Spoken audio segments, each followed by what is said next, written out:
Oh, come on.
Hello, everybody. Maniac for Bricks somewhere in the frame.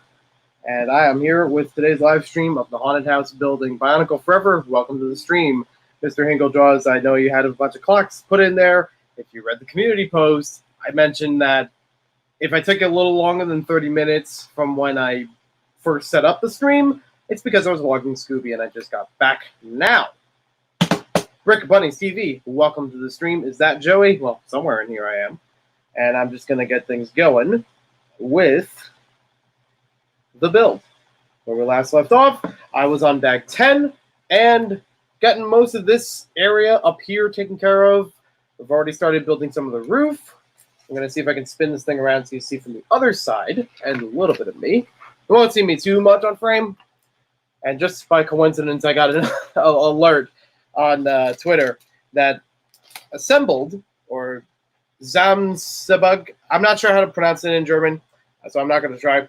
Assembled on his German version of the YouTube channel, very well known Lego news and very good for interviews, and has been on Beyond the Brick several times. Is currently having a live stream interview with Neek from this Haunted House live stream, or from the Haunted House build. I don't mind if you watch that and then come back here, whatever the case may be.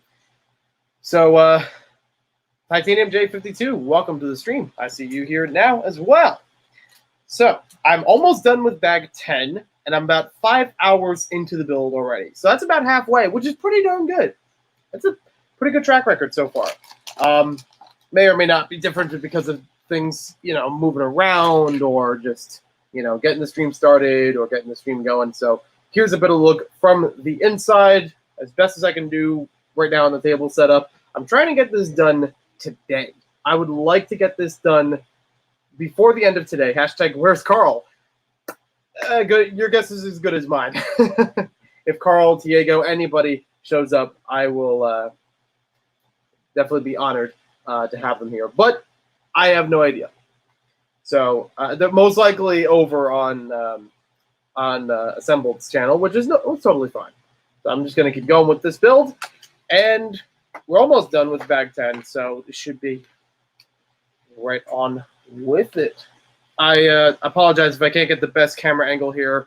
Sebastian Cortez, welcome to the stream. Hopefully I'm pronouncing the name correctly. And we got a couple Easter eggs in this part now. Right now, I'm just topping off some of the chimney. At some point, I'm going to have to move this thing much closer and further up so you can see, oh, it's getting a bit taller and, it's all good. All good here. Happy Memorial Day to everybody in the U.S. and celebrating all of our veterans and everyone that's served our country. I'm always a supporter of our armed forces and veterans, even ones back at home, and always doing a good job out there. I know several people who have been and are currently serving, which is again, much respect for them. I used to be a part of the Memorial Day parades, and not just because of right now everything going on. I'm saying more just like I when I was in Boy Scouts, up to when I was aged out at at age 18. You always age out of Boy Scouts unless you become an adult leader. So you can't always participate on the events afterwards. That was a thing that happened in my town. A couple of other towns, we would gather together and have the Yellow Dingus. Yeah, that's what it's called, the Yellow Dingus. Welcome, Fernie, to the stream. I'm out here with a Dr. Pepper and cream soda. Something new, something I've come to really like, actually. I'm not much of a cream soda person either. So, getting back to the story, I would normally be part of the Memorial Day Parade with my Boy Scout troop. And I think once or twice it might have been with another company. I forget exactly when that happened. But I've also watched people. I would still go out on the avenue. Luckily, I live close enough that it wasn't a problem of parking. I would just walk over with a lawn chair or two. Because in some cases around the town, people drive up and you have to get up really early to get a good spot for the parade. So we first have, for our Easter eggs, the Orb of Ogul, and describes it on the LEGO website as being the prototype for a mind-controlling super weapon. This is in reference to Alpha Team. All throughout the theme, Ogul, the main antagonist, which is LEGO spelled backwards, he's a villain who creates these orbs to mind control people. And he does have and most of them would be minions that you see with the same skeleton face, which is very cool. But for this set, as I'm learning more about it, has a few things retconned, which is totally fine. If it kind of helps hold everything together, that's totally fine by me. It retcons it by saying that this is a prototype, and it already has another Ogul reference, as I mentioned before. The obelisk is supposed to spell out Ogul, but I don't have an official source to say, like, oh, here's a transcription. It's been mentioned, I believe, on one of these designer interviews before. How could I forget to mention the Yellow Dingus? This is a reference to one of the sets from Mount Everest theme, or sub-theme, or wave, whatever you want to call it, of Orient Expedition, which was also Adventurers related. There was one of the Himalayan sculptures in one of... actually, a few of the sets had something very similar to that, but there was one that was exactly the same dingus. For this next part, it does say to build the two things separately in the box, but I'm going to keep it all together because our third reference in this part of the build is JunkBot, a very popular LEGO web browser game from back in the day on LEGO's website. And I'm just going to keep him sitting down. Hopefully he still fits inside of the attic. So that way, if I do want to have it out, it's like already, it's ready to go. Yeah, okay, perfect. So if you do keep JunkBot assembled, he will be able to sit in there perfectly. There is no actual print for him, unfortunately. There's no stickers for the face on him, but it's still very cool, and a little bit of coloration difference from the first one. This is like a dark orange, burnt orange, whatever you want to call it. Normally, JunkBot will be represented in just a plain orange, which is fine. I still appreciate that it's here, and it's another time that JunkBot was referenced was in these LEGO City Docks, Ninjago City Docks. There we go. What's a dingus aside from an insult? The Yellow Dingus Joey shared. Rick Buddy. Yeah, I honestly don't know if there's a. I've always kind of wondered that with the Himalayan sets, if they're like, what cultural accuracy there is between all the structures. And I don't know if the dingus is a real thing or if they were just playing around and naming it something. Kevin, welcome to the stream. Anakin Skywalker, welcome back. Got the LEGO Barracuda Bay. Awesome. I haven't seen if it went back in stock yet, and I'm certainly not ready for it just yet, even if it is. But all good. I hope you enjoy the build.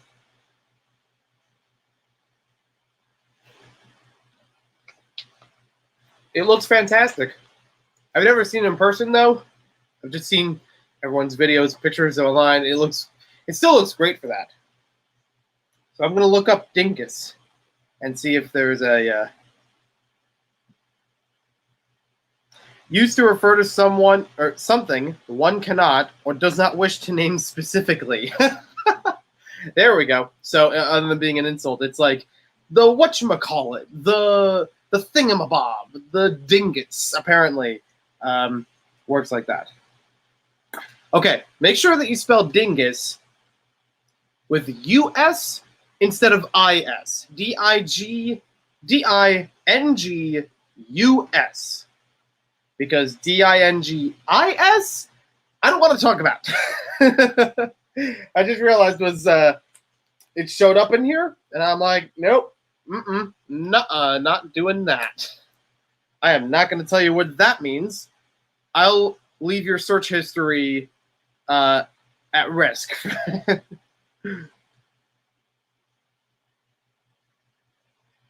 A gadget, a doodad, okay. Other synonyms for dingus.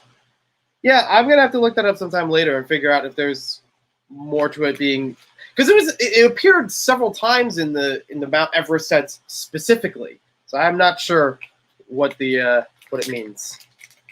Oliver Thackeray, M-I-L. Hopefully I pronounced that correctly. I can't stay. I have work, not online class, just work. No problem. I appreciate any time that anyone is here. Just to check out the build, go along. Now, time for bag 11. Rolling right through them. Okay, so we don't need, another small bag. Yeah, no problem. Have a good one. Hope everything goes well at work.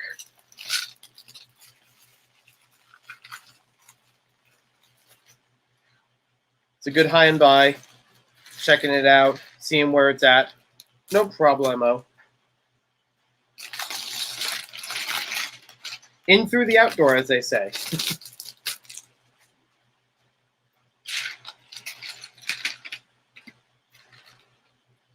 How's everybody doing today on Memorial Day? Anyone have any barbecues? Anyone at a barbecue right now, watching or streaming the video? Get this video up on your highest definition TV at the barbecue, outside, with the bonfire. Set some fireworks. Well, we all know that Nick of the Brickhead family has already taken care of the pyrotechnics, building the set over on his stream a couple days ago. It was a lot of fun. He just brought out sparklers for Super Chat. And unfortunately, I don't have any sparklers, and I also don't have any room to do this. And even if I did, I don't want to say there's a fire hazard, but I want to keep this table intact. All good here. No problemo. It's a really beautiful day outside, too. I would love to do a live stream like this outdoors. That would be something cool. Not necessarily this set, but I mean, Lego set in general. That might be a fun idea. Problem is, as beautiful as it is outside, I'm allergic to pollen, tree pollen, and I probably have a mask the entire time. Or you'll hear me sneezing and coughing, and maybe that's not a good idea. I'm only here so I don't miss any hashtag Maniac for Lore building. Yeah, absolutely. Don't worry, it'll happen. We need to have more moments like our good old Spice Weasel. Cy O'Connor, welcome to the stream. How you doing today?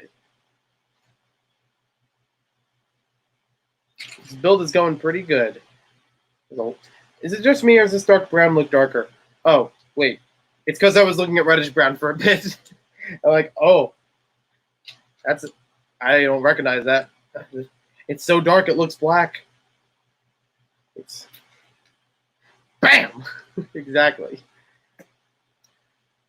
A little while before this, I was binge watching videos from Brickstar, getting more in the adventurous vibe going on, and the hey, I'm still patriotic today. I just realized the red, white, and blue on the shirt, even though it's red, white, blue, and pizza. That's as American as it gets. No, I'm just kidding here. While I was walking Scoop, I was binge watching Brickstar videos to get more into the adventurer's mood, because he's reviewed a lot of adventurer sets that I've owned some of them. I'm trying to collect the rest at some point. TV. At some point, I think Brick Bunny's TV might actually change it to TEEVEE or TV. Sebastian, I live in Kalama in Gold Bell 612. I could need. Oh right, yes, you were here before and talking about the Vizon and Fenrac sealed. I know it's the third time you've brought it up on the streams. I don't have it sealed. I don't know if that's what you were asking about before. It is. There are listings for it, I'm sure, online. I have no idea what the price of it would be. Let's see. I don't have the number here. Lego Bionicle. If I just look up Vizon and Fenrac, that might be enough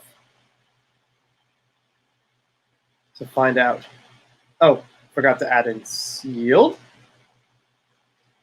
I'm low-key consulting right now. Consultant and reviewer? Wow.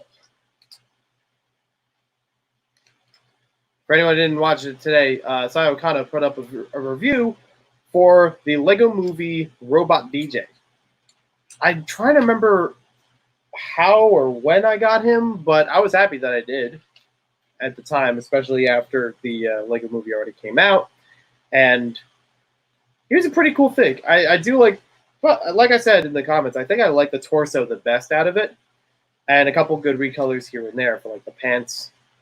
Nope, it's staying what it is. Y'all are welcome to change it for your own purposes. Yeah, no problem. I'm just joking here because of Sai's comment.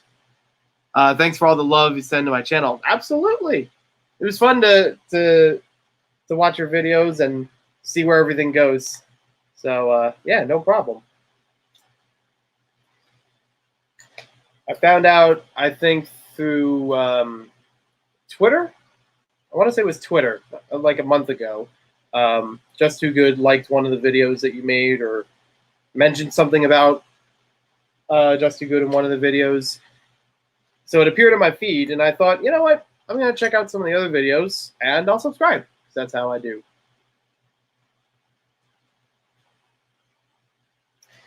All right, so from what I'm seeing, I probably want to sort low to high, because, yeesh, that first listing, that looked nasty. Oh, is it a sponsor? Oh, maybe that was the lowest listing. Oh, no. So, Sebastian, from what I can find right now, searching on eBay in the U.S., it may differ in other countries, because some listings appear elsewhere, or just the price difference, the currency difference, that kind of stuff. From what I'm finding based on U.S. dollars, the cheapest sealed copy of 8764 Vizon and Fenrac from Bionicle, $200 or best offer with $17 shipping in the US. That's pretty steep, but if you're into that set, if you want to get it brand new sealed, I feel like you could probably hold out a bit. I don't know. I mean, I haven't seen too many other listings here. The next one says $435. Yikes. Following that up with a third one that says $600. Oh no. Getting a used copy of it could normally run about $30 or more, which is about retail price back in the day. I don't know what it converts to now, but that's what it originally went for. And I think I got mine $20 to $30 with box. I don't know if I still have the box, though. I kind of hope I do. It's buried if I do. But yeah. That's what I can see here. I don't know if it's appearing elsewhere internationally, or if it'll be a better currency in your region. Personally, If it's clean enough, I don't mind used, because there are some things that obviously will be cheaper when it's used, but I think they could do a little bit of touch up, and it's perfectly fine. I've gotten a couple sets that I've even covered recently, and I didn't really have to do too much to them cosmetically. It wasn't like broken pieces or missing stickers or anything too major. Some of them I could probably just deal with it now and then work on it later. Wait, oh, there it is. Ouch, that's too rich for my blood, but I'm not much of a Bionicle collector. Actually, the only thing Bionicle I have are the Zamor Spheres. That's right. And I give you props on using the word Zamor Spheres, even if you're not a Bionicle collector. That was pretty good. So, yeah, sealed Bionicle isn't really a thing that I'm a Bionicle fan since basically the start, and I wasn't really into getting them sealed in after it discontinued. It's only unless I know something significant, unless there had to be a very good reason for me to want to get it in sealed shape. There was an era of Bionicle figures where they tended to break, and used ones, are either broken or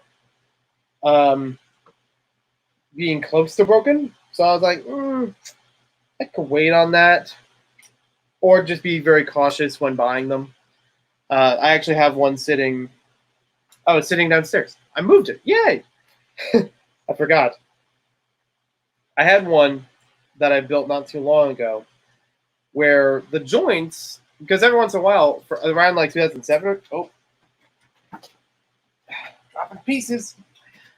Around 2007 or so, they had a bunch of lime green joints that were very susceptible to breaking. It was not fun, and after the fact, you just kind of have to be wary about it. So I've had a few of these that were very close, but not broken as it was. I discovered you through watching Brixar. Awesome. That sounds about right. Brixar and I are not one and the same, but very, very, very close. All right, so there's the next part with the shelf and some more roofing to do. Just not this step.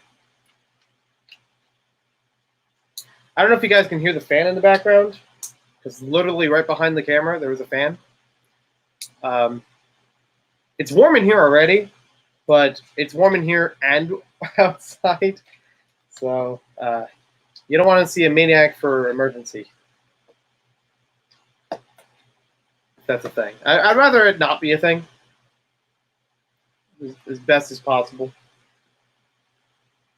So we got our glass case in here. So you see through part of the ride as it ascends.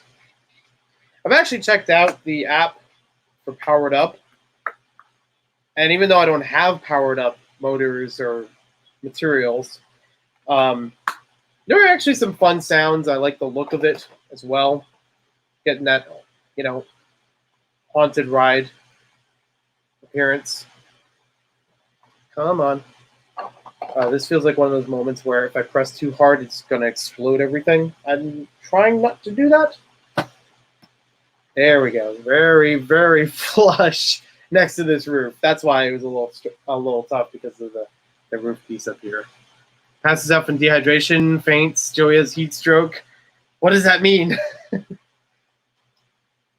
I'm going to go with, let's have none of the above happen. I'm aiming for none of the above.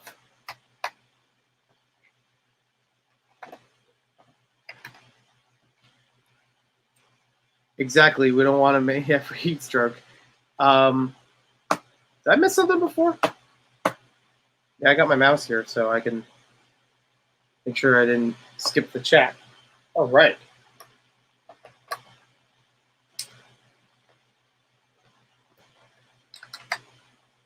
I will say, for the model so far, Outside texture, for some reason, not doing a lot.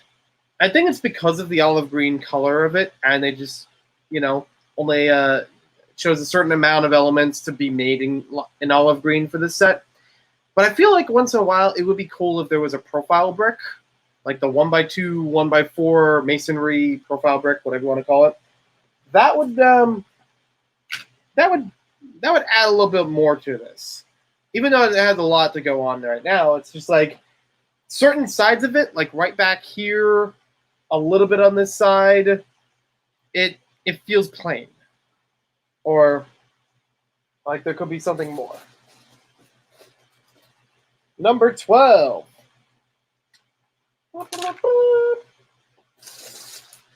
There's the bag. I'm going to put number 13 on deck. I didn't do that before. Wow, I can actually see the bottom of the bag. Or bottom of the box here. Been a while since we've seen any ride patrons, but we'll get back to that. So we're building a lot more of the roof over on this side of it, which we are now at the point where I have to tilt up and you see part of my face. Oh no. Building more of this side of it for the roofing. Possibly the front? Wait. Yeah, front there, and then the siding here. Sweet. All right. I already got the other black plate available.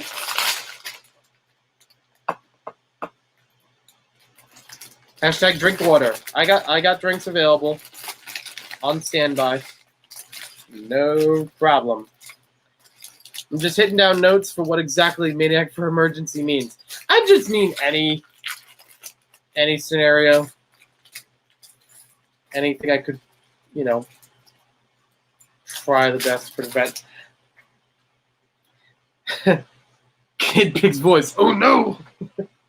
Well done.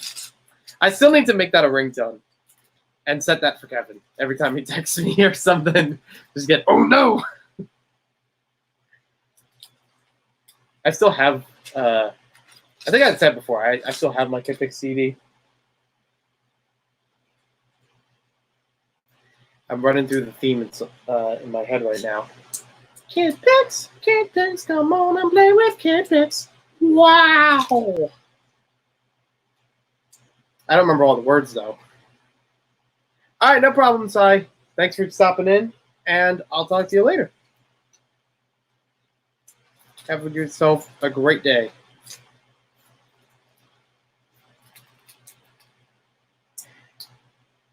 I remember some part of the lyrics for Kid Pigs. They say something about "say that funky sound" or something like that.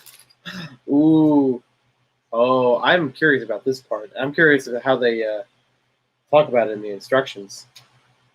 There is a skeleton minifig we're going to start building after this roof, I imagine.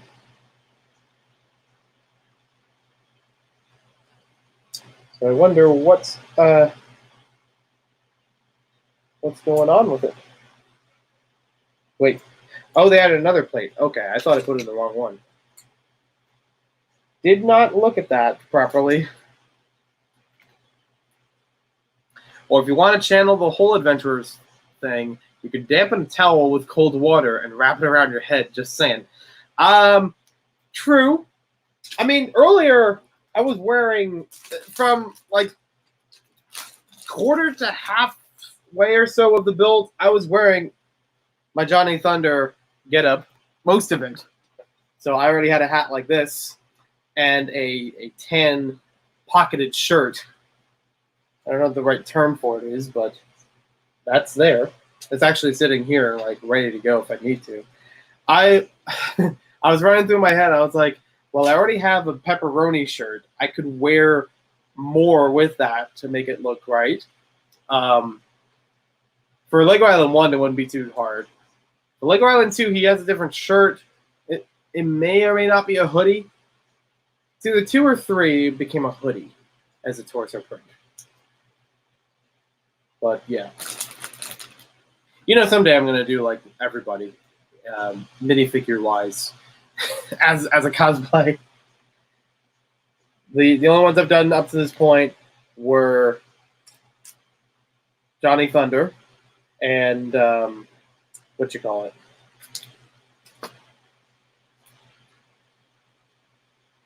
Johnny Thunder. Oh, and my sig fig. How did I forget that? Oh, I can't forget how exhausted and perspiring I was in that. In a convention with, one of the key parts of the costume being a black leather jacket. Yeah, good times. Luckily, no hydration issues there. It was... Oh, and also wearing a mask. Like, full head mask. It's like, I can't breathe in this thing. Like in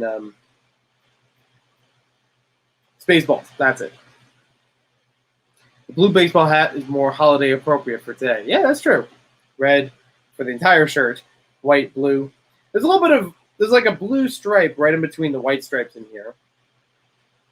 And like I said before, pizza. It's American. It's something we're proud of, something we enjoy, something we celebrate. It's a joke, son. Like a Foghorn Leghorn. That's a joke, son.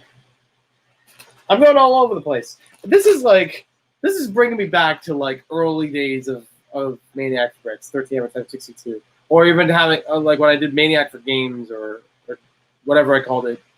Van Purple 09, that's what it was. The other channel, when I would do Let's Plays every so often, holding a camera in front of the TV screen with a lot of glare, you couldn't even see the game that well, and talking with it, I would just keep bouncing back and forth on references to literally everything I could think of. Everything just added in the conversation. It's like, I say nothing original here, do I? I'd like to think I got better.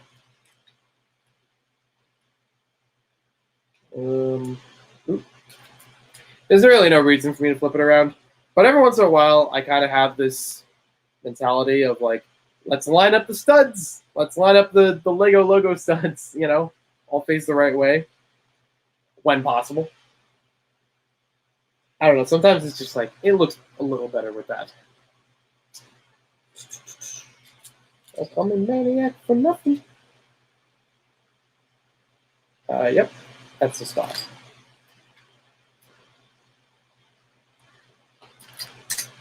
Yeah, I've been on a non-stop. My brain is in summer mode because here in New Jersey, spring isn't really spring.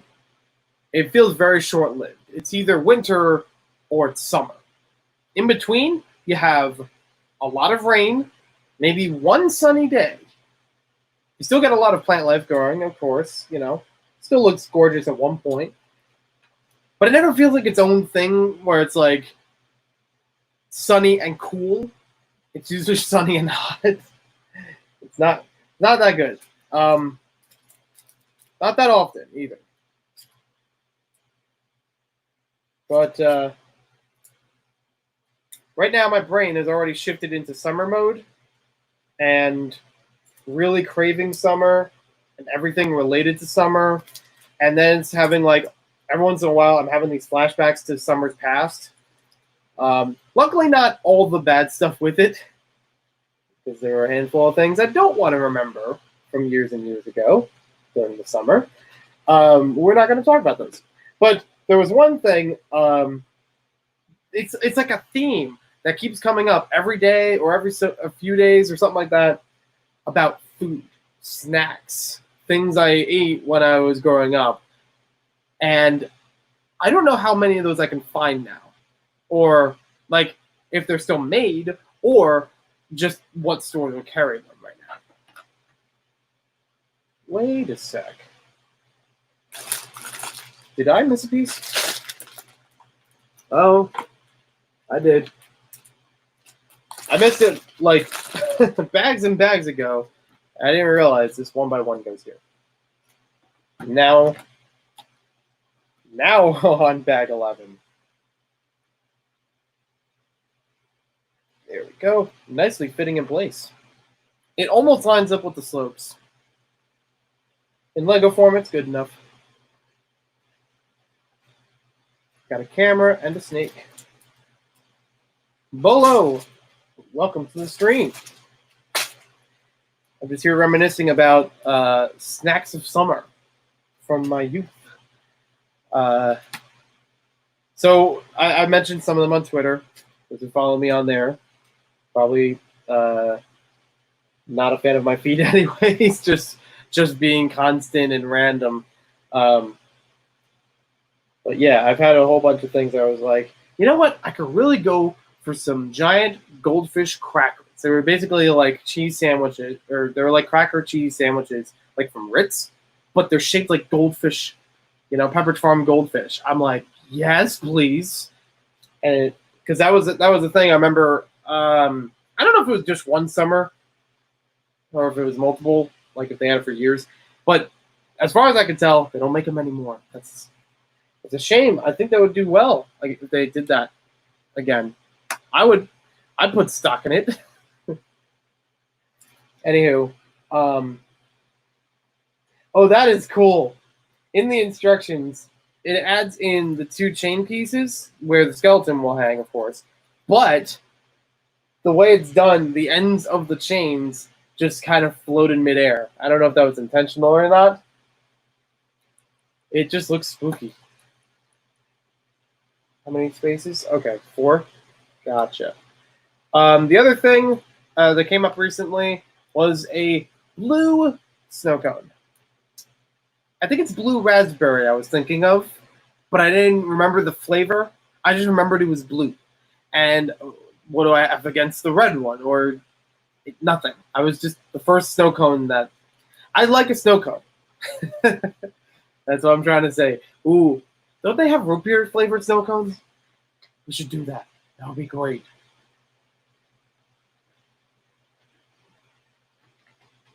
I used to have, I think, 2 different kinds of snow cone makers. And they've worn out over time. One of them was never good to start with. It was a Peanuts themed one. Took a lot of effort to crunch up the ice. Meanwhile, the other one, I don't remember what brand it was, but it was not. At some point, it just had to go. Life is good. Life's been good to me so far. On the topic of spooky, Pennywise versus Emperor Palpatine in combat. Good matchup. It would be a good fight. I'm not sure, because you have Pennywise that's not physical, more like mental, more like doesn't really take a physical form that often, or I don't think ever, because it's like a thing that like kids know, but adults sort of know. I'm trying to think, because he's not like a real. I'm not saying real. I'm saying like, I don't know what I'm saying. Because I'm thinking like, well, most of what Palpatine does, he might not be able to, affect him because of that. Yes, he's a shapeshifter, but it doesn't mean that he's a physical shape all the time. Or for everyone, from what I remember, from what I understand. I've only my credible source of how much do I know about Pennywise is it's It Chapter 1. I haven't watched It Chapter 2 yet, but I should get to that at some point. So now we got some spooky lantern in here. I wonder if it's supposed to be something.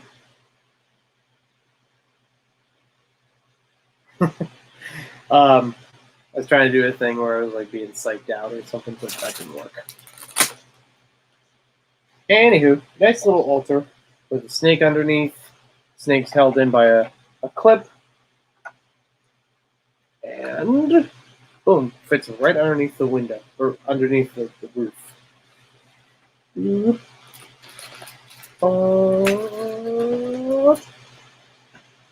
Almost. You can see it over there. Yeah, it's kind of difficult to do this, and it would be even more difficult for me to move the camera because the camera's in a laptop. It's not like I can bring the camera itself around and get a more like floating view of it. We've already tried backwards building. Jeff the Killer versus Jack the Ripper. Honestly, I don't know that much about Jeff the Killer. I have seen it before in some video game forums, but I don't know enough to really to fairly judge that. Okay, so we got a bit of lore going on here. The altar of Alhazred.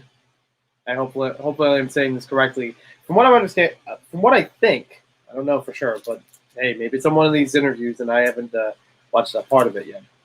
I've watched a Beyond the Brick interview about the set, and there's one actually going on right now that I haven't watched yet from Assembled.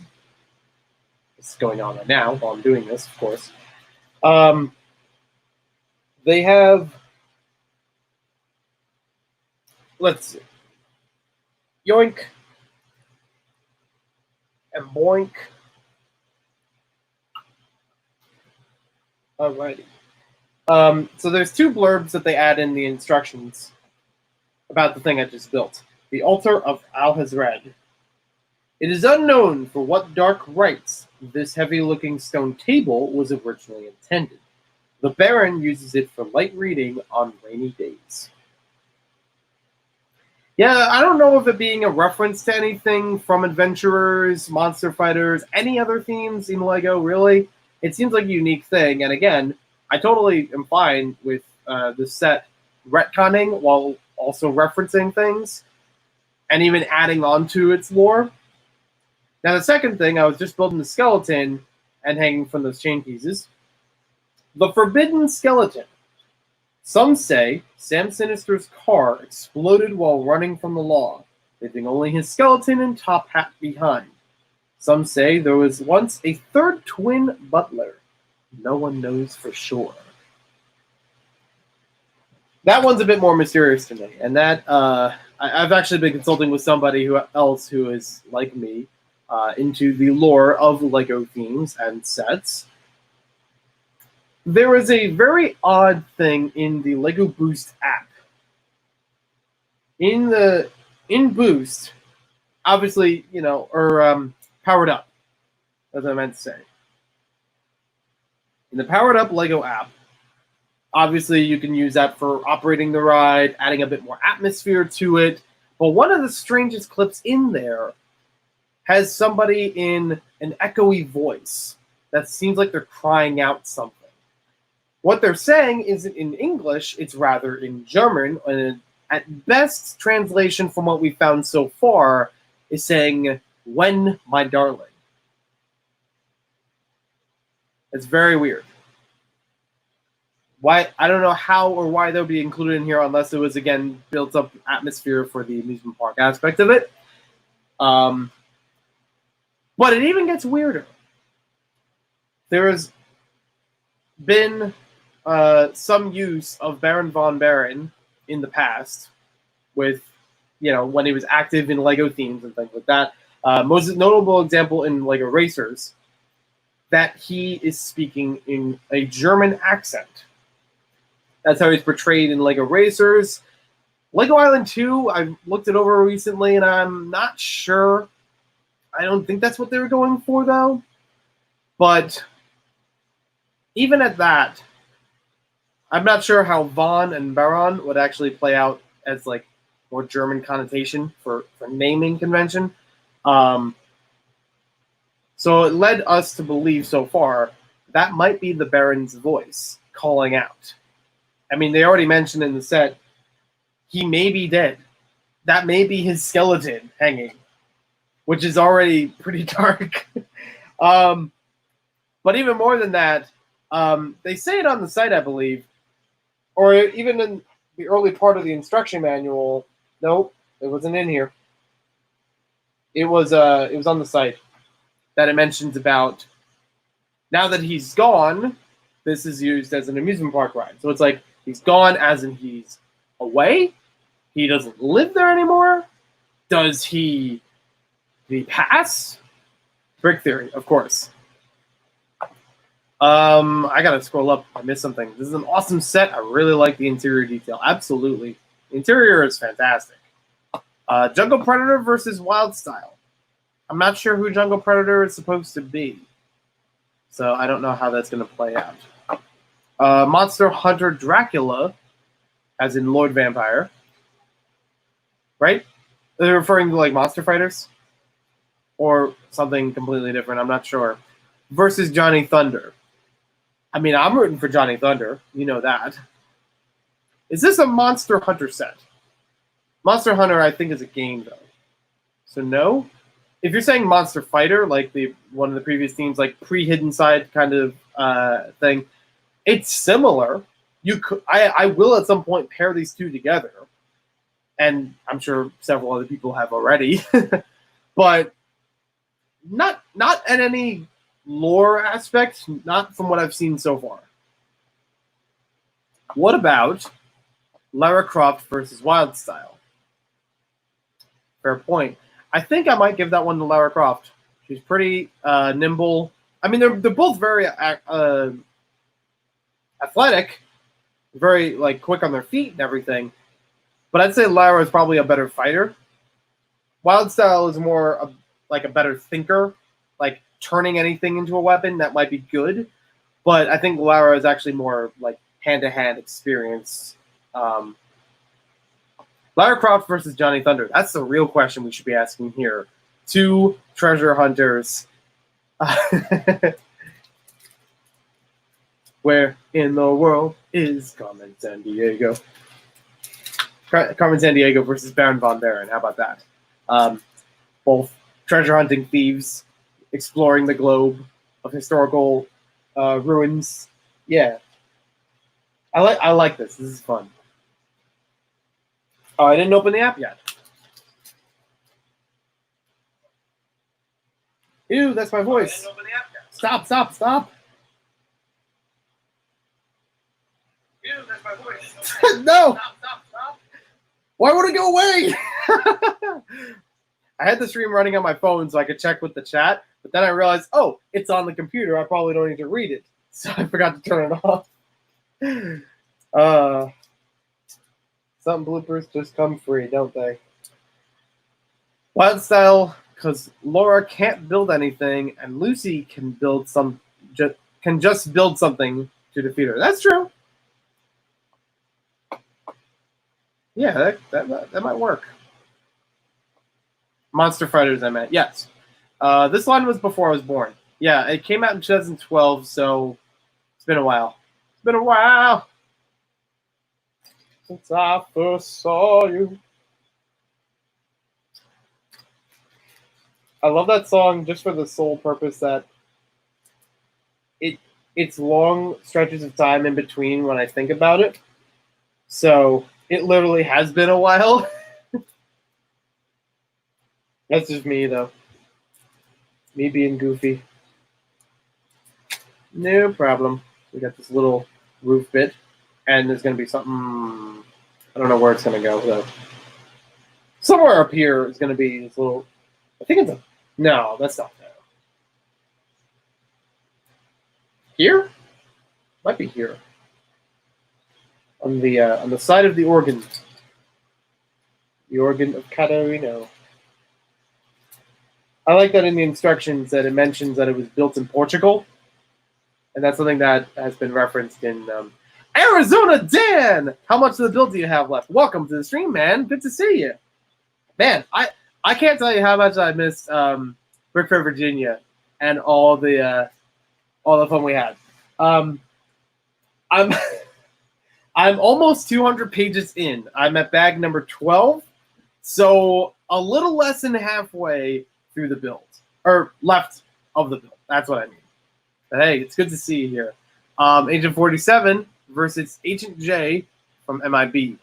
I'm not familiar with Agent 47, but Agent J is a great choice. 7 in 2012. Gotcha. No, that's fair. Too little to remember. There were old LEGO magazines I have. I used to read them all the time, and I was like, wow, these sets are cool. And it never really caught on to me that I was too young to even know they existed. It was just kind of like, again, I have an older brother, born 2 years before me, so He got into Lego before I did, and some things have been hand-me-down. And because of that, I look at these things with the wrong impression when I was younger. I was like, oh, I was there, but I wasn't. Or I was too young to actually know of it. Because I wasn't, building with Lego. I didn't start building with Lego. Happy first birthday. Here's the Duplo set. That would be amazing. It's a boy. And good, because we got the boy Lego set. I'm joking here. I don't know what I would do. I do have that thought once in a while of like when I get to the point of having a family, how would I work with it? How would I play with it? With Lego. I imagine I have 2 Lego play tables in the garage in storage. And I imagine I'm going to use both of them in my own house at some point in the future because they're, first of all, they're really small. I can sit at best at one of them, relative height, almost the height of this. The other one, much smaller. I'd imagine both of them being up and ready to use, but they'd definitely be for the kids.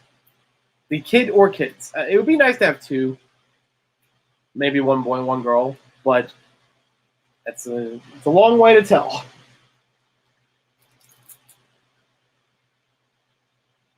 I don't have any more solid plans than that right now. Oop. Livestream stopped scrolling the chat. This is a Fairground set that is channeling the Days of Lore. Pennywise, that was your vote earlier. Count Dooku versus Pennywise. Pennywise, that was your vote. Count Dooku doesn't have enough dark side experience and would be too prone to use physical attacks instead of trying to use his mind. There you go. Actually, that does make the Palpatine matchup work a little better because, he is more influential and more in tune with the dark side. I'll call it a draw on the Pennywise versus Palpatine because this is very, very good matchup. Miss you guys too, yeah, absolutely. Andrew A, welcome to the stream. Hey, I might have missed your response, but do you know where to find the photos of the Adventurers retail display cases you talked about yesterday? They sound awesome. It got posted on my Discord, Maniac 4 Bricks, but I will try to put them into the stream in a link or so because there are 2 YouTube videos that got shared with me on there. Somebody definitely knows me, and I was so happy watching those. I've watched one of them before, and I will, when I get the chance, I will post it here in the live chat so you can, pop that up on another tab or just go there quickly, save it, and if you want to come back here, that's cool. Or you could go ahead and watch those. I won't be slighted. Oh, I got like 5 things running right now. Okay, so now we got this part of the roof ready to go. Yes? No? No. Okay, there we go. Now it's ready. I forgot a piece on the other half. So this was something that I've still been keeping up with social media and everything, but I keep having a problem because JB Brick Fanatic's story keeps coming up for me, like something to still post or watch or whatever. He keeps... I can't watch a lot of it right now because he's already finished the build. He started hours before I did and was much faster pace at it, of course. That's no problem. The problem is I can't watch that story because it's going to spoil my part of building the set. But I do remember this. For a brief moment, I saw how the roof comes together like this. There are 2 Technic pieces on top. And then there's a whole other assembly that will fit in with a pin to hold them in place. It was really remarkable. So yeah, let me jump back over here. Was it the main chat? I gotta figure it out.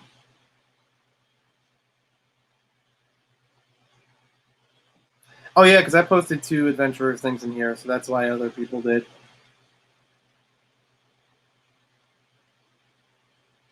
Okay. Yes, there we go. It's kind of difficult for me to say the name because it's written in another language. And even with that, it's kind of a long name for the video itself. So what I'm going to do, I'll do two things. To make this easier, in case you find this sometime after the live stream, I'll post them both in my story, which is in the community tab on the YouTube channel. You can access this through any device. So that'll be available sometime later. If you want to find it there, still find it on YouTube. But yeah, they're both from one collector who has shelves upon shelves of sealed LEGO Adventurer sets, from what I understand, and a big retail display case, which I've rarely seen for sale, posted anywhere, just of collecting it. I'm like, this is amazing. If I had the chance, I would probably get it, but I'm not dying to get it right now. Let's see, Jestro versus the Vampire Dude. I'd probably say Lord Vampire. He's a little bit more in tune with his powers. Jestro kind of adapted them over time. I'm not familiar with a lot of Nexo Knights, though. That's also kind of what's hurting it. These are into the videos, like I said. Adventures Catalog 1. And I'm going to hop into the stream. So I will send out the first link. Aptly titled, First Link. There we go, boom. Okay, so that popped up.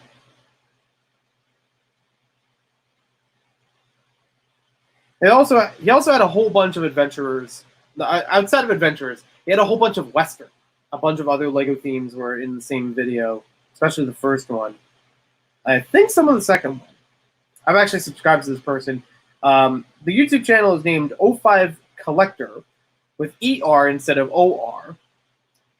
And I don't know how regularly he uploads, but I'm like, just in case, I'll keep subscribed and, you know, and ring the bell. So if something does come up, I can find it. Now I'm going to get the second link, aptly titled, second link. So now both of those are available. All right, well, let's catch up on the stream. Back. Here we go. Han Solo versus Michael Myers. I want to say Han Solo. Hashtag Han shot first. Yeah, I definitely. Sebastian, wow. Yeah, absolutely. Brick Studio, welcome to the stream. Joey, I found the real Baron von Baron. He died in 1918, and it's a German name. I'd love to see a source on it. I'm not saying you're wrong, because that does sound about right. I mean, the Adventurers theme itself took place in the early 1900s. There's reference to it in Scooby-Doo, one of the Scooby-Doo sets. It's actually a video I've been working on for a while. Every LEGO set that references Adventurers or Johnny Thunder. It's actually a lot of fun, and this obviously is another one to do so. But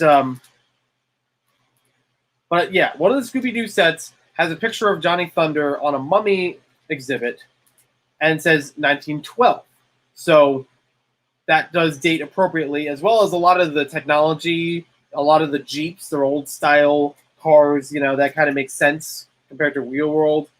That's how that would work, you know. So that sounds plausible. I just don't remember seeing anything. And it is a German name. Okay. It's on Wikipedia. Just searched it. Can I post links on here? Yes. I don't know if it's going to cancel the links right away. I don't know if I can overwrite that, if it will. But you have my permission to add a link on here. And I could skim that for a sec. Dr. Octavius versus Indiana Jones. Indiana Jones is pretty skilled. Whip, cape, a lot of accessories. Octavius is a good matchup. And definitely a lot more to handle with all the arms and things. I'd put Indiana Jones right above. Like, it would be a tough fight, but he probably would come out winning. If you guys wanted to. I don't know how many people am I going to throw back to this. Can't wait to get Visan Fenrax sealed. Yeah, good luck with it. Again, I showed you what listings were available. I don't know how that's going to work for your allowance or your currency, but it's too rich for my blood, as Brick Bunny's TV said. What about Scrappy Doo versus Droopy? I was just watching a video the other day about every Hanna-Barbera cartoon that was essentially a clone of Scooby-Doo, and breaking it down to like 3 basic components. You know, they're teenagers, they have a mascot, and they're solving mysteries or crimes. That formula was so popular with Scooby-Doo that happened all the time. And even with characters like Scrappy-Doo or Droopy, whether it's essentially Scooby-Doo in universe again. Which one would I sit in a room with? I would sit with Droopy. Because Scrappy-Doo, luckily with Scrappy-Doo, luckily with Droopy, I haven't had as much exposure to him. I do remember him a couple times, but I'm not annoyed by him like I am with Scrappy-Doo. So, yeah, one of them is going to lose his lights first, and he stands this tall. Yeah, I am not a fan. Like, we have a Scooby-Doo thing going on in our house, and my mom named her car Scooby-Roo because it's a Subaru. We have a dog Scooby. It's a pun, of course, no problem there. My mom wanted to name my car, which was our second Subaru, she wanted to name it Scrappy-Doo because it's very close to Scooby. And I said no, I refuse to give it that name. I respect my car. I don't have a huge, thing for cars like that, but I respect it enough that I would not want to call it Scrappy-Doo. That is an insult. That is not good. Oh, so it goes on here. I forgot about this. It's been facing the live stream the whole time, and I forgot it was sitting here.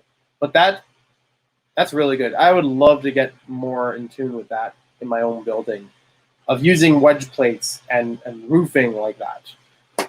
A great skill. Where are we at now? There's a link, but you can click on. There's the link, but you can click on it. I'll send it to you on Facebook. Thank you. I did get the Facebook message. You can't click on it. I sent it. Okay, so I'll try to post the link again in the chat, and check that out. Scrappy reference. Yeah. No, I am not kidding you. As a kid, I never liked Scrappy. Or, like, very rarely. And it only got more fun over time, seeing that some later versions of Scooby-Doo, like in live-action movies, they diss him hard. And that was amazing. Like, even the creators are aware that he's not a fun or useful character. Excuse me for a moment. Absolutely. No problem. All right, so now we're done with bag 12. On to bag 13, which is 2 bags, but we already went through this earlier. It's still fascinating to me that they have so many of these bags manufactured that they recycled the old design on them. This would be the old design of 13 and other numbered bags. This is the newer design. And after so many sets, they still have them. Either that or they're doing it on purpose. Like, oh, these are not, the same exact bag. These are, they're the same number, but they're different sizes on purpose. I don't know. I don't know if that's the impression. I gotta look at this first. First of all, a trans clear 1x6x5 panel. I always love those. Any color, 1x anything by 5 wall elements, bar none. I love them, even though they're not the most structural thing. Just using them for walls and things. You got to mix it up. It's printed with the good, well, not good, very, very evil, very, very bad. Baron von Baron painting. Love that. It's got some scratches on it, unfortunately. Yeah. That's a bit of a shame. I would love to get another one of these in general at some point. I don't know if anybody would part out this set. I think some people have parted out modulars before. I don't know if it's because they bought a brand new one and parted out to Bricklink, or it's Bricklink itself just to get the inventory of it, or somebody gets a used copy of it, not enough to sell it complete, and then they just part out the rest. I know in Bricklink they sometimes part out sets that are incomplete, or they sometimes sell them incomplete, where it's like, here's just the boat from this set, or just the plane from this set. Or they'll mention what missing pieces there are. Here's another good... So everything in here is printed, by the way. If I mentioned it already or haven't heard it before. Another great print, Manor von Baron. Love that. That looks great. Yeah, let me pull up that list.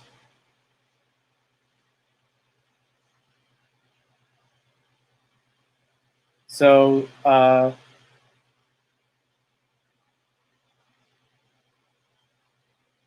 there we go. Almost typed it wrong.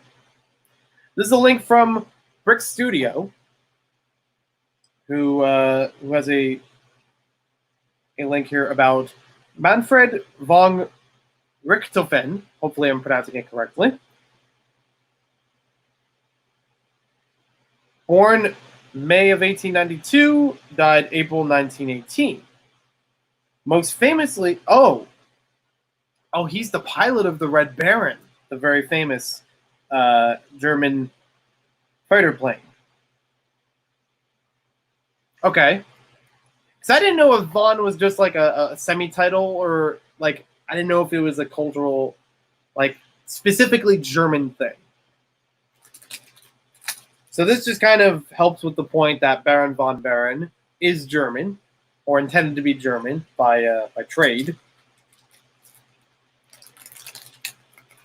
It doesn't necessarily mean that he... Oh, I got to look at this piece too.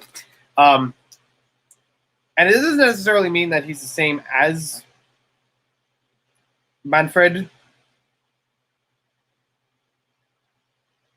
But yeah, definitely in the same time period. Same.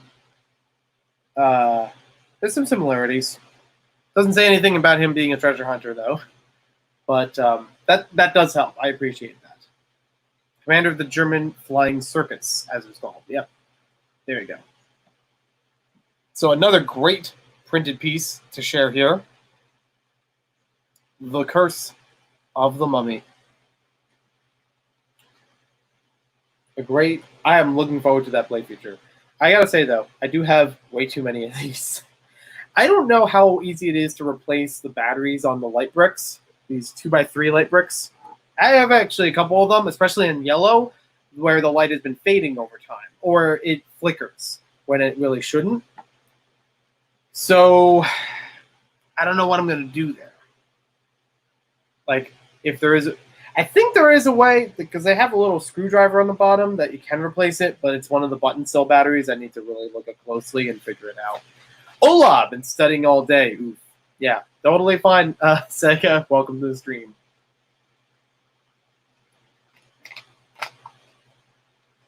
So,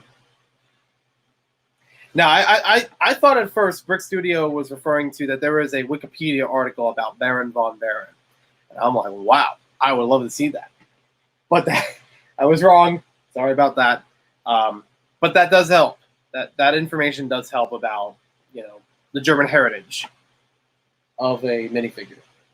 Oh, there's another piece. What?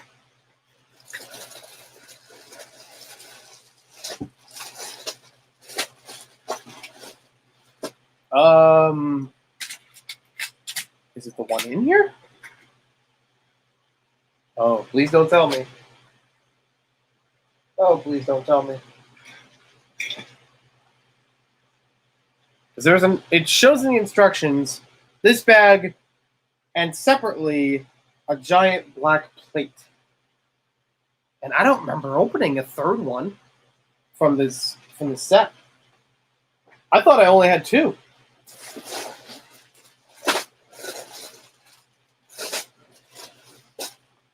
I should know because I went through all the bags in here to reorder them. So I thought I would have seen it. Holy moly, am I actually missing a piece from this set? It's not sitting right in front of me on the table, is it? It's not this one. It's not that one. It's too small. Yeah, the bunch of smaller ones here. That definitely looks like an 8x16. Should line up with the rest of these. We might have a problem. I really hope we don't. First of all, because I want to continue building this. And second of all, I don't know how well or quickly they would come back to me with that. Oh, I probably should look in here. So off to the side. There we go. Off to the side, I had another box of stuff. This was the white box that came inside of the Haunted House with many of the numbered bags, but it's not showing up there either. This is hollow. This is empty. We've already taken care of that. Oh no.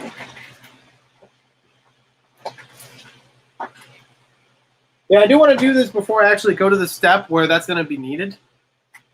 That's kind of important. So I opened it right here. Didn't fall around here. I'm looking everywhere it would have been. And again, I remember unboxing this and showing all the base paints. I found 2 of them, and they're both used here. We might have some problem. Is it the next step? No. Okay. So I may be able to build a little bit more of this, and then we may have to pause the stream and find a piece. Yikes. Oh boy. Again, I don't know where I don't know how that would have happened. That's a big plate. It's loose, but it's still a big plate. Yeah, I did already use it too, right?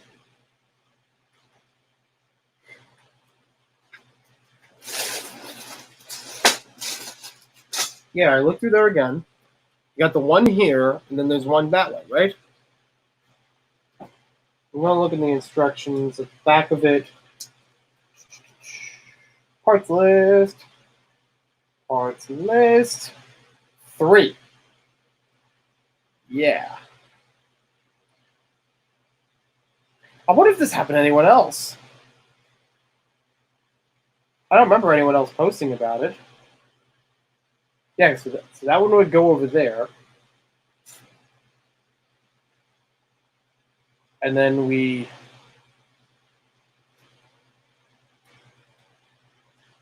That is so weird. Talk about a mummy's curse, huh? Again, I really hope I'm not just blanking out and it's right in front of me. You guys have been saying in the comments like the entire time, like, it's right there! Open your eyes!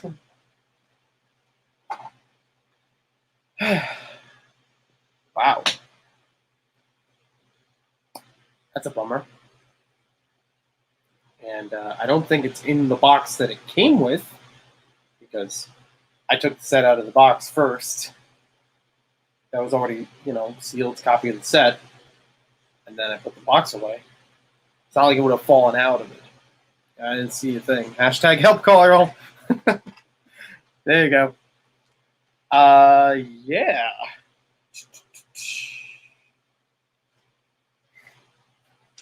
We're going to do a little thing here.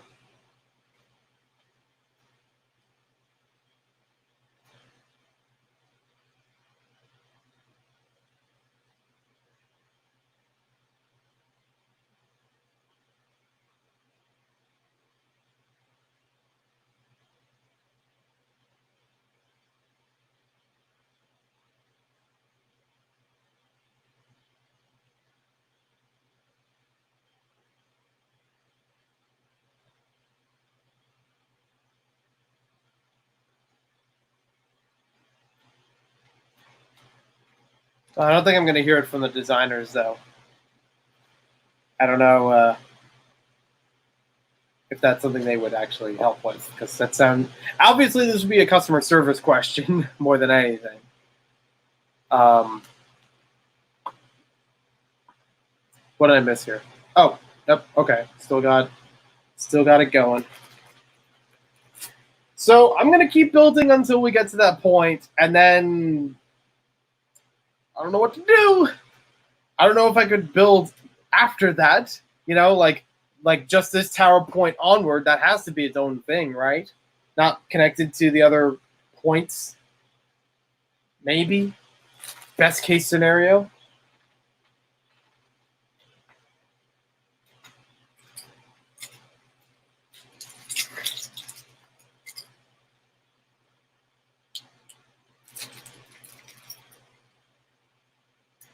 Well, that's a bit of a bummer.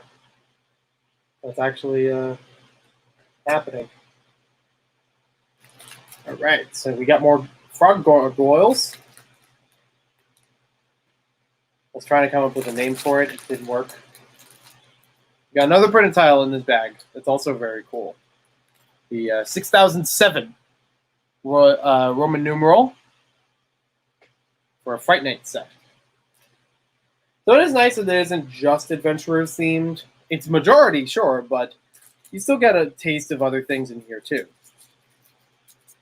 Which, for me, I enjoy anyways, but for me, could add a little bit more, like, lore to it. Could add a little bit more, like, did the Baron discover these things? You know, like, I mean, he traveled all over the world, so it's very possible. There we go. We got that piece in place.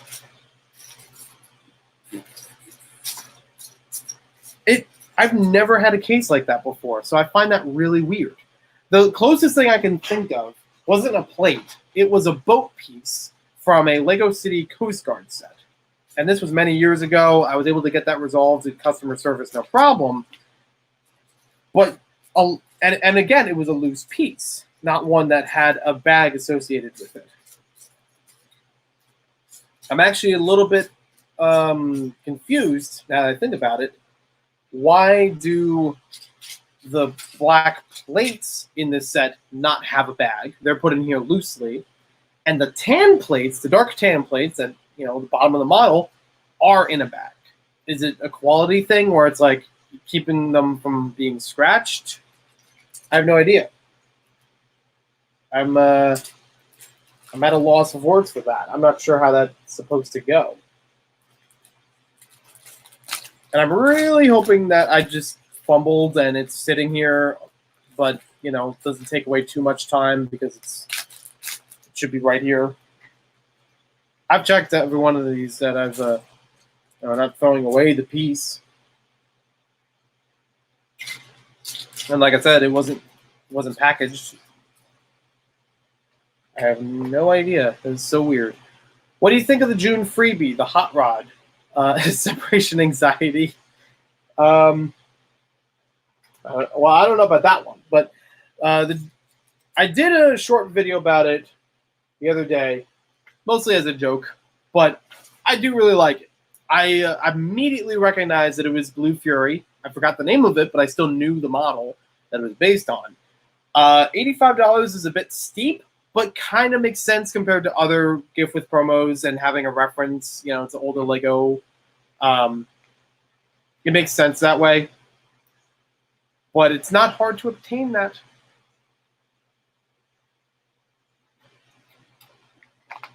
I mean, hey, if you didn't want it, if they restock the haunted house by the time that promo comes out, it's an easy A. Like, if you already wanted it and now you get something free with it. Because the only things I got for free was the Beach Buggy Polybag. And I actually had 2 orders of Lego around that time. So I have 2 Beach Polybags. I got separate orders. Yeah. That one's, Beach Polybag is good, and I will be happy to build that. But it is also, it's not a hot rod. That one is pretty good. Oh, the frog goes over here. I thought I went all three of them. Okie doke. Well, now we gotta stop because I'm like 2 or 3 steps away from when I need this part, and that's a bummer.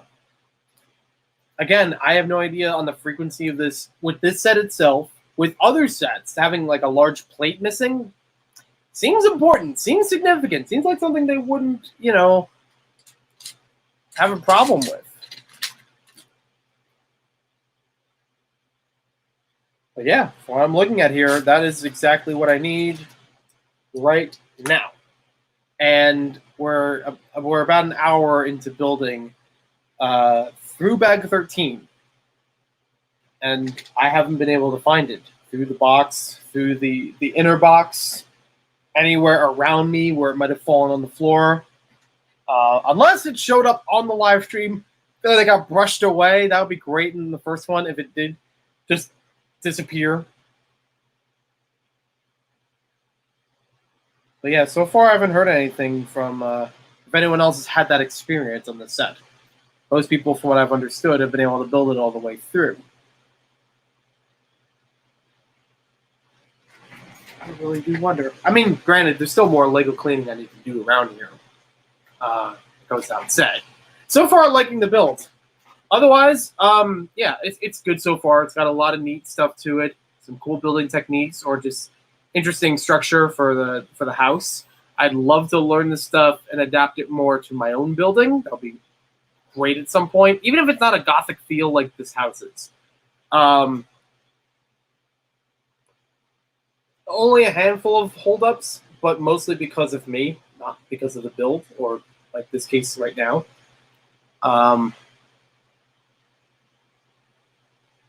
Hear that because I could need. Yeah, Sebastian, I honestly don't know what else to say for you because you've mentioned it 3 times, and I gave you the information I knew about it. I said I don't have one. I don't have one sealed, and I don't have one for sale. And I've told you good luck, and trying to find it. I'm not sure what the comment is about now. It kind of spinning our wheels at this point. You check the bags or in the trash. I don't see why. Like, again, it was a loose piece, so if it was anywhere, it would be around this table in the boxes. I don't think it would be in the trash because I would have seen that throwing it out. Like, I check all the bags before I throw them out. I have them all in a pile on the side while I'm building. I remember Jang's review, he complained about the drop-down function. I haven't gotten to the point of testing the drop-down function yet. From what I've heard most people say, it's about lining the wheels on the pulley pieces, on the tires on the wheels properly, and lining up the axles. Like, very little differences in between them could cause something like that. I can't test that yet, so I don't know how to do that. I don't want to turn this into a cleaning stream. I'd hate to like completely pull the brakes here from what you guys are watching. But there's nowhere else for me to go without that piece. Unless I completely skip the roof part of it and just continue building after that and have to put the roof on last or something.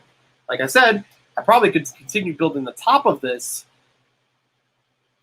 But I have no idea.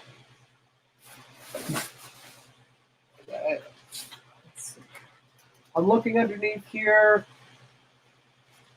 I don't see a black plate there. No, not in there. This stuff fell over and covered it. No. Nope, not under the instructions. Go figure. I just knocked over a thing of pieces. Not one for the set, luckily. There was like a whole bunch of extra pieces from other sites I was building a while ago.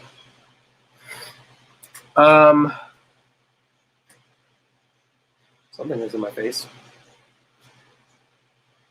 Oh, okay. Not in the book. It's not sitting behind me. I didn't put any pieces back here. It's just all instructions, other Lego sets. It's not in the mansion, right? Like I would have tucked it in here or something. No. Nope. I showed it before several times, so I would have seen if a plate fell out.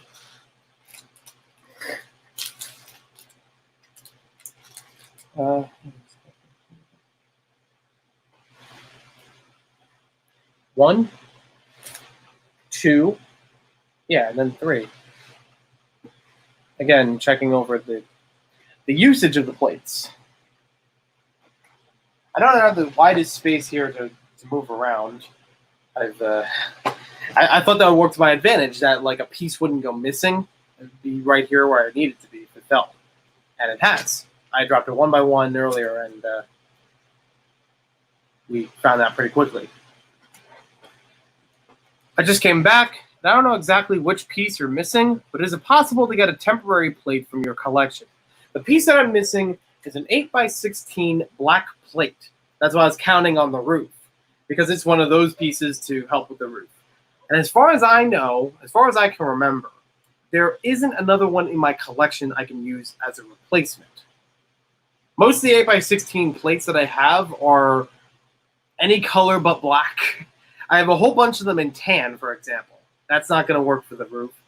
I may have a dark bluish gray one. I don't remember if it's in a set, though. That might be a problem. A tease is life. Welcome to the stream. So I'm just trying to check over everywhere around me I can if the plate fell out. It's possible when I was like pulling all the bags apart. But so far, I don't... It's a big plate. I feel like I would be able to tell where it is rather easily. Is it behind the box? Because I did move the box from one side to the other. Is it underneath the box? Nope. Wait. Oh, there it is. We've got it. We've got it. So it was sitting underneath the table, about, almost directly underneath the haunted house, like a little bit off to the side here. Somehow it fell underneath. Okay, I gotta delete that post. I'm glad we found it. Holy moly, that set me back a bit. I'm not gonna... Unfortunately, I never set a stopwatch for how long the stream's been, how long it's taken for me to build the set. And delays like this are just going to subsequently add into the whole time.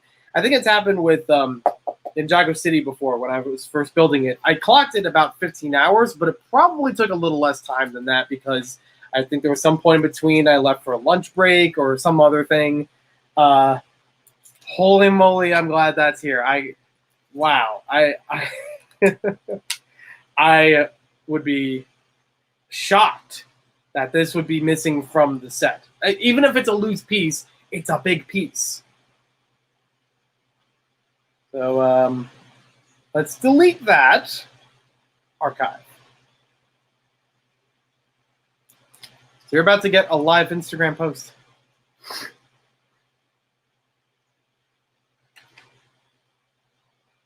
Crisis averted. Plate fell under the table. Kind of makes me worried now if anything else fell under there, but so far I haven't missed anything else from the build, so that's good. All right, the build will continue. Show must go on.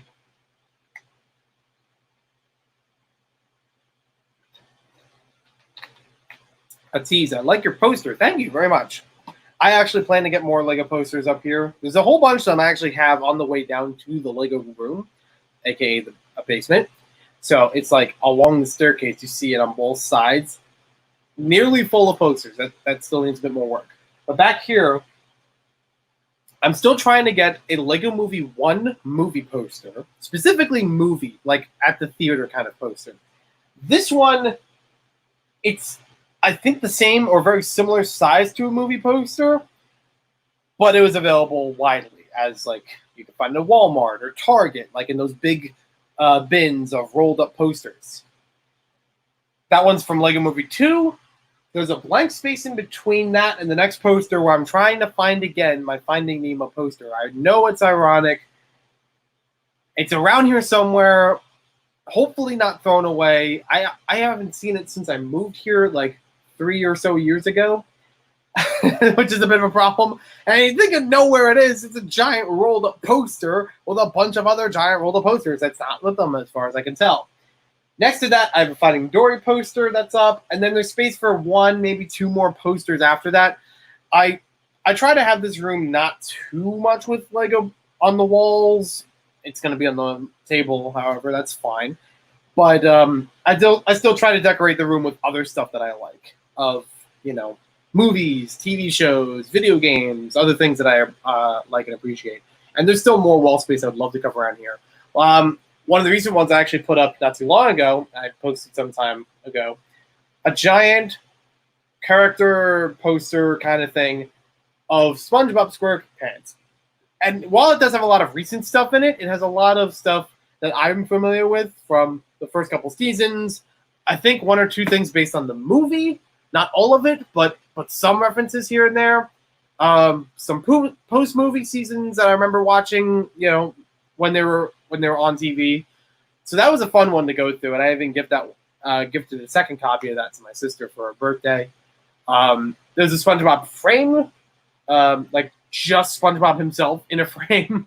There's a Yu-Gi-Oh one that also went up recently. I gotta fix the Star Wars one though. I'm not happy with how it's hanging, even though it's hanging fine. It's just a weird setup around it. Because at the same time I got that poster, they also have like these other frames per se to set up other ones, and it doesn't really work horizontally. Like the Star Wars poster is horizontal, and it looks ugly. But it hasn't fallen down yet, so I don't have an excuse to change it. Zany Bricks, welcome to the stream. He's just found the piece on the floor. Yep, we're all good here. Going back to the build. I am happy about that. I'm glad it was my dumb, clumsy luck that it just fell away from everything when I opened the setup. That would be great if I could go back to the first stream, opening the entire thing, and see that in the corner just excuse itself. Oh, okay. I don't have to put a piece in there yet. That? Yeah. Okay. Making sure it's in the right spot. Okie doke. Okie dokie artichoke. Another plate is missing! No, seriously, where is it? It's probably just underneath the plate. Yep, there it is. Can't have that again. Can't do that. Lego sets are not meant to give me anxiety. They're supposed to be the opposite of that. So this is clicking in place, and then there's a pin, that golden or pearl gold pin, that locks it. Very good. Very, very good. You can really learn a lot from sets like this for house building. Probably a bunch of the modular sets could do some things like that. I haven't built them outside of the pet shop, so I can't confirm or deny. All right, now we're back in the groove. Maybe it was dumb luck. Maybe hashtag blame gravity. That sounds more like it. I will always blame gravity over my own dumb mistakes. I think I've said it before. I have a gravity problem. This room just does not want to cooperate. This house sometimes doesn't want to cooperate. Sometimes happens downstairs. When things are moved around and they're kept stationary for long periods of time, even if I'm on the other side of the room and I have no influence on it, things fall, things shift. They just suddenly, move in place. I'll have to call Ghost Freaking Talking, get an inspection here. I also think, this house is technically on a corner of a street where the back half of it comes down. It's a hill. The house itself is fine. It should be level.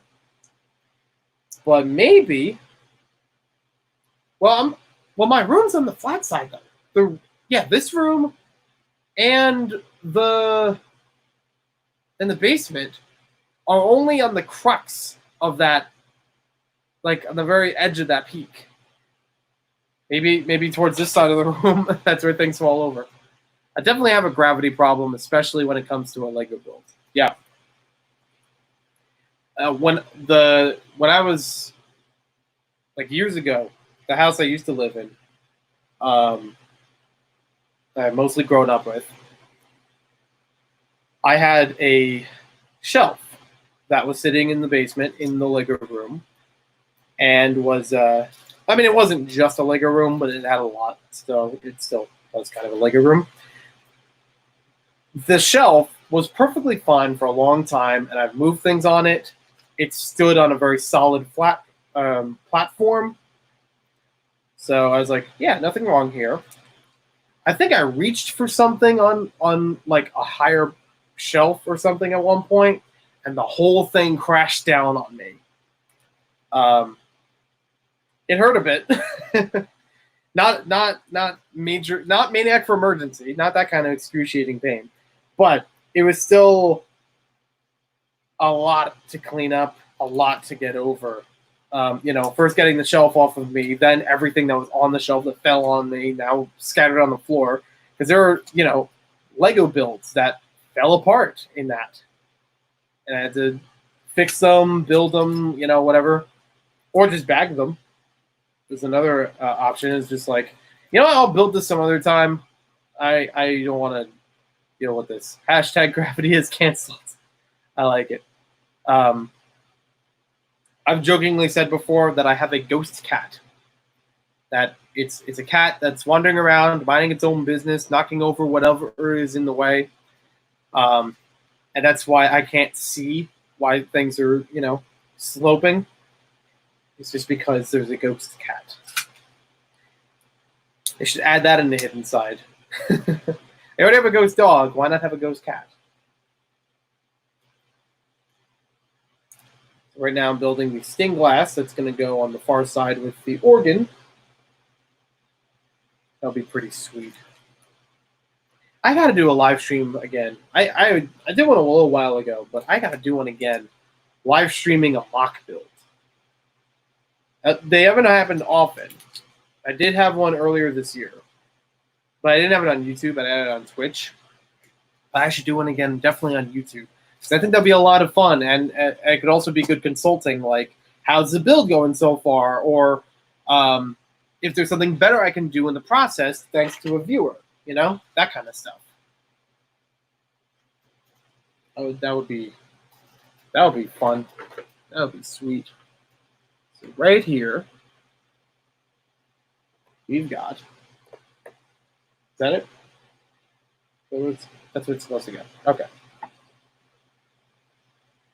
Some nice light in there.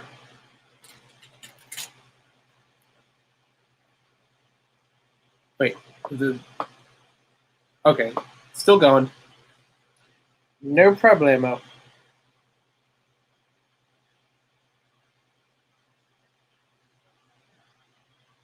Oh, sweet.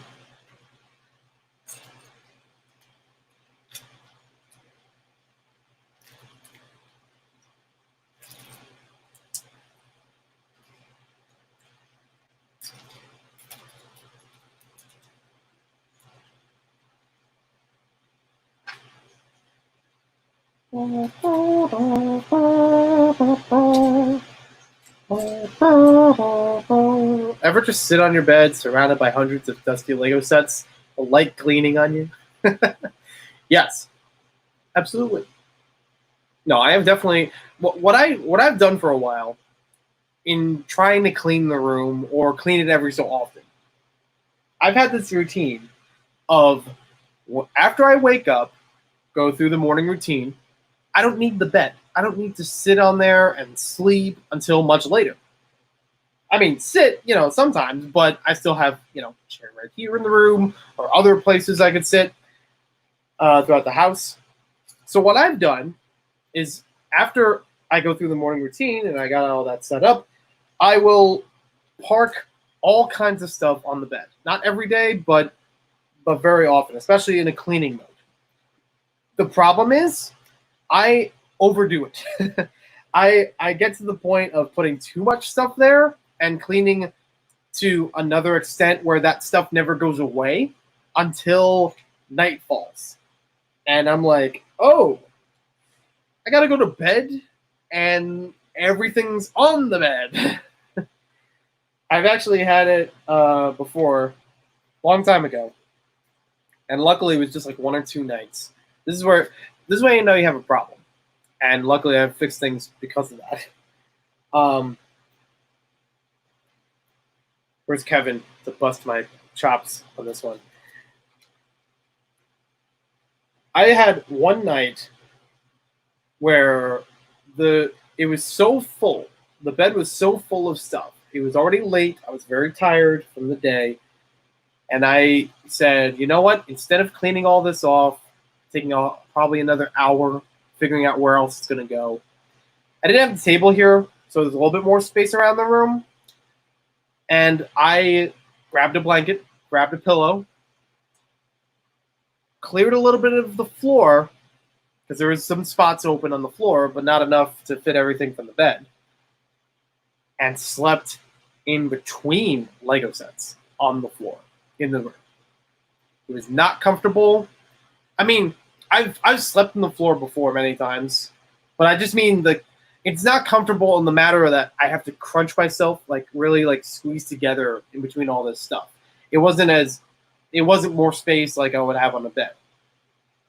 It was not a proud moment, but luckily that taught me to do better and to move past that, to try a lot more, to keep that clean, to be able to return to it in a decent time, I don't have to sleep on the floor again. If I did that now, it would be even worse because there's even less space on the floor now that there's a table in here. It would not be good at all. Wait. Oh, I see. There we go. I need to catch up on more building on the set. The pin is out. The light brick will shine. The shine is off the brick. Oh, I missed that plate. If you don't have Lego on your bed during the day, are you even a Lego fan? Well said. I like that answer too. I've definitely had times where I've sat in bed building a Lego set, like early morning or right before bed. I've previously called that hashtag night building. When I was a kid, I would bring a Lego set with me to bed. If I would start getting ready for bed early, and I'd bring a Lego set with me. I remember specifically shortly after getting the Spider-Man, Tobey Maguire Spider-Man, or Sam Raimi, whatever one you want to call it, the early Spider-Man movies in the 2000s. Shortly after getting the Green Goblin set, I remember distinctly bringing that in a large Tupperware, make sure parts don't go missing, bringing that with me to bed to play with it a little bit, just very quietly, before going to sleep. Distinct memory of useless stuff, but a lot of fun stuff too. All right, so now we are adding on the plates, the tiles to round out this side of the a wall.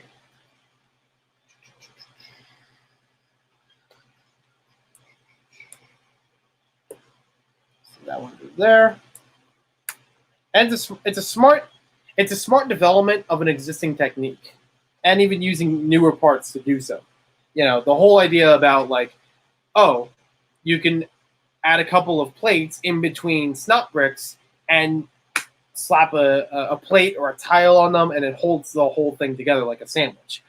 This is doing it to the extent of having an entire wall face made that way, and make it kind of decorative because we got some curved tiles sitting on top of that, holding that whole thing together, and this sitting right here.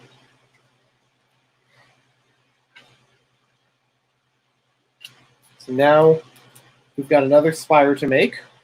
I aspire to build it. Ever just want to give into the absurd? Oh yeah, all the time.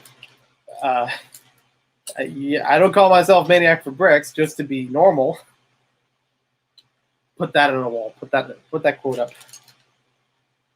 Again, I think Kevin should be here right now hearing that. He would totally riff on that. I've built Lego sets in bed when I was a kid, but I always lost the pieces, so I stopped. I've had the fear of that, but I've never fully... I don't think I've fully had that happen.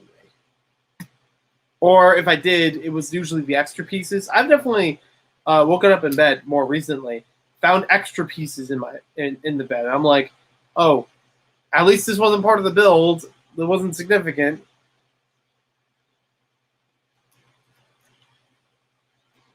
There's actually a fun picture. I know it's gone around as a meme, and I think that's also in a book. I don't know if it's the same picture or a very similar one of a kid's room that is surrounded on the floor with Lego pieces. And you see the kid just sitting up on the bed. That's the dream right there. The dream trademarked.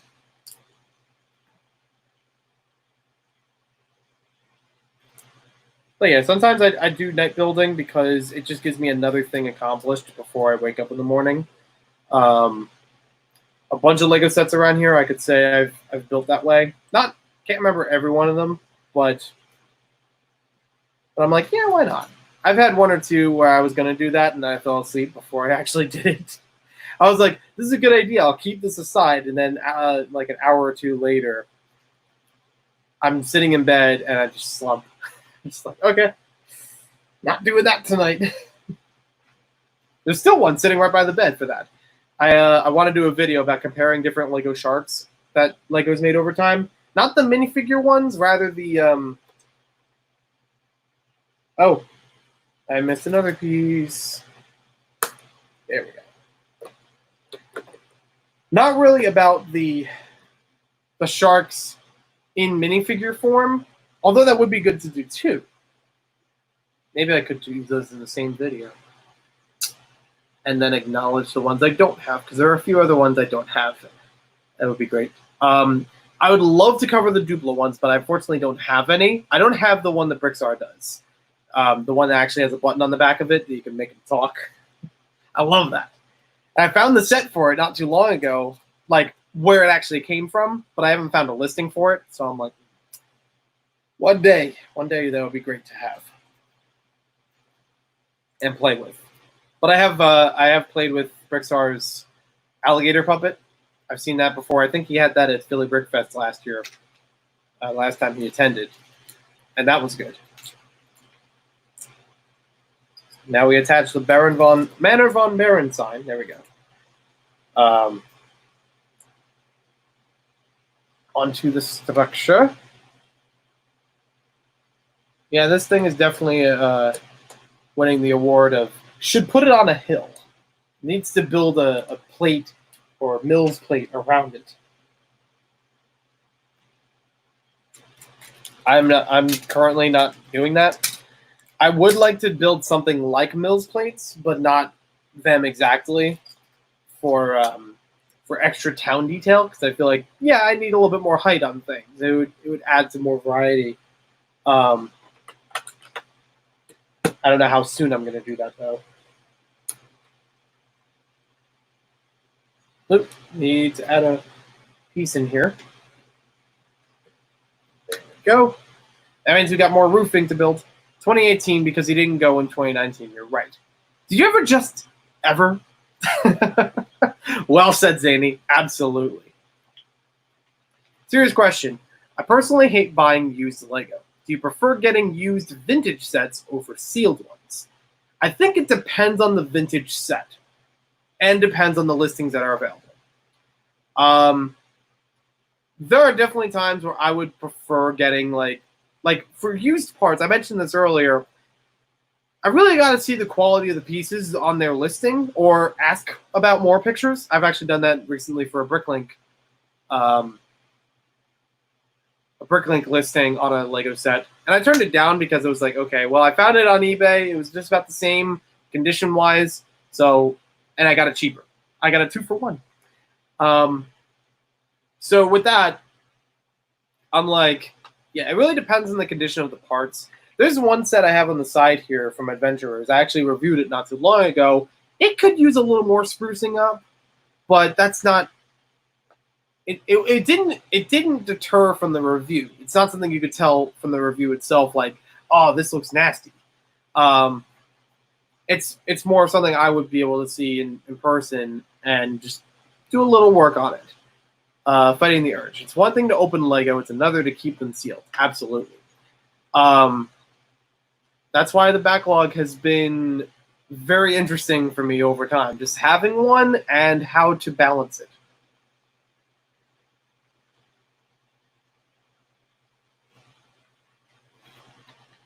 But yeah, for vintage sets, it also depends on how vintage you're talking. I have bought sets from the late 50s or so into 60s that were used, but you know, varying elements of complete. They didn't have broken parts when I remember. They had the box in decent shape, wasn't, you know, peeling off the sides or anything like that. I think 1 or 2 of them had the store price sticker still on it, which I thought was actually kind of cool. And that also, you know, works into the value of the set and the price of the set and how many are out there. Finding a sealed copy of anything is usually, for an older product, harder than a new one. But to each their own. I'm you know, not going to judge you if you want to find a sealed copy of an old set, even if it's a hefty price. That's your thing. That's fine. Just Too Good has that for a lot of his reviews, especially on the Throwback Thursday kind of stuff, where he'll buy a sealed copy of an old set. He doesn't buy a lot of the used ones because it gives you the fresh experience of the parts from the factory, of course, but it also, as a reviewer, it gives you all of the information that it was originally packaged with, treating it with the same dignity and respect as a brand new thing. I'm fine with that. It's not my money. It's his decision. However he wants to do that, is, you know, it's fine by me. And for some cases, I actually do enjoy that because it gets me to see more about the set that I wouldn't have been able to find otherwise. As a video, and again, a review, it gives you the best documentation of it, you know? So other people might be able to find that or learn something that was absent from their copy. I've picked up Lego sets, whether or not I've had them before Just Too Good, and I still watched his video to see the whole thing. I've watched videos from, and I've even had the experience of, videos from him and Brickstar where they get a fairly new copy of a set, but the wheels on the tires for wheels have been so oiled with, like, because it's rubber, they apply oil to it. It's still part of the set. It's still there, even if it's not a sealed copy or just a used copy. It's still there. It almost gives you the feeling like it's a new copy, either way. Also, there are those who aren't above selling Chinese knockoffs and saying it's Lego. Oh wait, I missed something that you said before that. Dude, Jude, welcome to the stream. Another thing to consider is that a seller might say it's new and then they piece together from their collection and from other sources. Right. So again, you have to really check on what the listing entails. Everyone works differently, to some extent. I've actually found sets and bought them, even though it looked new and complete. There was actually a thing in the listing that I either missed it or I didn't really care much. That it said these parts are substituted for these parts, and it didn't change the shape of the whole thing. It wasn't like major parts to it, but it was still like, okay, well, it's not the complete set then. You substituted something, it's incomplete.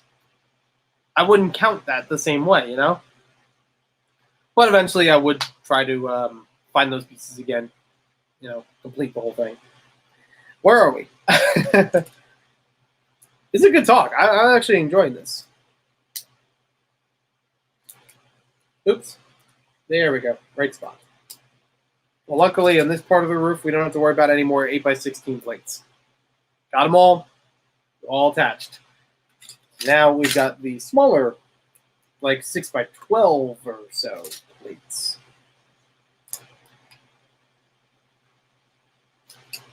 It's honestly a great technique. It gives you a lot of space for being a plate layer, put against something. It covers the whole thing because you have wedge plates, so you can, squeeze in between the intersections. I really like the idea here. I really like. It's not a new thing, but it always feels like a new thing to me because I don't build like that. I would build like a classic Lego set, having a whole bunch of slopes stacked on top of each other, and then you have all this ugly interior where you can't fit stuff as well. So I would love to adapt more into that, building stuff. Even if it's not stuff for conventions, just stuff for my personal use. I don't think I have anything right now with me that would need that. Like something I would go back to and read. Ooh, hello. Ooh, it's you. This bag number 13 is all kinds of surprises. Look at that new plate. That's new to me, at least. A modified 2x6 plate with brackets of 1x6. Pretty cool. Not gonna lie, that's very cool. What was I saying? So yeah, it's a technique that's already existed for a while, but it's something that I haven't done personally, and I need to adapt at some point. But right now, I don't have any buildings that I would like immediately tear that thing off and then put something new on it. A lot of my buildings have flat roofs, like for the police station, fire station, hospital. I'm thinking of all the buildings I have in my beach town. Anything for conventions, they don't really require that. They're mostly sculpture builds or vignettes where they don't need a roof. That's to say I can't add one. But yeah, those are fine.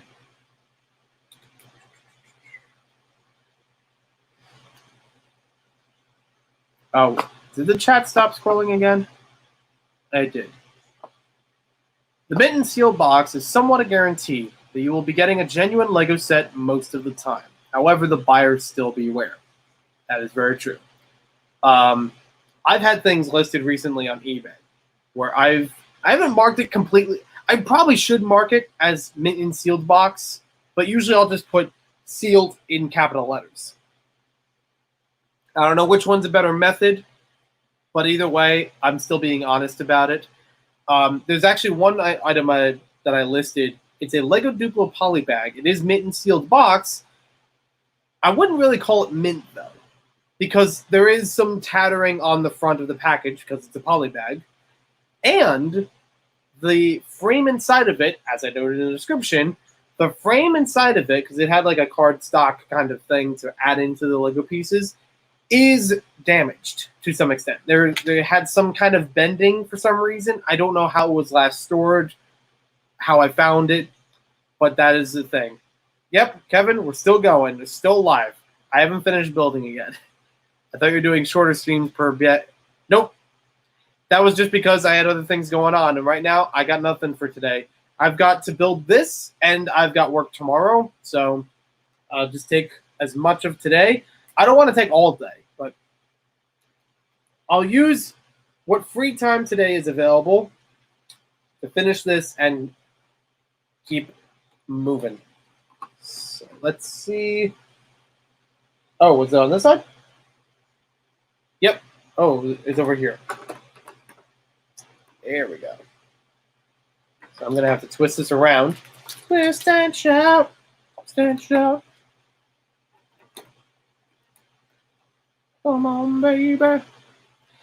That, and if I did keep doing live streams, like part whatever, I couldn't even remember today before I started the stream if this was part 4 or 5. So I'm going to lose the number counting thing fairly quickly if I did it per bag. And it would be kind of a waste because it's like, well, we could still talk. We could still, do things in between. That, No. The stained glass is about to fall apart behind this. I've called upon Kevin multiple times, actually, right before this. But now he gets to see me at the derbiest moment. So this is it? Final stream? Possibly. Yeah. I mean, the other ones were just because I had work or a podcast or something else I had to go to. And it's like, well, try to get this one done. Find a good spot for it. Try to clean this up because I do have some work that I will be doing at home with Zoom, like many other businesses. So I need to clear this area. Not because I don't want to show them this, but it's kind of messy, kind of cramped. Can't count how many times this happened to me. Thank you, Arizona Dan. I don't know if he's still in the stream, but he sent that to me on Instagram. Very, very true. Let's see. Pyro 1997. Sorry I didn't mention you before, but welcome to the stream. Good to have you here. How you doing today? Judith of the Judith. The man, the mytheth. The mytheth? The maneth? The litheth? The mytheth? The legendeth. I'm giving myself a tongue twister right now. Sorry. He's going to quit, but then he found the piece he had lost, quote unquote lost. It reinvigorated him, basically. I mean, hey, I was still wanted to keep building, but now it's like, okay, I physically can get past this part.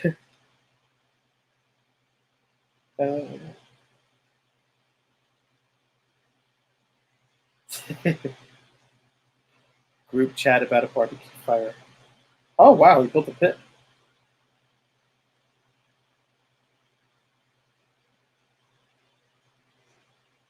I saw the lost piece post and thought the stream had ended. It was more of like, hey, did this happen to anybody else? And then I took it down when I realized, oh, it was under the table the whole time. So yeah, I probably would have said if it stopped the stream or anything. I said it here, if you were there or anything. So we're looking at this. We got the trans-clear piece for the mummy back here. We've got the trans-clear piece with the painting going in front of it. And in just a few more pieces, I'd be happy to share up close about the play feature, which I think is really cool. A really inventive use of that piece, of the light brick. Instead of it just lighting up at eyeballs or something like that.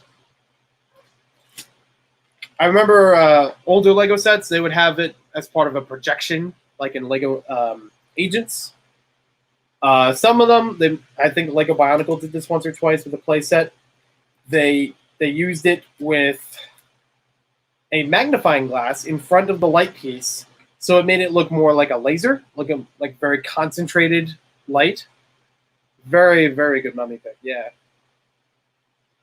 Just got to add a few more things on top.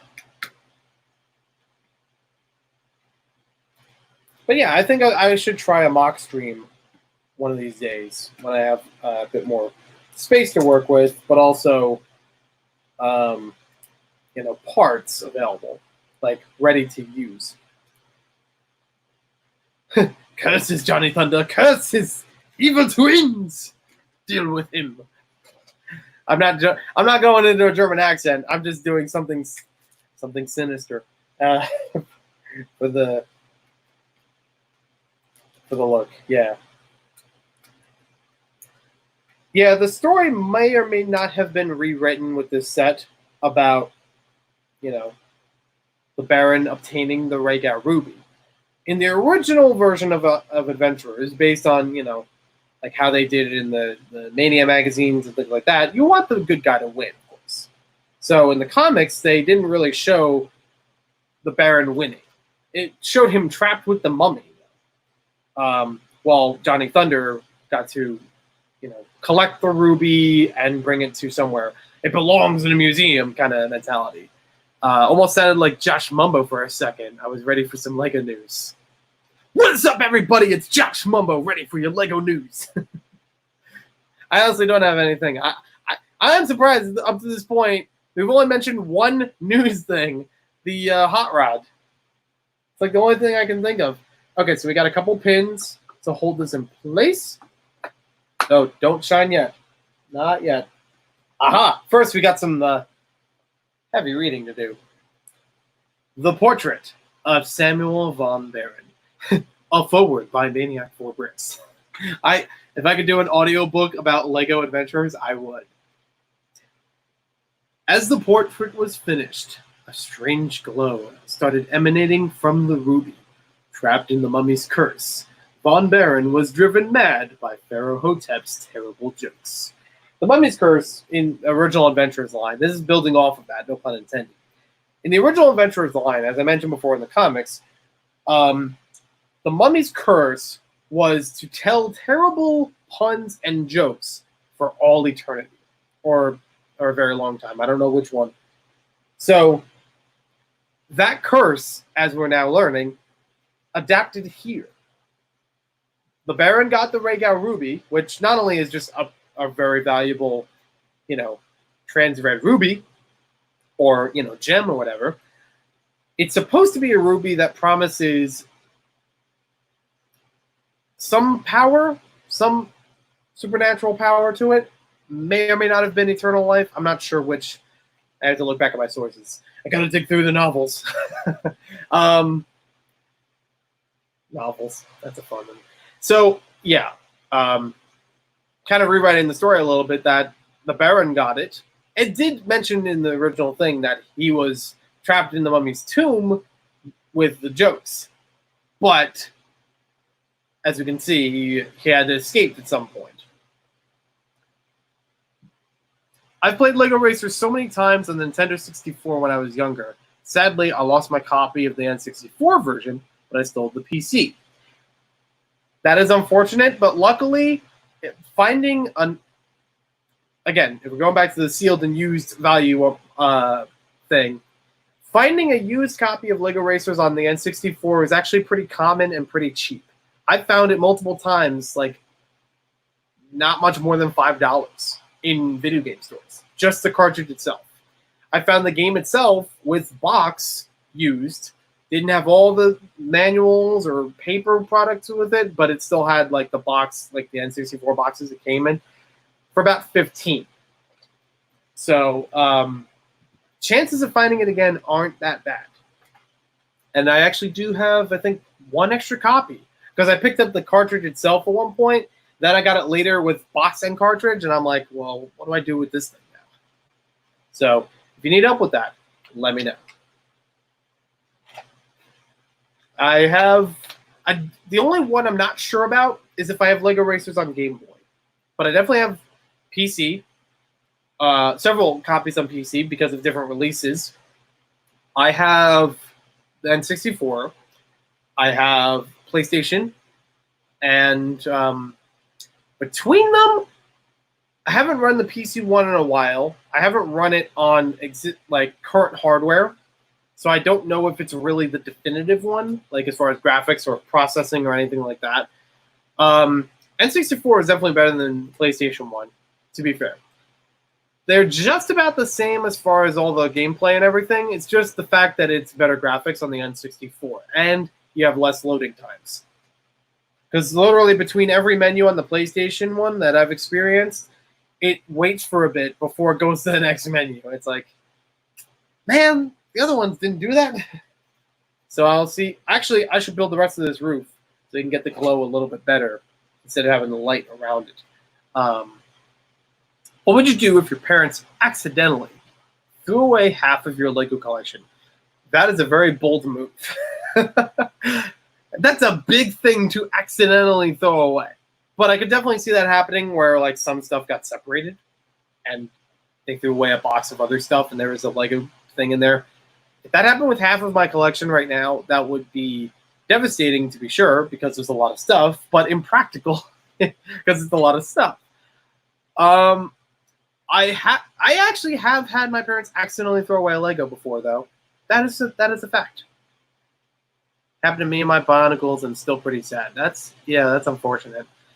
Again, I have spares of Bionicle sets. I've cleaned most of them. I've inspected most of them for making sure their parts are there. If you need help with that, again, I'm happy to help because I've picked up lots of Bionicle a couple of years ago.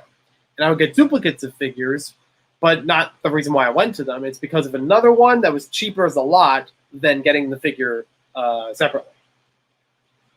So I can help out with that. I've definitely heard that from other people, and I try to extend the offer, as best as I can. I have had Lego accidentally thrown away before, and here's the story. The Lego Duplo Super Truck, the first of 2 officially recalled items, or at least that Lego will boast is only of 2 recalled items in their history.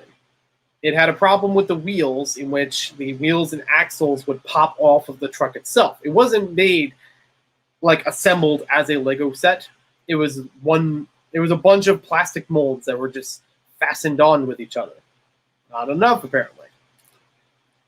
So in the case where kids would be rolling it around, there was a tendency that they might injure themselves by the wheels popping off suddenly, hitting on something with those open axles. That product was recalled. I own that product, and I don't have anything from the original set anymore, unfortunately. The truck itself was accidentally thrown away. Well, recalled, I should say. I mean, I don't even know if you could have had just the proof of purchase and still keep the thing, and get the refund either way. I think you still had to send it in. But that's why I don't have it, the original one. But I do have other ones I found over time. Yeah, absolutely. No problem. Then I've had the figure and the parts for that set, because it actually came with like a box of Duplo Brits. The figure and the parts for that set, I've donated as part of my Eagle Scout project. A video that I've mentioned before on the channel. I don't know if I've actually mentioned the entire Lego Duplo collection I had growing up, but I definitely know the sets. I've created like a private list through Brickset and Bricklink of what I had in that collection. And the only things from the Duplo collection that I still have, like original ones, were like 1 or 2 cave figures, caveman, cavewoman, or something. Just because they accidentally fell out from all that other stuff. Fell off the truck. I know. No, there actually was an accident. Like it just didn't. It wasn't with the other figures. It wasn't with the other bricks or anything like that. And books with bricks. I don't know what the official title for the collection of them was, but there were a couple of like hardcover Lego Duplo books. I've reviewed some of them on the channel a while ago. And they had bricks added on with them, and sometimes a figure like an animal, in order to interact with it in the book itself. So you read the story, it would give you this indented form of brick that you could place the brick onto and use the bricks in that set to build a tower, to build a higher point for an animal, to build a bridge for them to cross. It's really cool. That I still have. I've gotten back some of the of those, not the original copies, but the same kind of set over time. Like Sheriff Jake, I got that several months back. That was a set that I used to own, and no proper listings for it on databases. I mean, there's a Bricklink one, but it doesn't actually show that it's in a specialized case. It's for Kevin. It's like the case that they, I think Nick Voss had it at Brick Fair last year, Brick Fair, Virginia last year. That he built a model inside of that case, like a ship in a bottle style, is a very unique thing. It was very cool. I think I told you before, but when I started working for Lego September 2005, there was a sign at the register for recalling that Duplo truck and where to get a refund.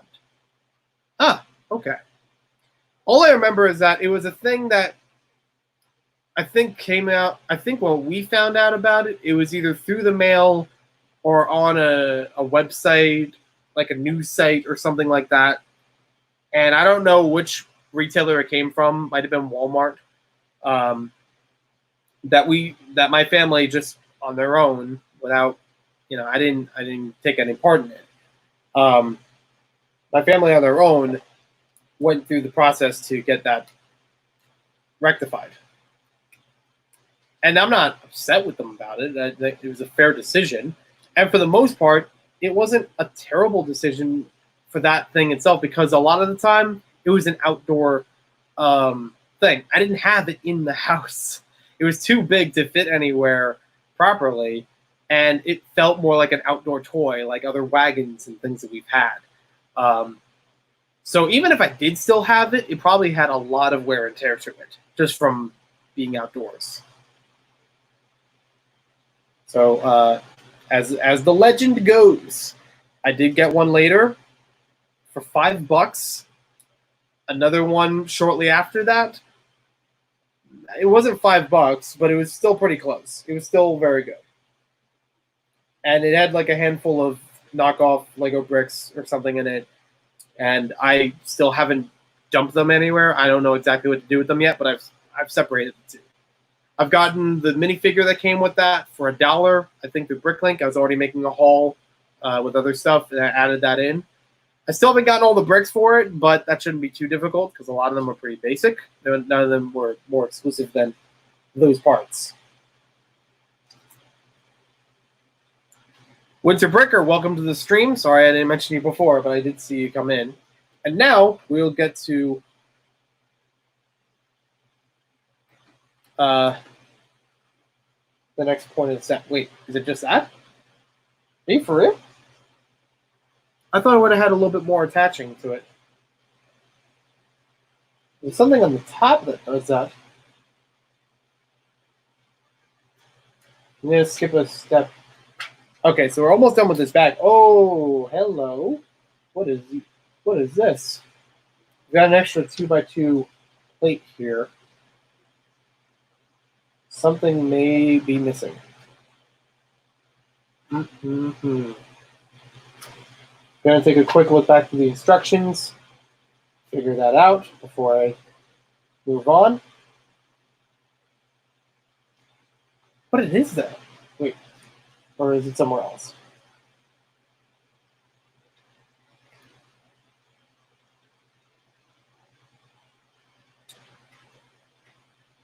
Oh, did I? Oh. Let's see. I'm going to take that part out very gently. Gently.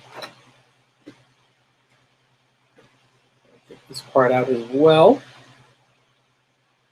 Yeah, this is the part where it explodes, of course.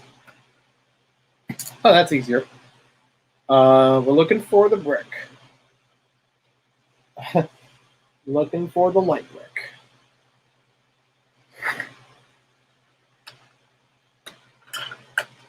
Oh, that was easy. Wait. You know what's going to happen. Yeah, I'm going to build up the tension for this 2-second gap.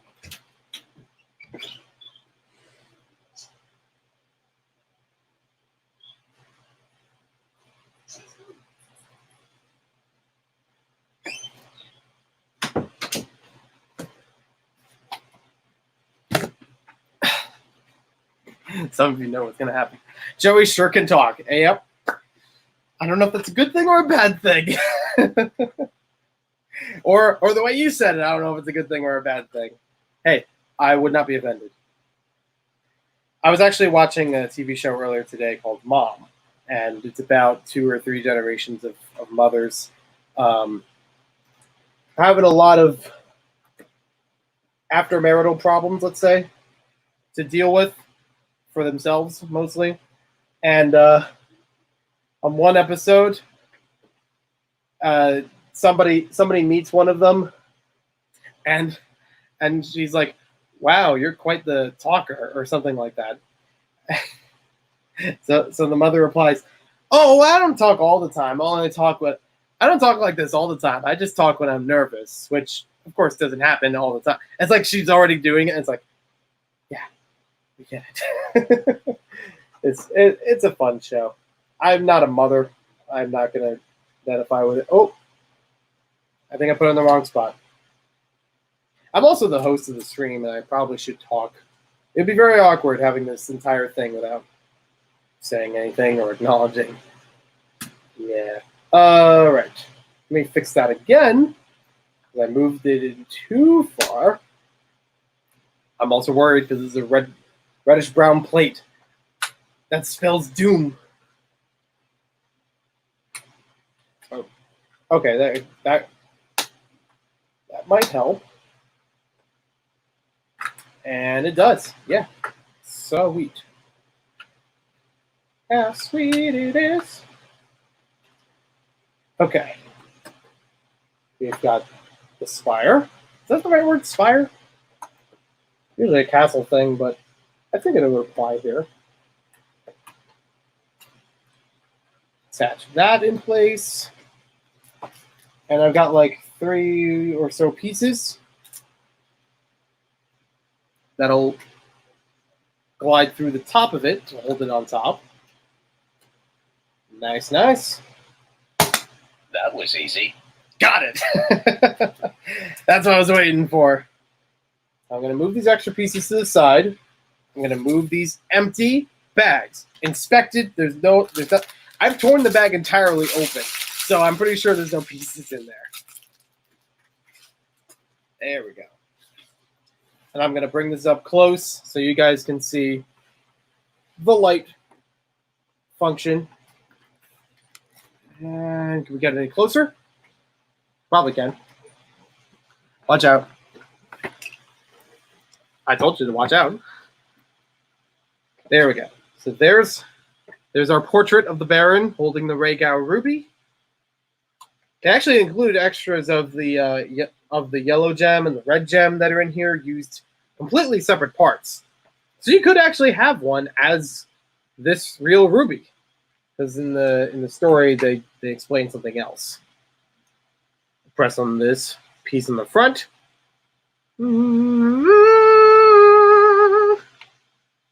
Nicely done. I don't know how well that showed up on camera though, but that glowing part will now show the Pharaoh's curse. The transparent piece right behind it. This is already incredible. Even if this stopped right here for the house, look at that. That already looks pretty nice. And that's like barely scratching the surface of the elevator section, you know? That looks pretty good. It would look better in the dark, still not bad. Oh, Brick Bunnies TV. You're killing me, Smalls. You're right. I should have done that. All right. Sorry, my fingers. Let's try this time. This side. There we go. All right. I was just saying earlier about, I'm trying to get as little outside light in this as possible. I didn't even turn off the lights. The windows are, the blinds are closed. But in the daytime, this is as best as I can get for the effect.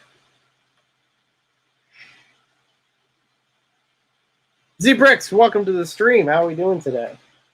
And what's also kind of cool, I can see a bit of it from the stained glass, like a little reflection from the sides. Shall we get musical? And I don't mean 42nd Street or Music Man or King and I or other things.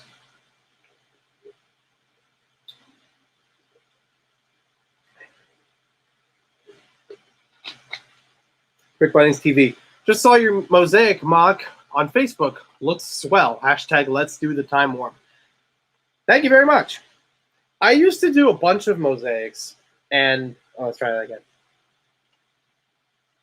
I used to do a bunch of mosaics at a Lego store event. I was not working there. I was just wandering through the mall. I was already at the Lego store, and they said something about, oh, we're having this event in this other section of the mall. I was like, okay, I'll take a look.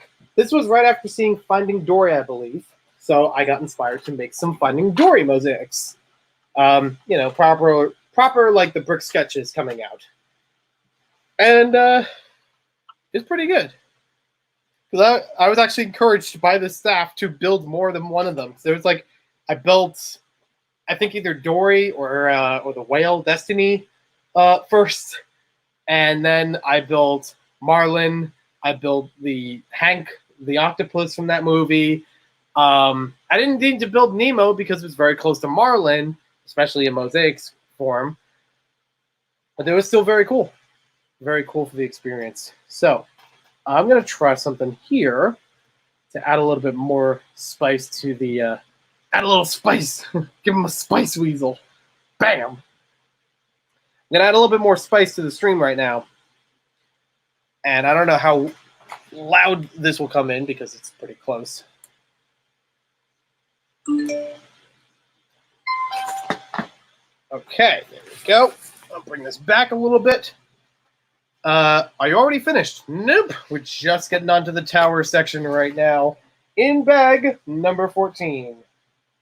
Well, still a couple other things around that I need to work on there. But I'm going to add a little bit more to the experience. Yeah, I got my own easy button. I've had it for a long time.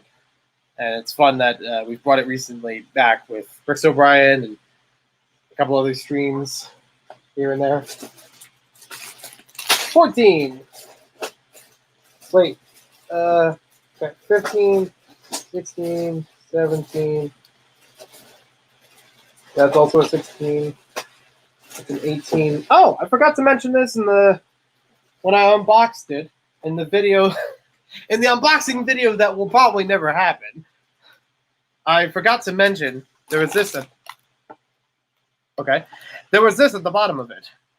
A little kids go free with pay little ticket to Legoland coupon as its own booklet, not as a part of the instructions or anything. I mean, it's cool that's away from the instructions, but a new thing for me at least, seeing it as its own thing going on.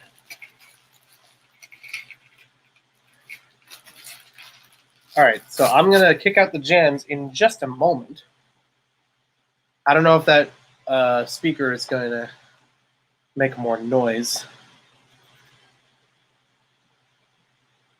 But I've got a song in mind. It just shut off. It's been charging the whole time, hasn't it? It should be. It's been here like all stream. Yeah, this is actually a Frisbee that has a Bluetooth speaker built into it. And yes, it does make the same sound as on iTunes when you have a song converted. It's Nerf branded, that's why I have it. Yeah. Come on. Why does it keep turning off? It must be very low battery. I'll try to do it from my phone. I don't know how we're going to hear it. I was going to do it on the speaker to make it more audible. As if anybody's going there right now. That's true. So just for the next minute or so, I've wanted to try to incorporate some of the Adventurers themes music from the LEGO video games into the stream, whether or not through Bluetooth speakers to make it more audible. I don't know how well it's going to work, though. So, first of all, got some ghosts to build. Some ghosts that are not ghosts, but they are. Still kind of disappointed that the... I haven't seen LEGO do glow-in-the-dark stuff in general. So, I guess that's also why they canceled or stopped producing the ghost molds. To be fair, it's a very specialized thing for a minifigure, even though you could use it multiple times on Star Wars. I was going to walk away from that. I don't know what to walk to. No, I'm going to own it. I'm going to say, yeah, they make a lot of specialized molds in Star Wars that are one-time use for a minifigure. And try as they might for using it elsewhere, they don't use it often enough to really, in my opinion, warrant it. Like, Greedo's head has been used a number of times for Greedo over many years, and not many other characters. Like one or two from, I think, an Anakin Pod Racer set. And again, very long strides in between. How do you justify a thing like that? Is it something you like with the license itself that helps with it? Like funding? I have no idea. It just doesn't make a lot of sense to me where something more frequently usable, a ghost, you know, you can put that into a whole bunch of themes. You don't even have to use it the same era of, you know, pirates or adventurers, or it could be in Hidden Side, for example. Even though Hidden Side has its own kind of ghost going on. All right, so let's see what we can do with this music.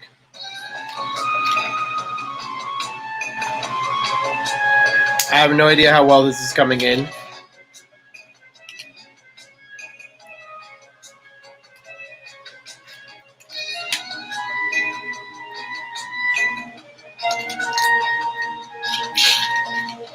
Especially over the sound of me and the parts. Yeah, Shima could do that.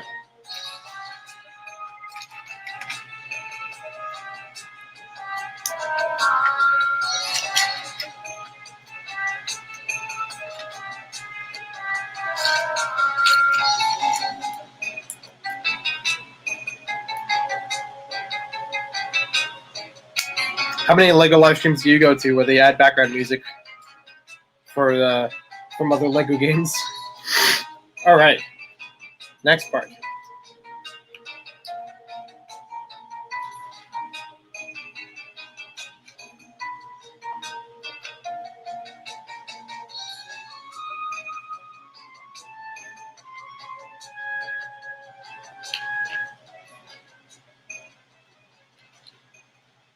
Now, I don't know if it's going to list it in the instructions themselves, but there is a reason why this thing is built. It is not a reference to an older LEGO theme. It's building on the story of the current, like, adventurers.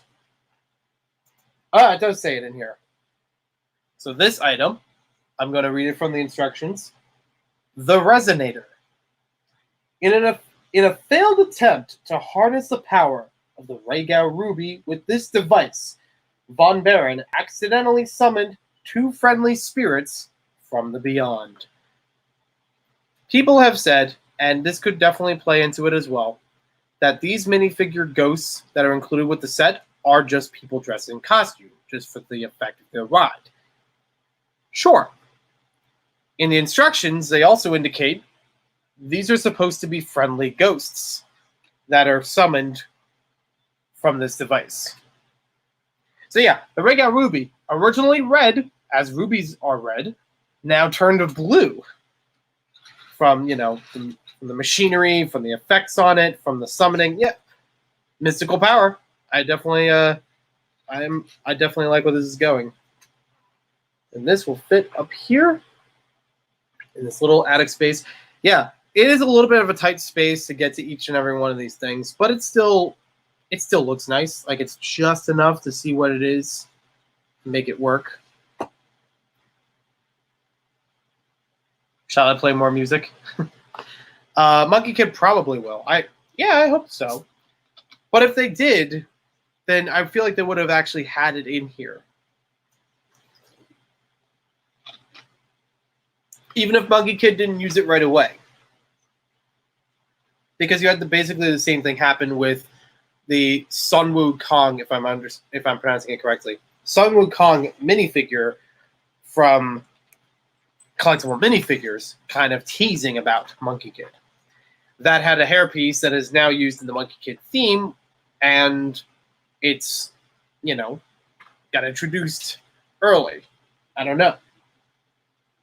I feel like if they were going to use more Lego Ghosts, they would have put it in here, a ghost-oriented set. Oh well. Adakin07, welcome to the stream. Sorry I didn't mention your name right away. May or may not be carried in my own thoughts.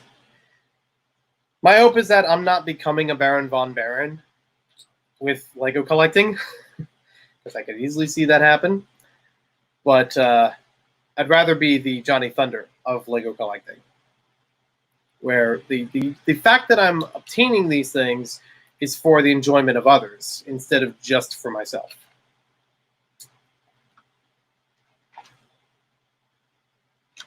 How many eyes did I roll right now?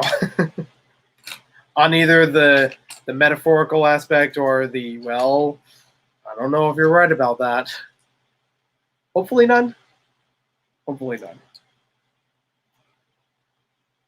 We could go on with more Adventurers theme music. I found it a long time ago, and I have most of it in the same playlist, so it's like, sweet.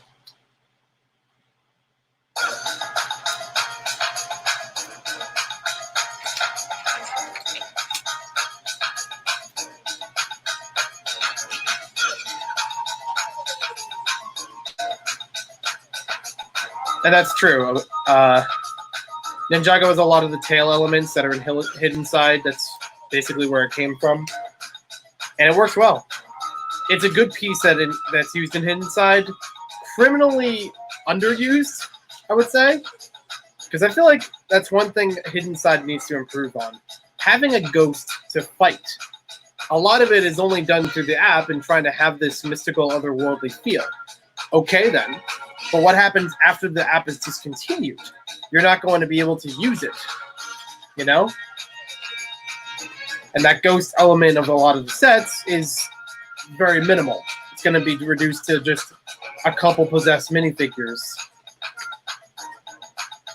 Like they could have added like the full ghost in any one, like one per set, and even if it was a repeat of them. Oops, that's not the right one. There we go.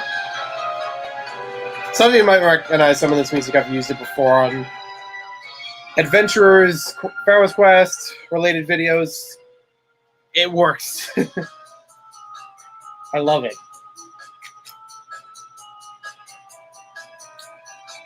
Very fitting.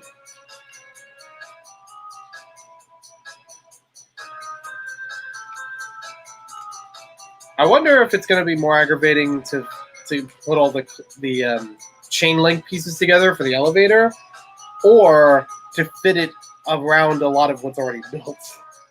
I wonder which one's the more challenging thing. I've also heard from people that if the elevator gets stuck, one or two of the pieces can be removed. Although it will stress the parts, it will make it flow better.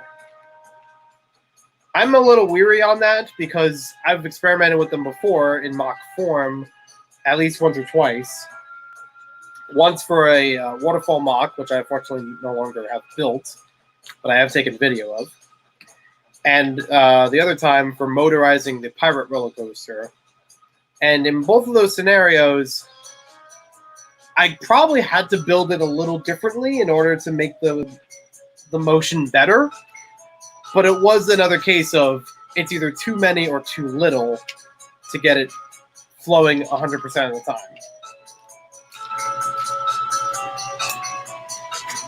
Nope. Another lost piece? Nope. Okay. Landed right next to me. All good. More window building.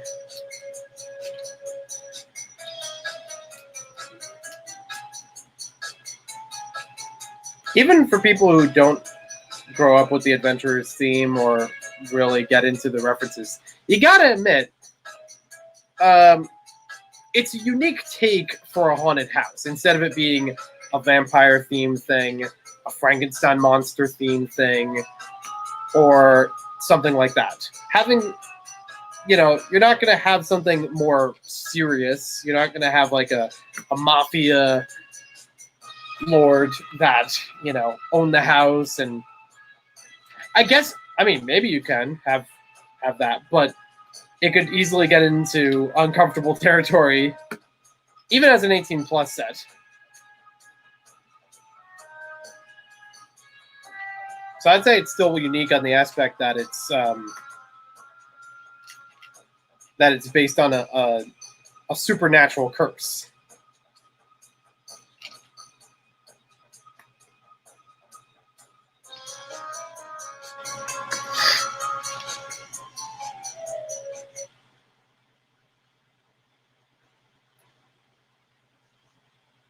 Oh wait, I forgot. I can go to a playlist where it's all in order and I don't have to pick and choose.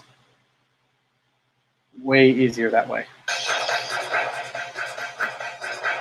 Fun fact, when Series 19 came out and they had the Johnny Thunder minifigure, like a revamp of him in there, I played this song in the car going to GameStop. Here's the story. That series, those images come out, and I'm like, yes, I'm so for this. I want to get the Johnny Thunder minifigure first and foremost. That was the first pack I was going to feel for it, and if I couldn't buy all of them at the time, I was definitely buying that figure. So on my way home from work, I hear from other people that it's available at GameStops, and I decided, you know what? I'm going to call them up. I'm going to see if my local GameStop has them available. So lo and behold, they did, and I was still on the way home, so I could, take a little detour, take a little turn, and go into GameStop. On the car ride, I was at a light or something, and I was like, you know what? I'm gonna play this music right now. This music I was just running, in anticipation for it, because it's an Adventurers piece. It has Johnny Thunder in that part of the game. It just fits so well. It was a proud moment for me, especially with one of my favorite lines. And luckily I did have enough that I could get the entire series right then and there at that store.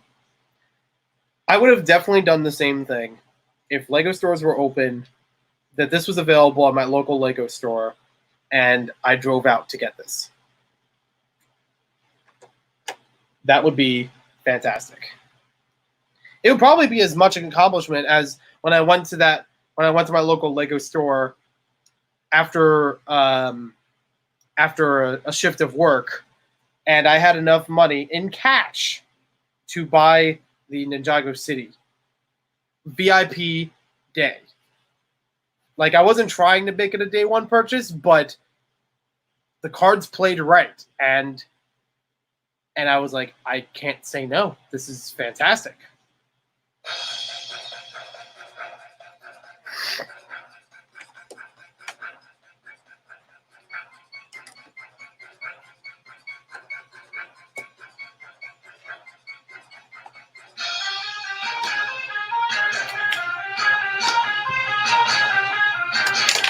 Oh, fell all the way down in the graveyard.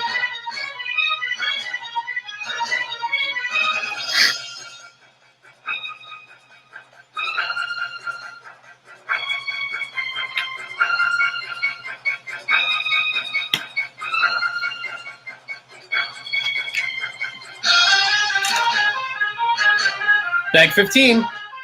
I'll be right back. I need to grab a box of tissues.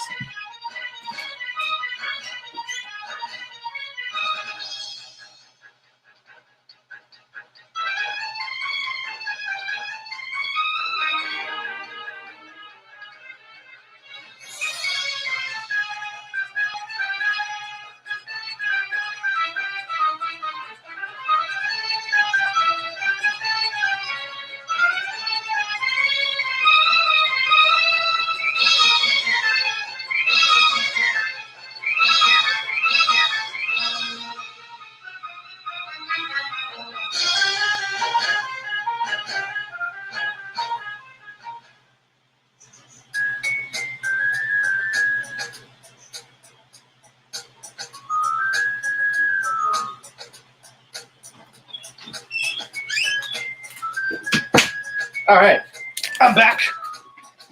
Didn't need a little sign to say we'll be right back. All right, bag 15 time. Not this bag. Let's move that over here so it's handy.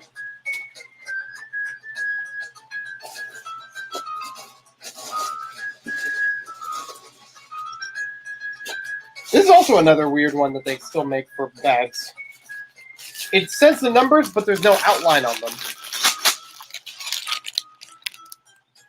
Yeah, you can kind of see that in there.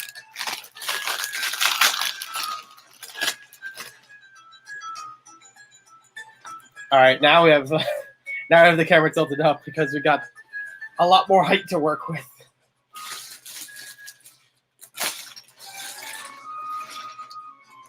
Yeah, this is the same one that I played earlier. Let me skip that. This is technically in the Adventurer's World in the Lego Island 2. That's where a lot of this music is coming from right now. But every time I hear it, not in love with it. It represents the worst part of Lego Island 2 as a video game.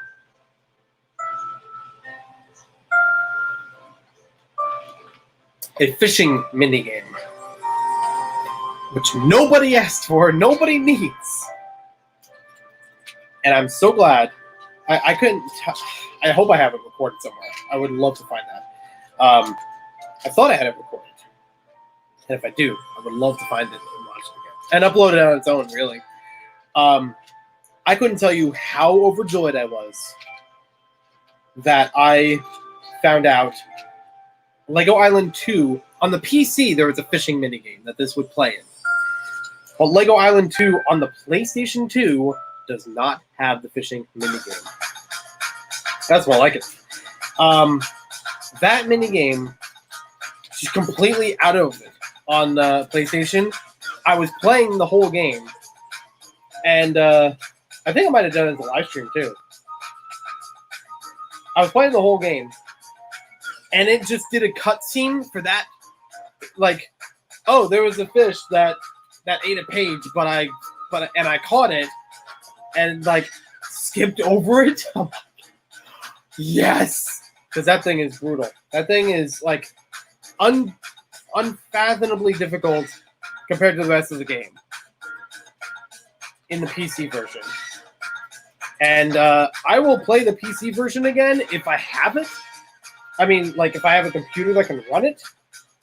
But I would not play it willingly. I would want a little bit more motivation for that specifically. For that and the jousting was also difficult. So I'm going to build all the windows first, like we did in the last bag. So we cut down on finding all those pieces.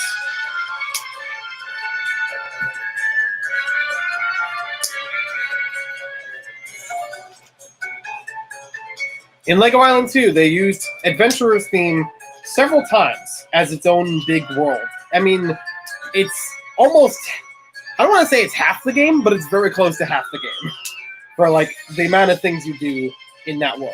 It's actually pretty cool. It's like low-key, they could have made an Adventurer's game on its own, probably. Maybe. Of all the things that were shown in there. they had all three sub themes up to that point of Adventurers used. So it was Dino Island, there was Egypt, which was the first one, and then there was the Amazon Jungle, which was the second one. All three of them were used in the same part of the video game. They were also used together like that in Lego Racers 2 that came out around that time of Lego Island 2. What I'm going to do here, because I think we have one more track. Sorry, I forgot about that. Can't forget that.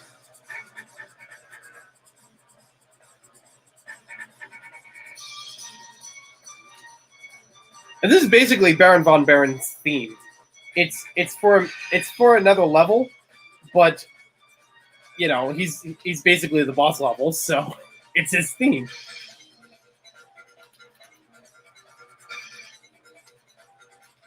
If I can get any of the Lego video games to stream, I would love to show them to you guys, especially the classic ones. Like I don't have to play. I wouldn't mind playing newer ones like Lego Incredibles or Lego Marvel Superheroes or Jurassic World or anything like that. It wouldn't be bad, but it's also fun seeing what used to be, what the older ones were like, and I don't have a proper way of setting that up right now. At least the way that I know of doesn't fully work.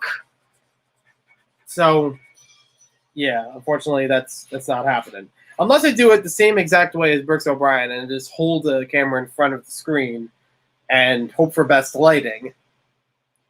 I've done that before. Plenty of time. Now we're moving into the tracks from Lego Racers 1. Which have a lot more goofy tone to them, but that's the whole game.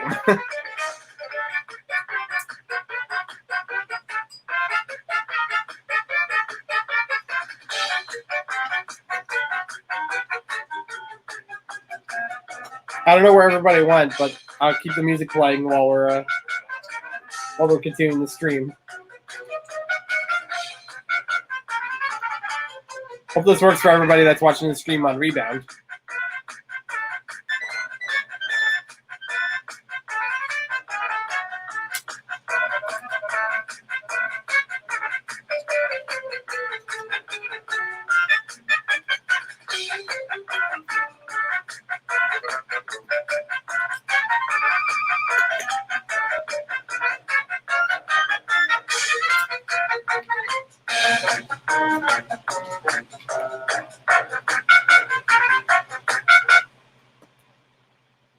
Yeah, since they're loopable,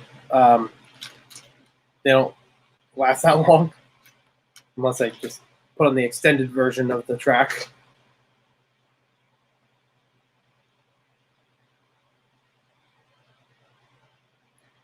In Lego Racers 1, there were 3 tracks that were based on, well, technically more, but I call it 3. There were 3 tracks, like racing tracks, that were based on the Adventurers theme.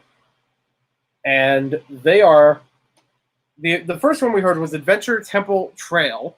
That, I believe, was the last of them in one of the later circuits. Welcome. I meant to say thank you for still being here, dude. And no problem. If this is just a listening thing now. But the other ones, this was, I think, the first one that you come across in the circuits. Amazon Adventure Alley. It's either that or the second one. I forget which. I should know this.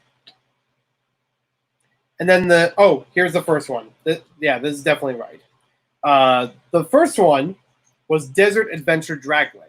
So it had a very Egyptian theme to it, like the first wave of Adventurer sets. Amazon Adventure Alley, based on the Amazon sets, of course. And then the one we just heard, which I already forgot the name, but it's sitting right here. Adventure Temple Trail mixes the 2 themes together for its own unique track layout. Then there are technically more of those, or you do play them again, but in mirror form. Brick Bunny's TV, I see you're here as well. Thank you. So much of the conversation died down, so I didn't know who else was here for a bit. Oops, that's the wrong piece. I was building the same thing twice when I actually was built differently. All right. Yep, there's still more of the 1x1s and brick and plate form to stack on top of each other. I think I said that before. I was gonna as the bag was opening, I was gonna try to stack the entire thing. I need to do that now. Just like with the windows, started that off before building the bag. I need to do this, and then just break them off at points. I need to. So yeah, there were a couple of tracks in LEGO Racers that had what was called mirror tracks. And it's literally the same track, but it's swapped. Either the direction is backwards, or everything that you turn left, you would turn right, and vice versa. It's a common thing in racing games to happen, to add more breadth to the game, give more tracks available. And this did happen in LEGO Racers, where it was, like I said, everything that you would turn left, you would now turn right. For me, I found it, at times disorienting if I was playing between circuits, because it's like, oh, now I need to figure this out again. It's almost difficult that way, just to keep up with that. So we got that here. We've got this here. Boom. There we go.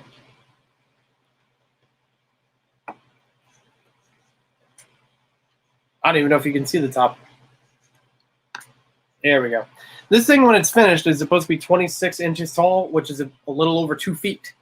And that, I think, might be the tallest LEGO set that I own. Because Ninjago City is a little bit... It's just over 2 feet tall, 24, 25 inches. This has Ninjago City beat.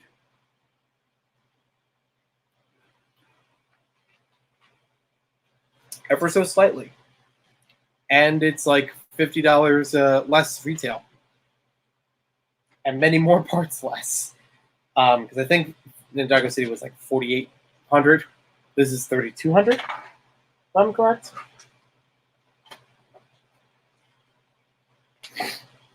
Oh, I also got to check out why there's a QR code on the front of this. Yeah, 3231 on this set. Also, I can check out why there's a QR code on the front of the box here. I'll try that out. My phone should be able to read that.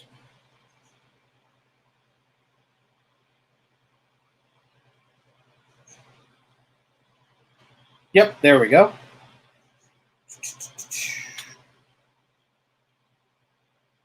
Oh, okay, so it leads to LEGO Building Instructions app, a digital copy of the instructions. I thought it was going to lead to the Powered Up app, honestly. All right, so I'm going to do the Desert Adventure Dragway for our next track here. Our next LEGO Racers track, or our next soundtrack. You be the judge. Both are right answers.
And then follow that up with Amazon Adventure Alley.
If we have this little downtime, I'm going to continue playing Lego music just to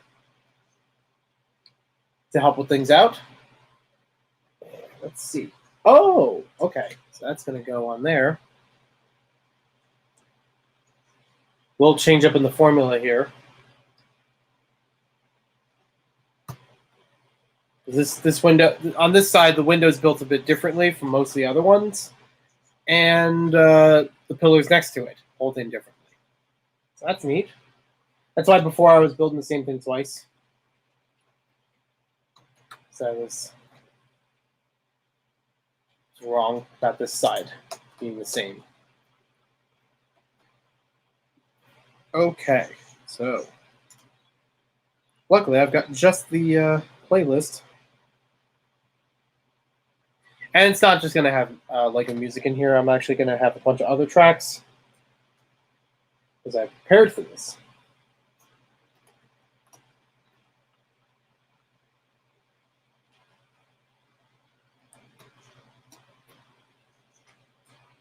Just give me a moment to see what else needs to go here. Out there. And this here. Okay. So now I'll just press shuffle on this. Get a bunch of other music, mostly from older video games that I really like.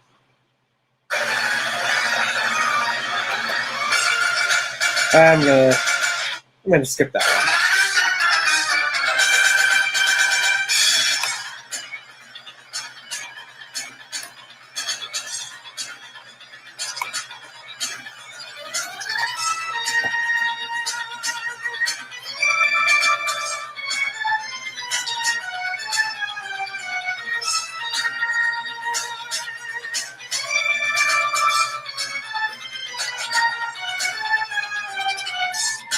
Oh, the next bag is going to be it.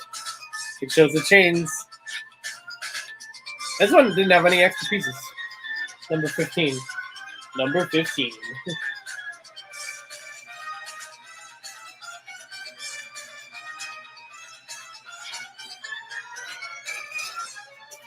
So I can figure out the right music playing in here by chance.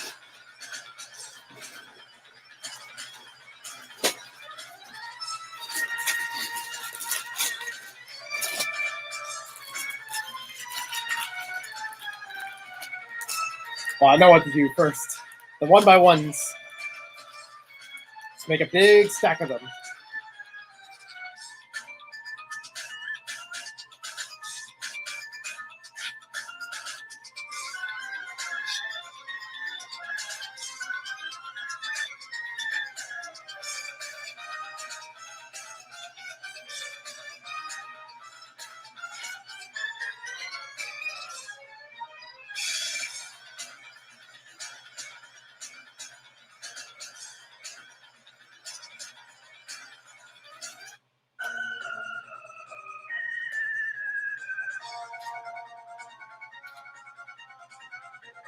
Going back to Lego Racers on this one. The last one was Simpsons arcade game from Konami. Great game. I've played it several times. Whenever I find an arcade copy of it at a store, in an arcade itself, I love playing it. I've actually made a video about that, like my run through of it at a store once. I was allowed to film in store. I got permission first.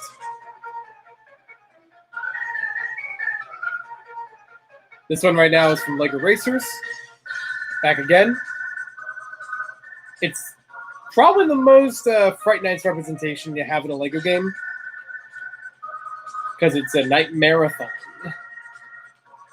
It's a track all about the Fright Nights theme, which was pretty fresh at the time of its of the game's release.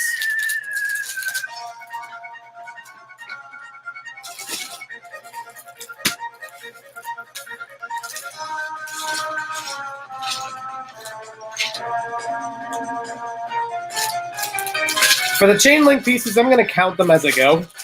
Or if there's an even number of them, I'll try to divide it and then link them together. That's what I've done in other sets.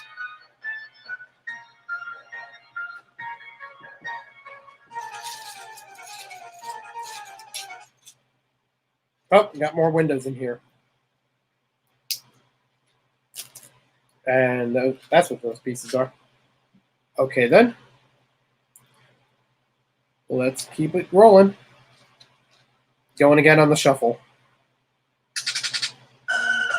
Oh. Now you want to knock it up a notch with a blast from your spice weasel.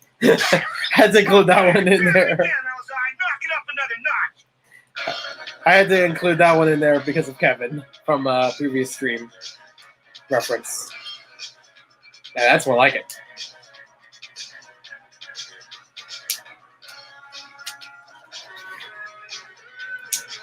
We've got the Guile theme from Street Fighter 2. You're listening to Maniac for Bricks. Bricks. I'm not a radio DJ, but I always aspire for one.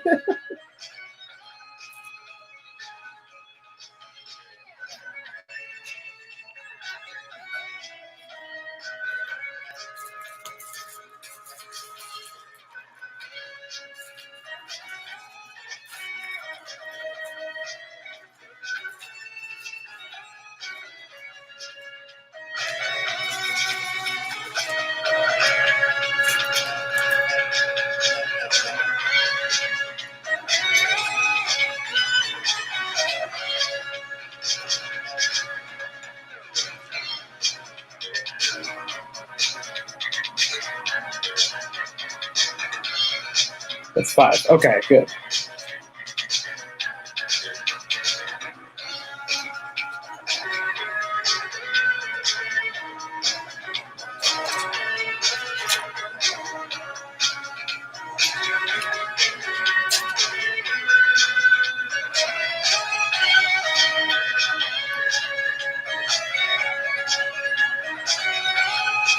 Welcome, Cafe Con Lego. Coming along nicely. Yep, definitely. I did something wrong here. I added the plate on the bottom. I saw that you posted a video. I'll have to watch that sometime after the stream. So I'm curious about how it turned out, getting all the dots. I feel like this is going to be one of those cases where it's going to be easier to get it in the aftermarket on Bricklink, like if you're getting certain ones. Same thing I can think of happening with Lego Movie 2. They had a whole bunch of trading cards. As some of them, you could get the binder if you were a VIP member, and you could get the cards after a certain amount of purchase, certain amount per purchase, and in a limited time. There are a whole bunch of those cards I'm still missing, and I have to figure out how to get the other ones, or the ones that I have duplicates of, what to do with them, like who to trade them with.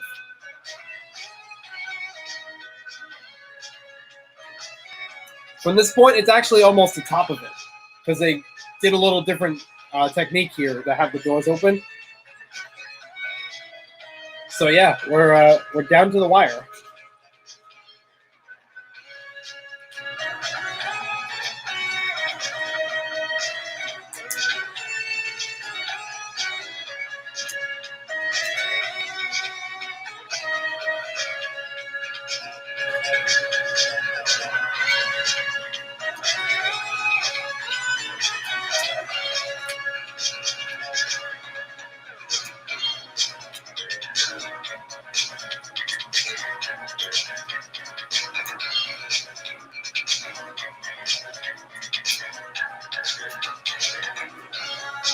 If you guys have a request for any music, especially from video game music, let me know in the comments, and I'll be happy to play it as best as I can.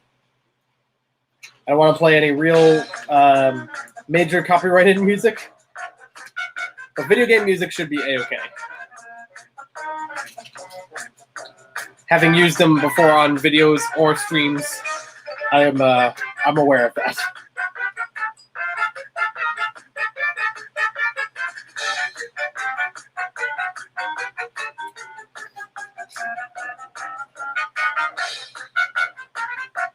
I don't see those pieces. Where are they?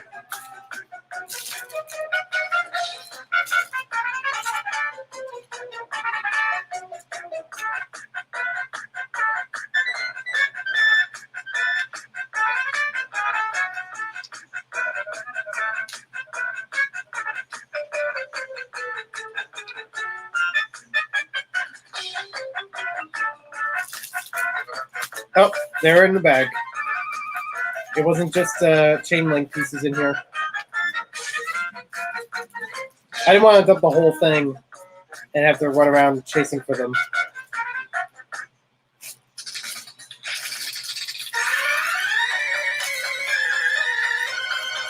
There's a lot of Simpsons arcade music I stuck in this list, so it's very likely to come up.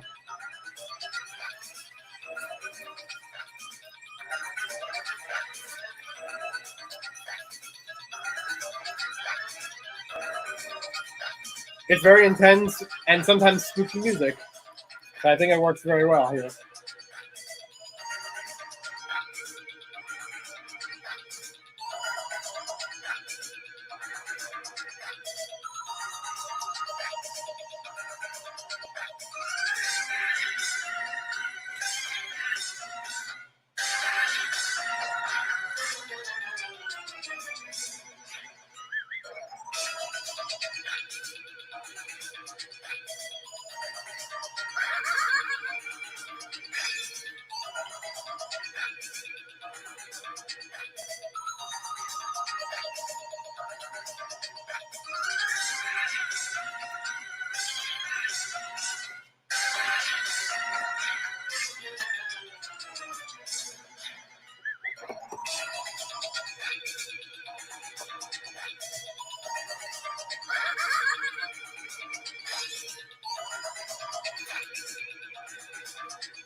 Oh, there we go. It's more, but at least now it feels different.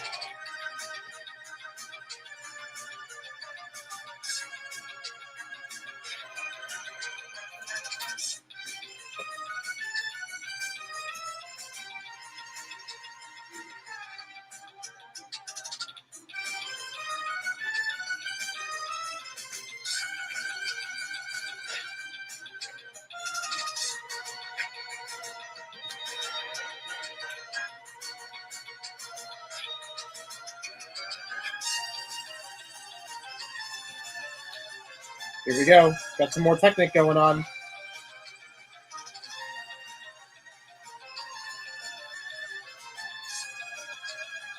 I'm keeping it flat. Flat on the table. Make sure everything lines up.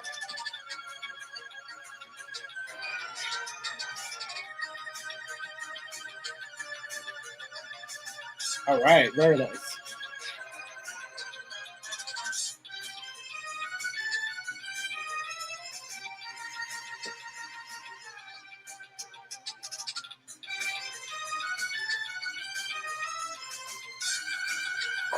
And I don't even know if we can see it now.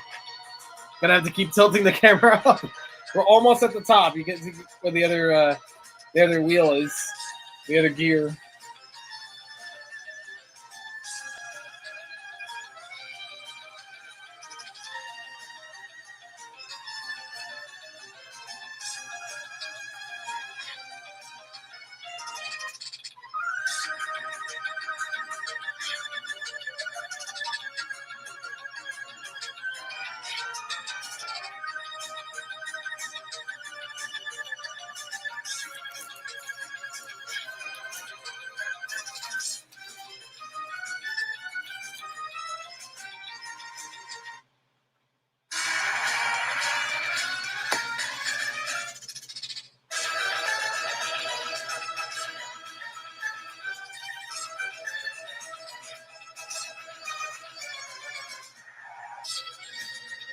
Um,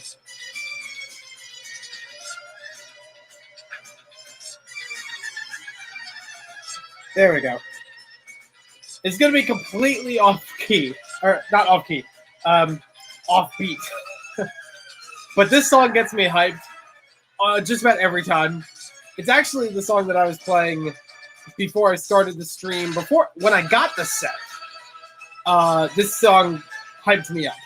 So, allow me to play Daytona USA's "Let's Go Away."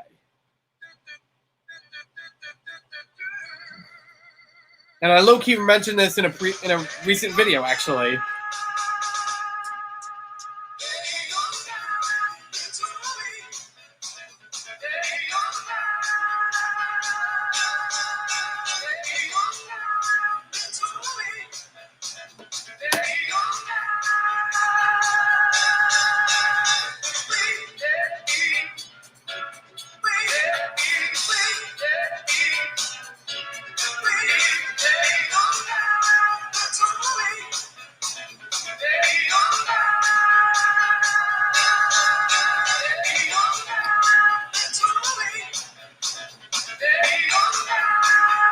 There we go. We're one step away.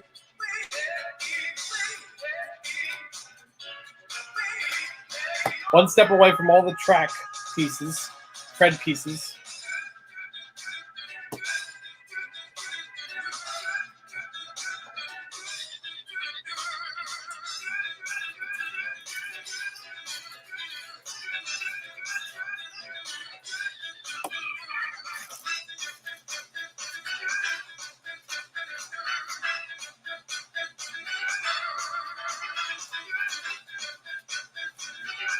Uh-huh. All right, then. I'm going to move this back a little bit. Actually, let's move it over here-ish. Let's try... No, don't open up. I'm going to move it right here. I'm going to tilt it down a little bit. Because now we have a whole bunch of the track pieces to build. It says in the instructions, 148 of the black treads and 2 of the gray ones, which they give you 3, and there's probably more black ones. So it's done. It also breaks it down into 2 parts. It says 74 black, 1 gray, times 2, link them together. And it shows how it lines up, like on the whole thing. So my question is, do I break it up further than 74 to like what, 37? If I'm doing math correctly. Yep, 37. Count out 37. Lay it on the side. 37. Lay it. 37. Lay it. 37, lay it, group them together after that. That might be easier. I've done this before with... I'm trying to remember the last time I did it. I've definitely done it with other sets in the past that have like a bunch of treads, but not a lot of them. And I would definitely break it down in that way. So now we're talking real business here. I'm going to move these other pieces from the bag aside, so I can clear the space and count everything clearly here. There we go. Count everything very clearly here.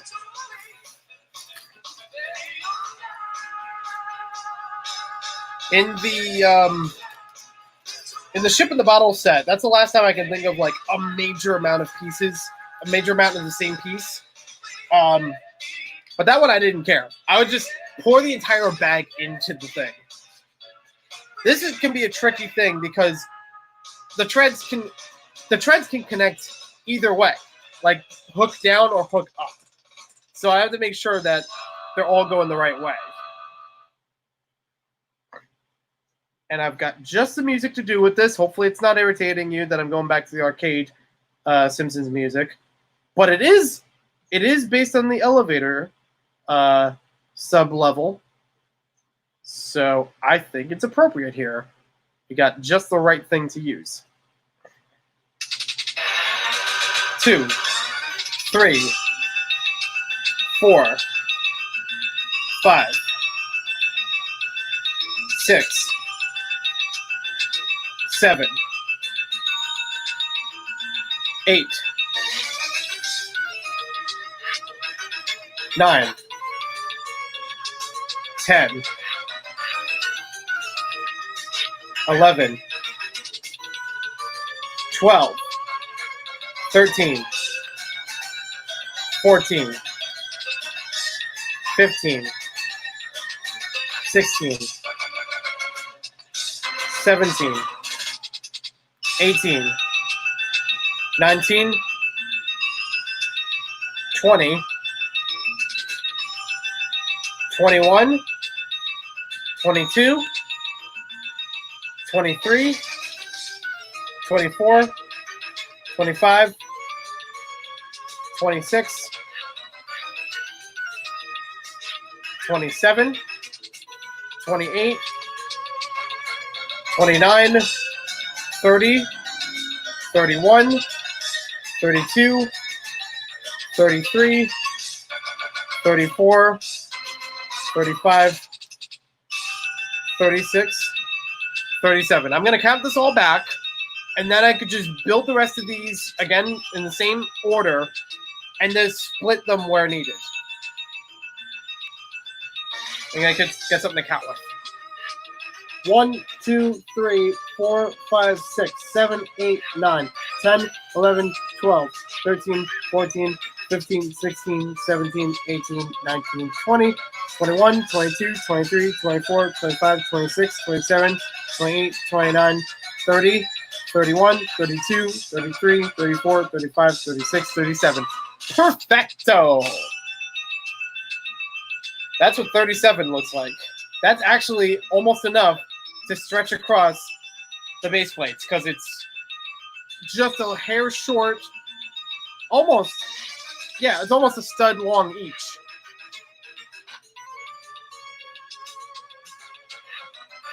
I'm going to throw that on the story.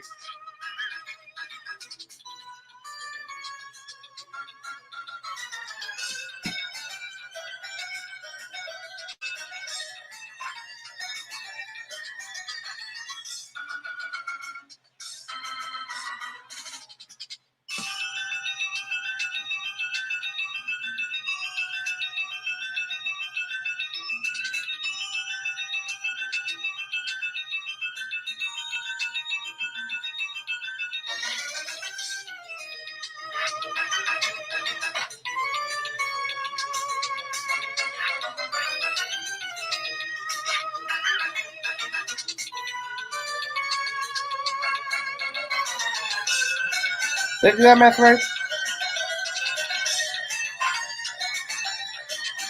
Yeah, okay.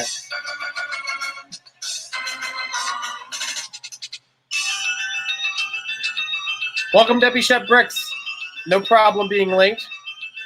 We had a whole bunch in between where I was missing a black 8x16 plate, so no problem. So currently I'm building the chain link. I've already counted out 37, which is 1/4 of all the ones I need. So now I just have to build the same stretch of them. Here we go. So I have to build the same stretch of these, facing the same way, 3 more times. And then I can link them together with the other gray pieces that I have here. And to get in the mood with it, I have a whole bunch of Simpsons elevator music from the arcade game playing.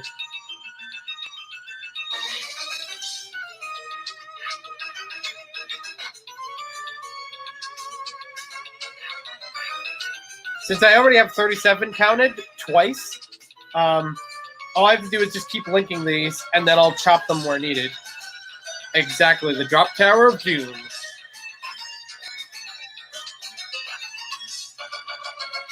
I think there is a sheep Lego piece. I should probably find it for you. Other than the brickhead. Like, I want to say it's like a friend's animal or something like that.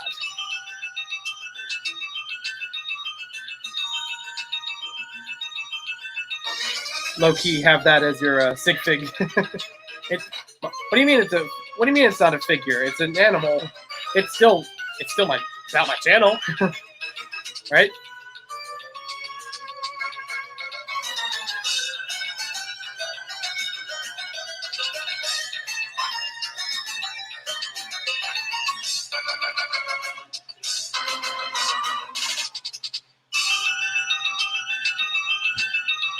Very, very focused on this part, especially.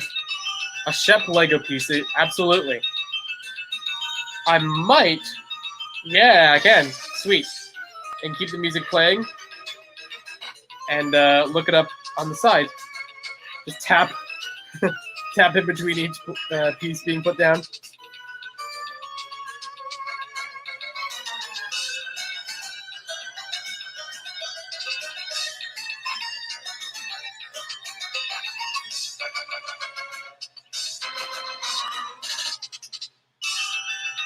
I know they definitely made Lego Sheep before, like a couple of pieces. I saw someone at Brick Fair, Alabama that had a really cool one. I think I have pictures of that, so I can let you know how to build that. Like a very good building technique to make it.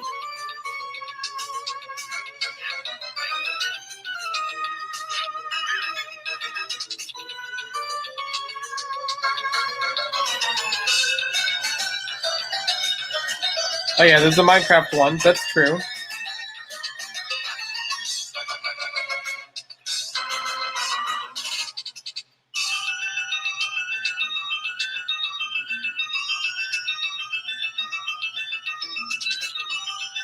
There's a lot of Duplo versions that they've made over the years.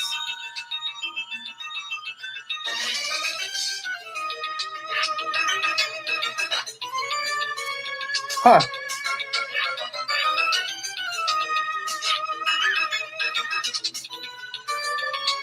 Let me try searching something else.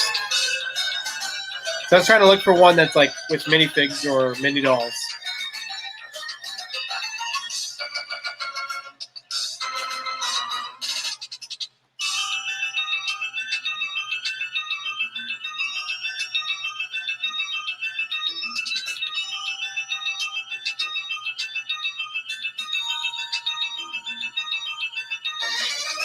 Oh, I see.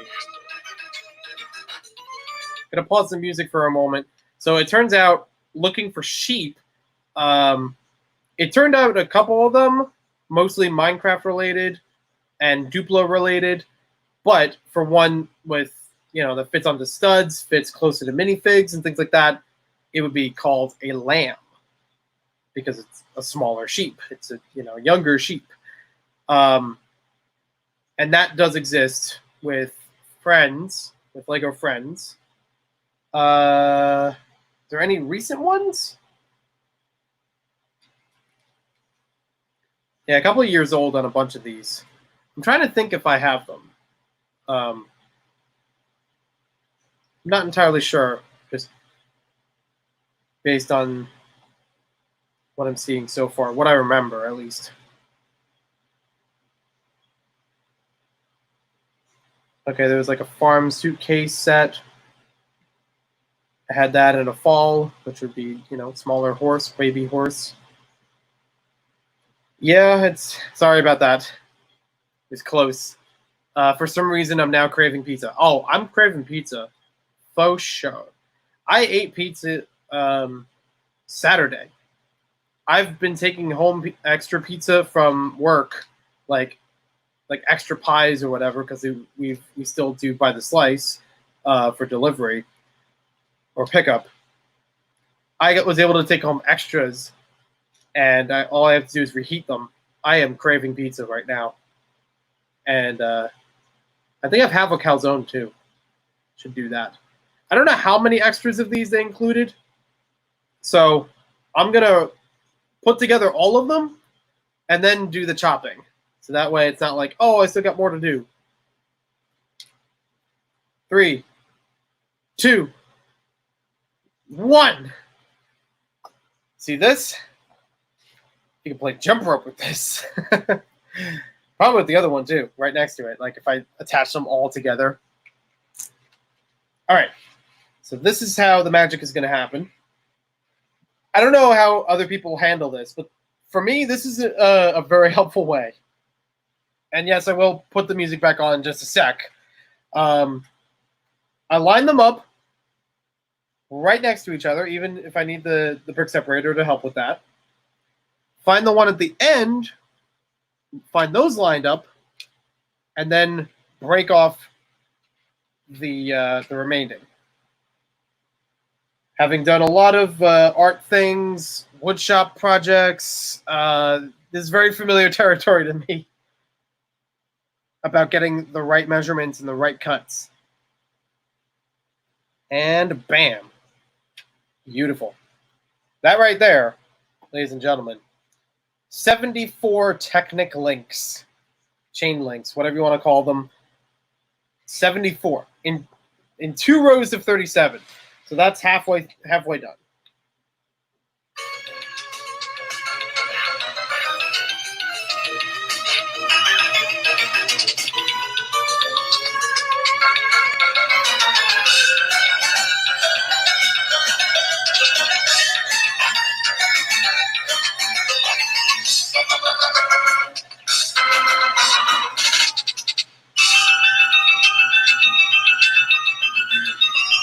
That's 3. There should be some extras.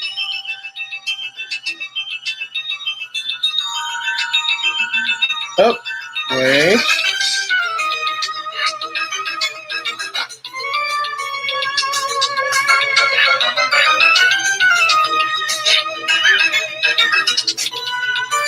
Someone in the middle isn't cooperating on these pieces.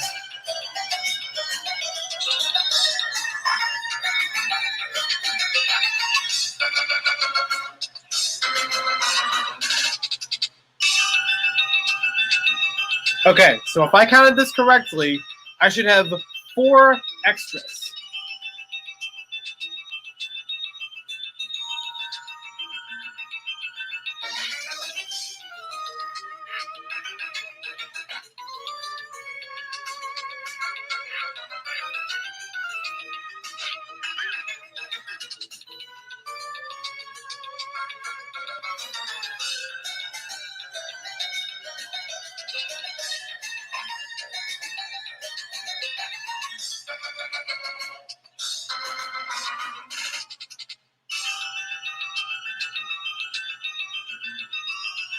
I'm going to count this again just to be sure for each one of these.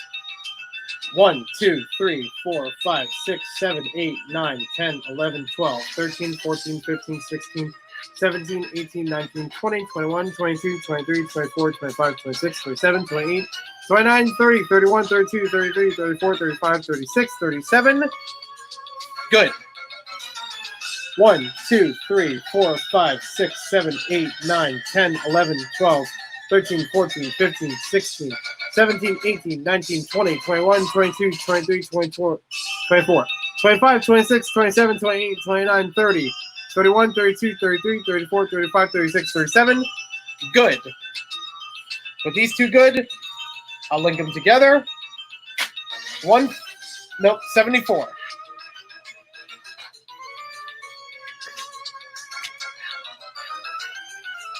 One of these is the original one, so it should be right. That's why I based all the other ones off. 1, 2, 3, 4, 5, 6, 7, 8, 9, 10, 11, 12. Wait, let me start over. I'll be sure they're both lined up so I can count them both at the same time, make it a little faster. 1, 2, 3, 4, 5, 6, 7, 8, 9, 10, 11, 12, 13, 14, 15, 16, 17, 18, 19, 20, 21, 22, 23, 24, 25, 26, 27, 28, 29, 30, 31, 32, 33, 34, 35, 36, 37. Yes. And now we got to pair it all together and wrap it around the building.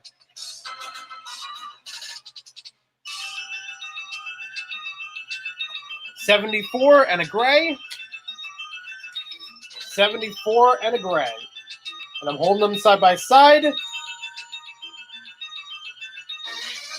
Perfect. All facing the same way. That's also perfect. So there we go. 148 and 2 gray. Yeah, I'm literally looking at every single one of these to be sure they're all facing the right way. So there's nothing snagging.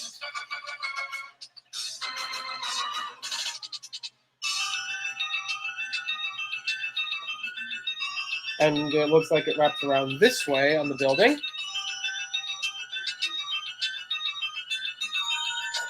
Oh, wait. I'm going to adjust the camera and the model. I might even have to do this from the inside too. Let's have them all face in like that.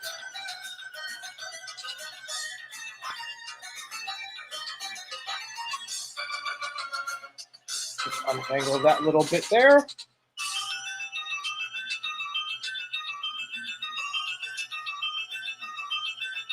I don't know which one would have been easier, starting on the back or starting on the inside first.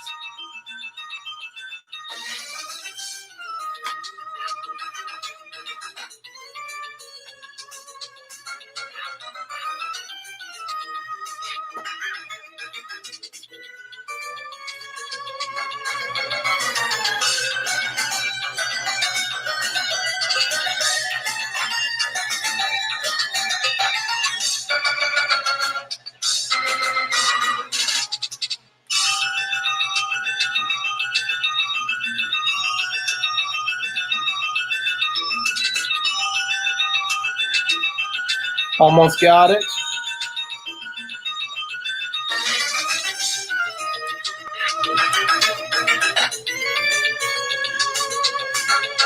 Just got to fit it through the bottom. Having a little trouble on that.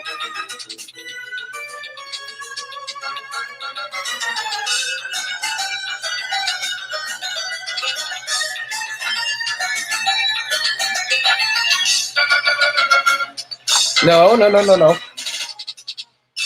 There we go.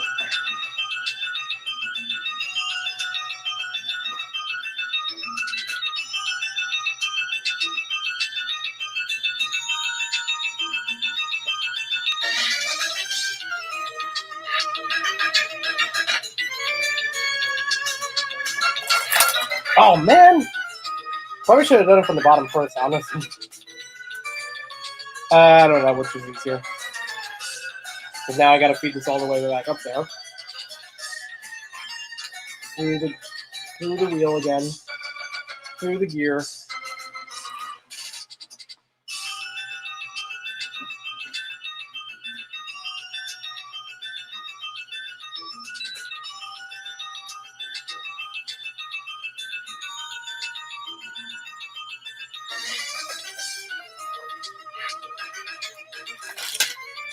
Oh, man. Yeah, I think the attachment, fitting this on the ride is more difficult than counting it at this point. It's taking so long that the track actually stopped. So, ain't that something?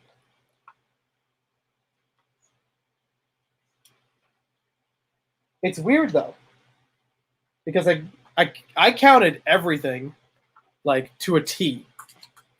I can't believe it's actually taking me 15 minutes to do this. First of all, because that's how long that extended mix was, and second of all, Bionicle Forever looking good, thank you. Or do you mean the set? Joke. So I counted everything over that there was 37 or. That I broke the 74 down into 32 groups of 37. Then I counted everything for 37 for 4 straight things. So that should be 148.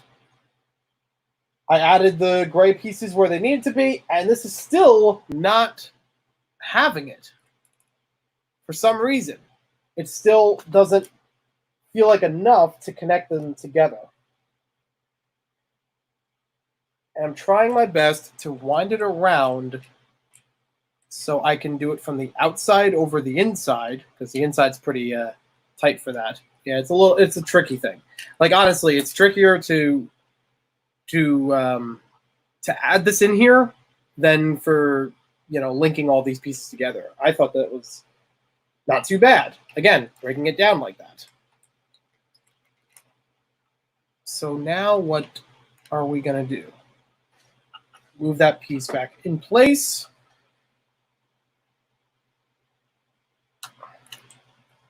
No.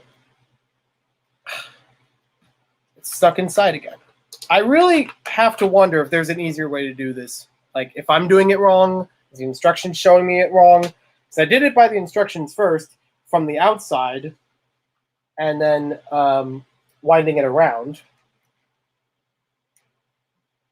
Is there something on the other step that I might be missing? No. It just connects them together.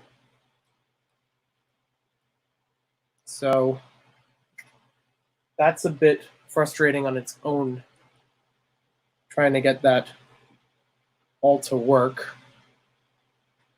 Maybe the gears are catching on at the wrong point, and that's why it feels so tightened here. I'm spinning the set around again, making sure it's still on the table, so don't, please, if I drop this thing. No. I'm trying to tighten this up as much as possible, but still keep it on the gears.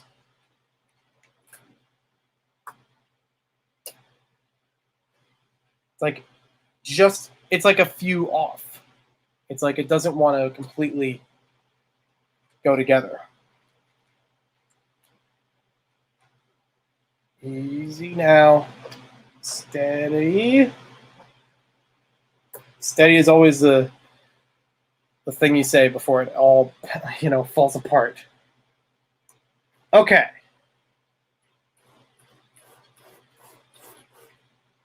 We got it. It's going. I actually don't know how this thing turns on its own. Like, how do you crank it manually? Or is that supposed to be the last part of it? I'm not sure. So I'm actually going to do this as a. I should actually take this clip from the live stream, do a time lapse on it, so breaking that 15 minutes down to like 2 or 3 minutes of setting this all up, and then mention this stuff afterwards, because I think this is important. But as it is, I'm going to record this as its own clip to throw onto Instagram for people who are have not built it yet. Hello, everybody. Maniac for Bricks from the live stream. I've just assembled the chain link to go on here. I found that the best way for me to do so was to send it up through here, wrap it around, make sure it gets through the bottom one, and then tug between the two to bring them close together. It is a bit of a tight fit, even with the number that they show in the instructions. I obviously still have more to do before I test the entire ride. At the end of it, you should have 4 black chain links and 1 light bluish gray. These are all the extra pieces. Whether or not that's helping modify the ride, I'm not sure yet. And the way I've broken this down, there's supposed to be 148 of the black and then 2 of the light bluish gray, and then every 74 black, you add a light bluish gray. I've broken it down to have 4 groups of 37, link 2 together, add a gray, and repeat that twice. That was perfect. That actually lasted exactly a minute in order for me to post it on Instagram, without being chopped. It's on the left side. Yeah, I see that here on the left side, but maybe because there's something on top of this I think still needs to be built in another step. So I can't actually crank it right now. But I might, let's see. I was trying to crank it from the other side where you'd actually be able to add the motor onto it. And that's not moving right now. So it's probably something else I need to do there. or I just messed up something horrifically in the instructions. I really hope not, because that's a far away from where we are right now. Hello, everybody. Maniac for Bricks from the live stream. I'm just assembled the chain link. Share up to 1 minute of video. Oh, okay. That's a lot more convenient. Instagram has a thing called IGTV, where it allows you to upload a video like on YouTube between 1 to 15 minutes, I believe. And what I found, I've been using that a couple of times for like re-uploading a YouTube video to another platform. Works a little bit easier that way. And I just found out that by making a post, normally you'd have to go through Explore tab and click IGTV and set that up. Now you can do it as if it were a post, like a photo or just a short video, and select the option between them. So that's great. I'm actually happy about that.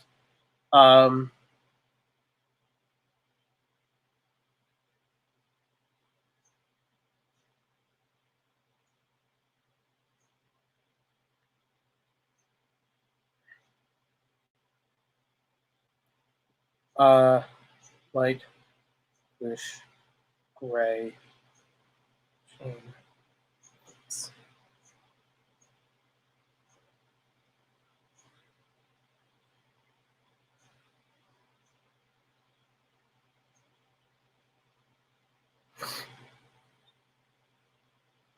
And good. I'll move that off to the side, or right here. I didn't have anywhere on the side to really move it. All right, back on track. So I will grab the other pieces here and continue building on the top. So this has a bit of a cam function on top of it where the ride will push the doors open. And I think that's going to be really cool to see. I'd love to learn more cam techniques with things like this. You know, being able to make things move on their own without having to always put a motor or set of gears behind it. That I think will be awesome to get more into and figure out. I've learned a little bit of it over time with older models, especially from, of all things, Time Cruisers. They do a handful of that on different models. So that way you can roll them around and it'll make other things move on it, like a chimney on a train or the wings on a car. They're all really good.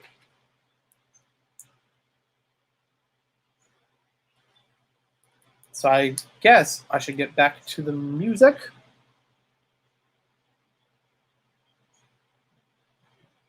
Oh, that looks cool. Okay, so luckily, I'm not playing that music further. We've already exhausted Simpsons Arcade music, I believe. So what I'm going to do is I'm going to go back to my Build Music playlist and pick something else, which is also hype. We're going to... So for those who have been... have tuned out for a bit and just coming back, or just joined right now, I've been playing some video game music to help hype up the stream in between comments whenever we have things. If I don't have anything new to read, this will help in between things. So it's not too quiet, or you just hear a fan running or something like that. So starting things off, Mission Impossible music from the NES game. And this is the Venice level, which is honestly one of my favorite tracks from there. Even though I've never played the game, I dig this music. Here we go.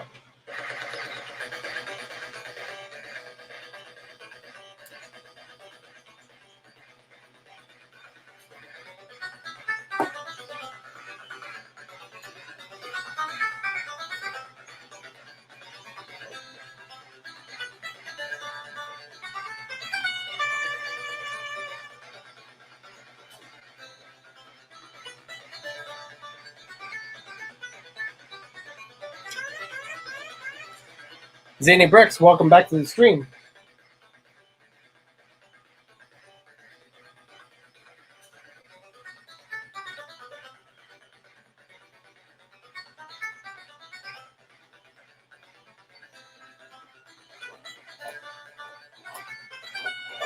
Yeah, very nice.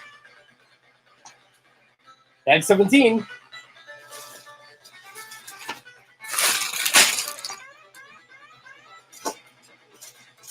Another bag 17.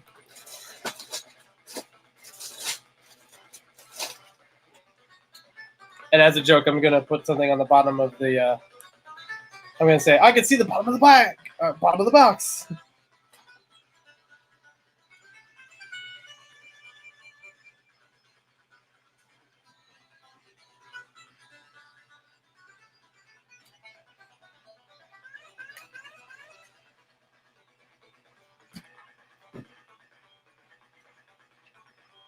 Because we are in the home stretch at this point. As you can clearly see.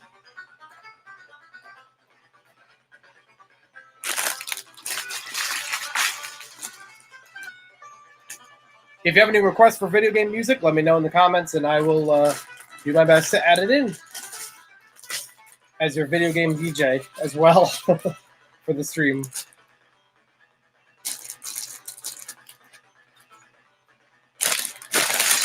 Don't worry, I don't have that many more that are on a 15-minute loop like the last one we just played. Oh, we got some red 2x4 bricks. You know, the rarest of kinds.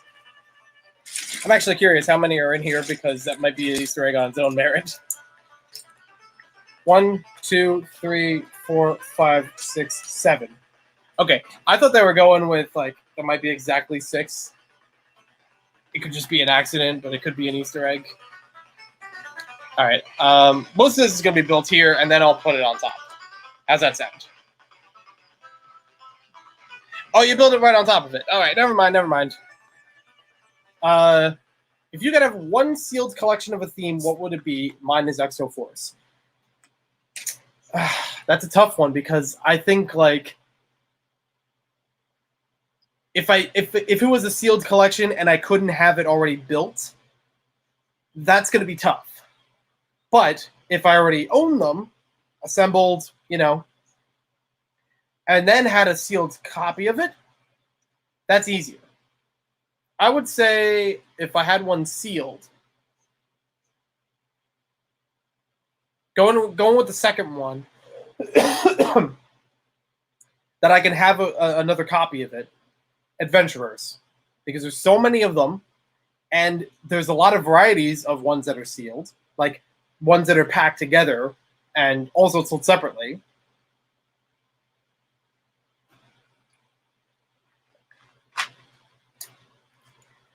They're also mad valuable sealed. I mean, mad valuable even used, depending on the condition, depending on everything.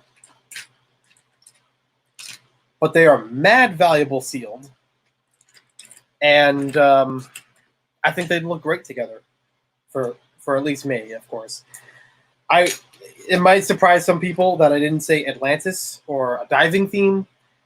But to be fair... I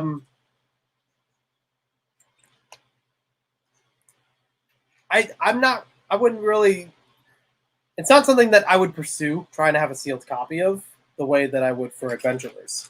I think if I were to actually go out and try to find a sealed copy of an Adventurer set, it's more likely than a diving theme.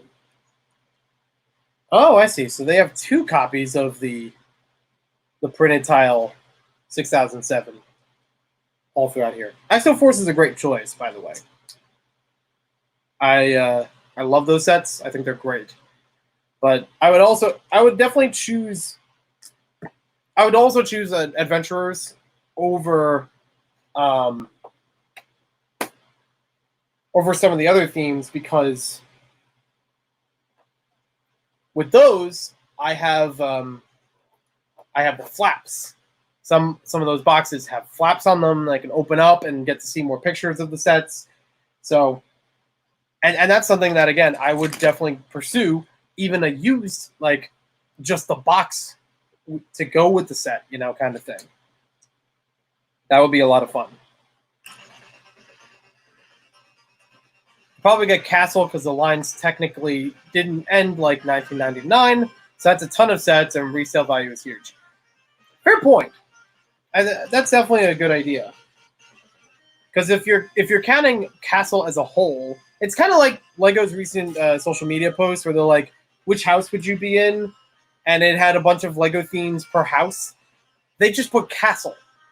They didn't specify what castle it was, so you could have Fright Knights, Lion Knights, Dragon Masters, all kinds of stuff.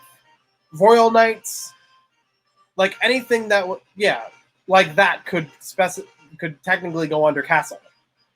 And then you have, some of the original minifigure sets with castle. That's important as well, having those sealed. Dark Forest, that's another one I forgot. Forestman. That's a good choice, actually.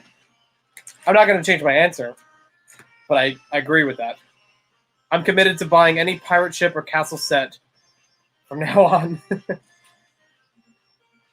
Good luck on that. Well, we do have a couple of them now this year. We got the Creator Castle, or Creator Pirate Ship, I mean. We've got the Ideas Pirate Ship. The Black Sea, not Black Sea Barracuda. I'm blanking. I don't know why I'm blanking now on the name.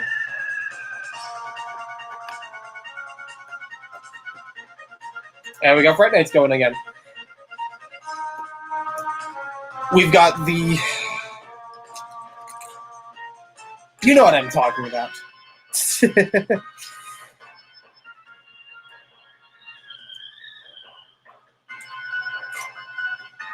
the Barracuda bag. That's it. Seeing how much they resell for. That's true. As staples of Lego themes, as they should be. For Pirates and Castle, they're definitely good for resale. But I don't always look at it that way. But I understand that from other people, from how other people collect them. They're definitely good that way.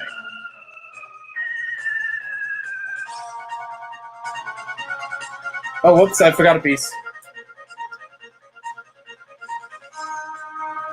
There we go. So it's funny to me that this video actually has a picture of Lego Racers and has it on the bottom that says XP compatible. I'd love to find that copy. Not necessarily sealed, but like to play with it.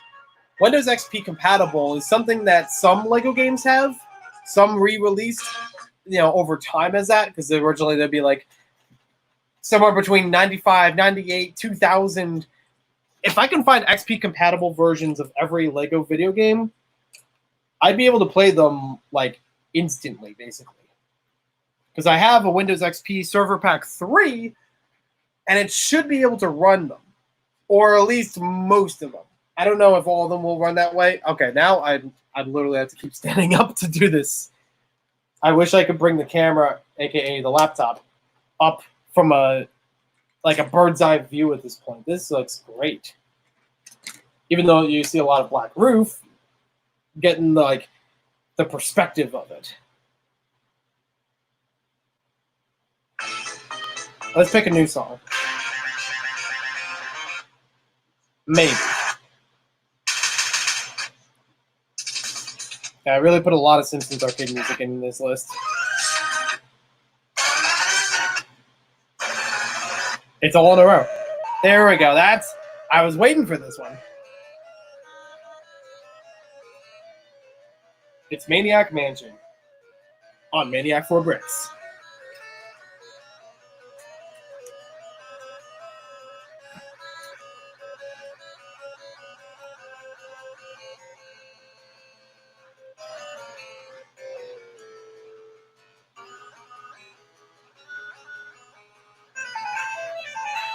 Gotta get a bunch of tiles now. Oop, I dropped one. It didn't fall on the floor, though. Not having that again.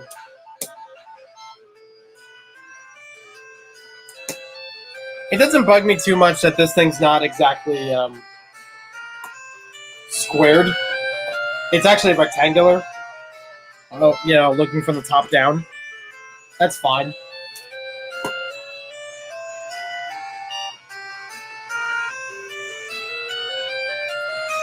Is this to make it an easier way to build the top of it now?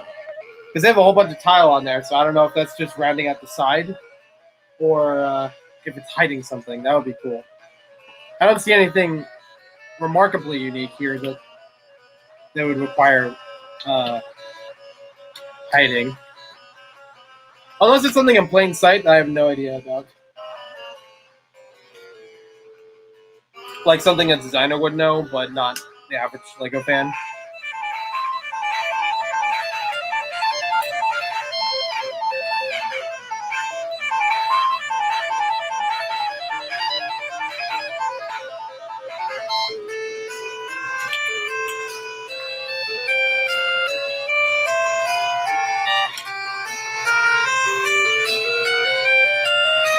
I think I mentioned this before, not too long ago, on stream. There are a bunch of LEGO sets that I'm actually worried that they'll become high value, even though the set itself isn't that special, just on the merit that it didn't sell well. Like,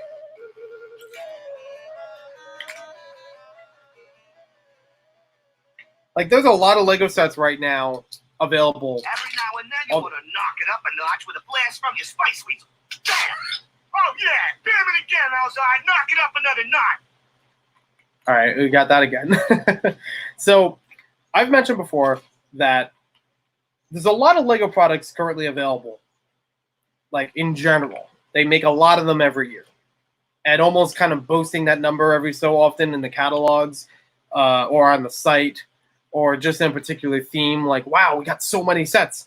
And that worries me because of the merit that not everyone is going to pick up every one of those sets. In fact, probably a majority of them are going to pick up less than half of them.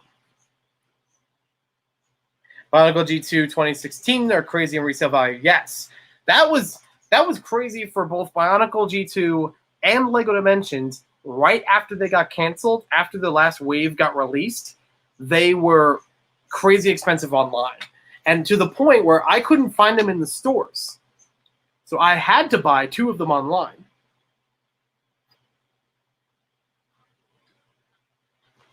I didn't want to. I went to a Toys R Us pretty regularly trying to find them. I even went to other stores that may have carried them and did not find them there either.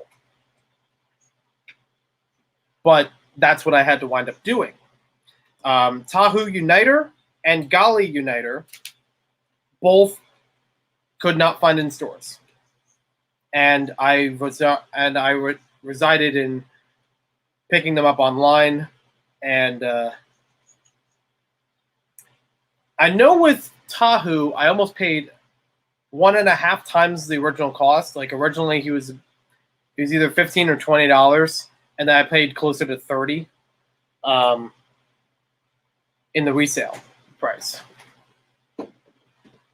Okay, so that was just all right. Look at this. Can you see my hand? Bam. That's the tip of it. That's the very top. That's gonna be fun. Put it next to the haunted house. So, going off of that, or continuing from that, Gali Uniter I got in a pack of 2. Not because it was sold that way, but because that was available from the reseller. Best case scenario. Okay, I guess I'll go with this. I got an additional figure of one I didn't really need, but I could always use the parts and try to rebuild for other stuff. And then the other one, obviously, was what I was looking for. A little bit over the retail price, but I've justified it with the fact that there was another set with it. So it wasn't that bad, in my opinion. Weird they cancel it because they don't sell well, but once they announce cancellation, they sell out. Exactly. That's because people know that, hey, they're about to be gone. They're about to be highly sought after and valuable by even the people who do want them. And then, yeah, it drives the sales to the roof. But it's like, I don't know exactly how it works from the retail perspective. I've never been really anywhere near charge for that. But from what I've understood, just by observation over time, a retailer, when I confuse the two, a retailer, not a reseller, is going to pay a price to get a bulk amount of this product, whatever product it is. And then they have to sell it in the store, report those sales, and hopefully keep the business going. Because, hey, we're the guys who supply that stuff.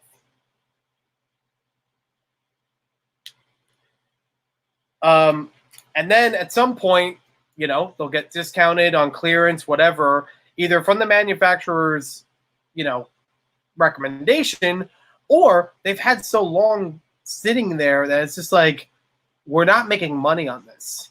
So let's just get rid of old stock, fill up the shelves with new stuff. Retailers,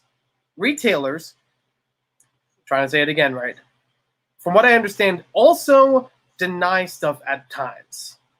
Like, oh, we're not interested in this. We know something like this has tried to sell before and it didn't sell well. And something that I've gathered from when other people have talked about Bionicle G2, if there's a way for Bionicle to come back. Well, seeing that it did poorly before is going to reflect on if they do that again or anything similar to that. And I wonder if that's the same case with Monkey Kid as to why it's only available in the LEGO stores. Like, did they try to reach out to Target, Walmart, or anybody like that to sell this stuff? Or did LEGO just want to stick with it being their thing, Yeah, Bionicle G2 had a bunch of problems with it. I've wanted to make a video for so long, and I've halfway made a video, but I feel like now I could write it much better and be more thorough about it instead of, knee-jerk reaction where it would have been before. Ikimu 2016, wow, it's $100. It's crazy. I'm glad I got him, though, before they were gone, because he's honestly one of the greatest parts of Bionicle G2 completely on its own as a set. He's very unique. He's got his own color scheme of parts going on that work well.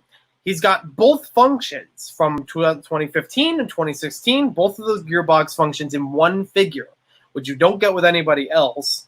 And while the waist articulation wasn't really much my thing, it kind of made sense with just how they use the weapons, trying to do something new for the body. Waist articulation is good. I don't need it to always be a gear function like the Rockshi, like having the arms swing, back and forth. I don't need that for every single figure, but it's there. It's available. Those pieces are really hard to get off, too. If you try to separate the stud shooter parts, they're really clicking well. Same thing happens with the waist articulation on the Uniter figures and that next wave of figures. The thing is committed on a theme. LEGO tends to switch left and right. They don't commit. Such things like BrickHeadz or whatever, they're experimental. I'll give them that. That is true. I feel like LEGO is trying to be the same way they are in the 90s and early 2000s, but smarter about it. Because in that time, they were very experimental, even though they weren't doing well in sales. But they at least gave a try to some things, and some things got cut when they realized, oh, that's not really working well, like Galador, And I'm not saying it needs to continue. I'm not saying, because there's still a lot of fans out there, and I totally okay with that. Oh, there we go. Perfect. I thought that wasn't going to line up.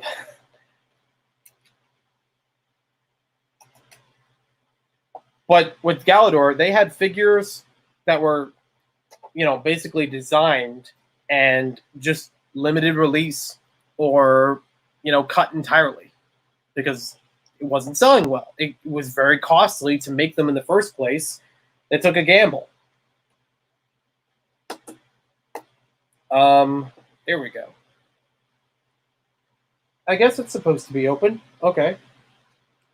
Now flip around to the other side and do more tile work there to line that up, just like we did on the front here. That's what that's about. This one goes here, shorty boy, because it lines up with the roof. I really would love to see the the model that they used in. I don't know if they said it on an interview. I'm gonna have to watch some of the interview live streams, but I'm actually curious. How far did they take this up and still keep it running? Like, I totally get if the designer video version was supposed to be a joke, but unless maybe it was how it was supposed to go. Oh, okay, I see. So the next part, taking 3 of these, putting them all together, and then 2 of these, putting them all together, and making more down the side of it. Gotcha. Because I was wondering, there's a lot of open studs for a while, and I didn't know where that was going. I just missed the mid-2000s, how overly huge everything was. Yeah, that's true. Especially the early city sets and their huge haulers. Yeah, World City had a whole bunch of massive builds. They had a unique base plate that they made. Like, one of the last times they made raised base plates was in a World City set for the Coast Guard. Very unique base plate that they'd only used that one time. There we go. Now we got that lined up. Locking more in place. Brilliant. BEA, beautiful. And we're at bag 18, so we're in the end game now.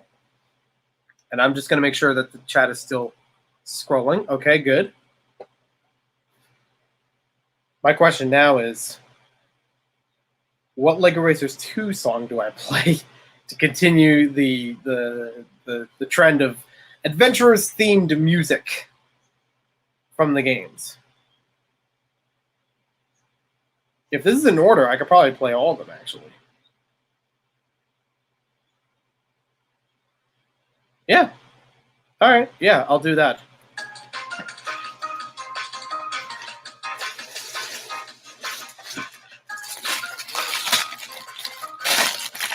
This is impressive, just sitting down and looking like right up at it. This is cool.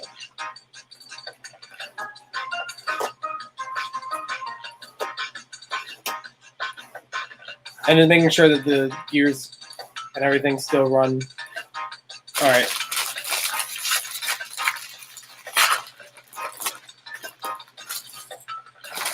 I do have power functions, and I will test that out.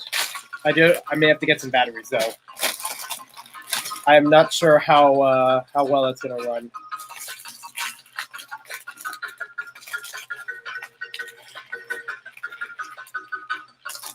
I really hope that I didn't mess up something in the bottom. That's going to be oh so difficult to repair.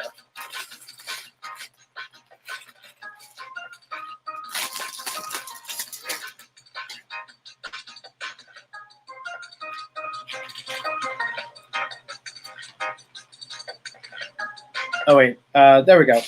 Got the right music.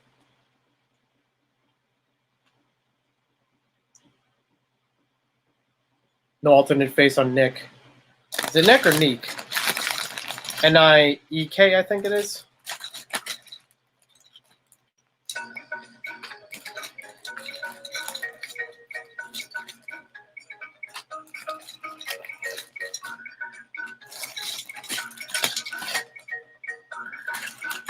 Let's see. I think my main problem with modern LEGO is you get a poor value for money in terms of the size of the item.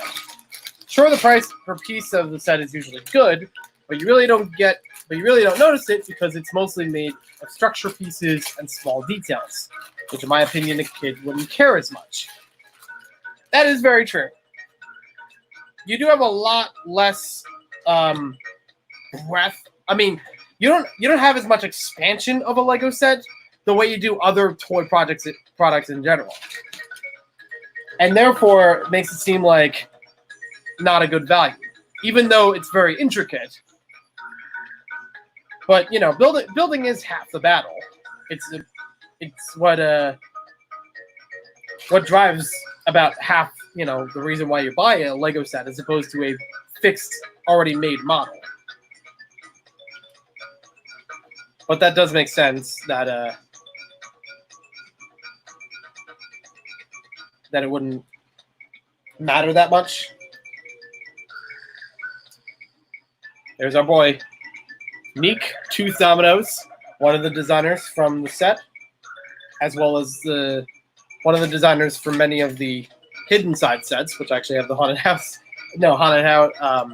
Lighthouse off in the corner.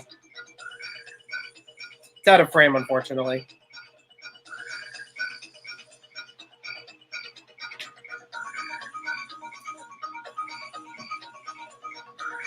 Now, my guess is this is going to take a little bit more than 10 minutes. So I'm going to skip around the track a little bit and then go into what I planned for the last track. From Soccer Mania, Lego Soccer Mania, there is a Adventurers theme that runs for the whole match. And this one's called Sam Sinister Slammer. So right on cue there.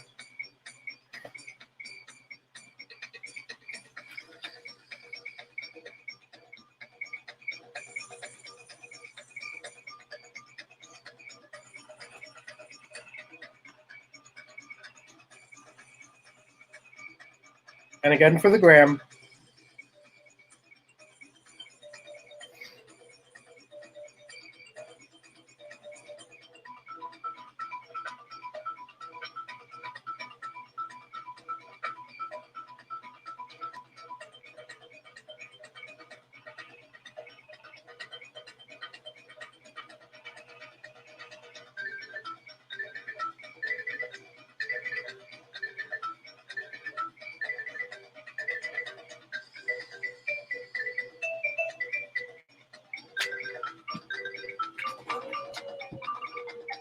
Hold on a sec.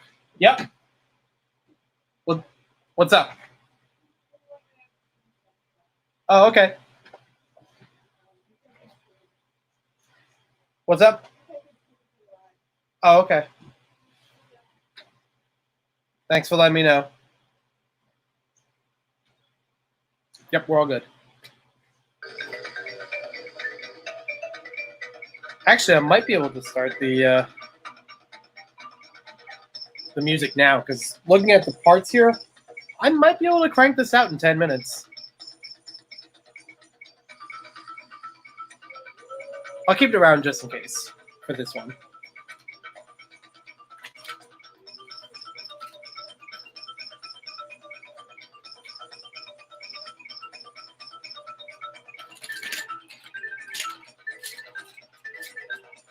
Banner von Baron, another sign for the ride.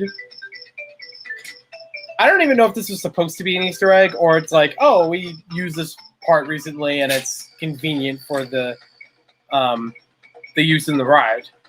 But it is low-key an Easter egg, as this was originally invented for the Adventurers theme.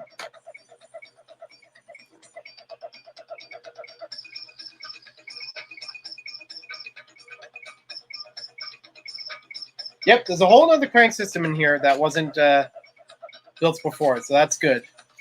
Because I was like, I don't think I missed something, but I'm curious when that comes up. And it makes sense that they would do that as one of the last things, like the main thing to play with it as, near the end of the instructions. So you get to play with it right away.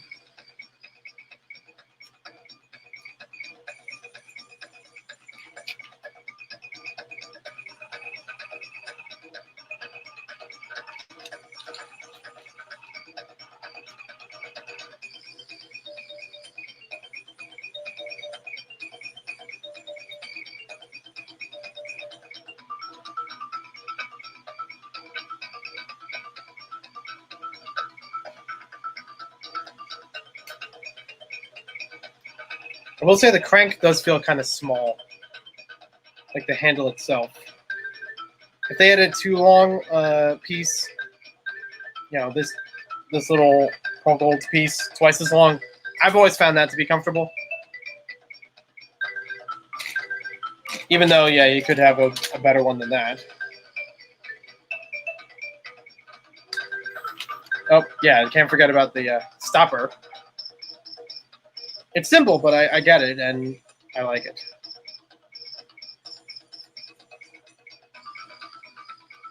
Oop, I forgot other pieces. This is the part where I mess up every step.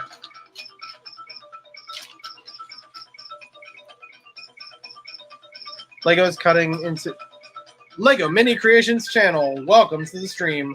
Right near the end of it. Hello from France. Very nice to have you here. So we are on the last bag, number 18, right before the completion of the haunted house. And Lego's cutting into a fine line of either purist or playability. That's why they've been enforcing the whole 18 plus lines. Yeah, and to be fair, this is an advanced build. Like the number of pieces, everything going into it, that's more than a 10 and up kind of thing. I don't remember what was on the Ninjago City. It probably was like 13 and up or something. But I get that. Especially for all the technic orientation in here. But as I've heard from other people, it's mostly a marketing thing. It's mostly, hey, this is a set that adults can enjoy, even though they already can. It's just for the wider public.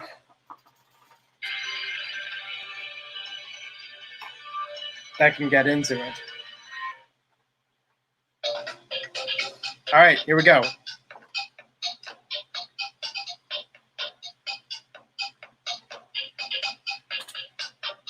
I'm just trying to attach it to the piece in there.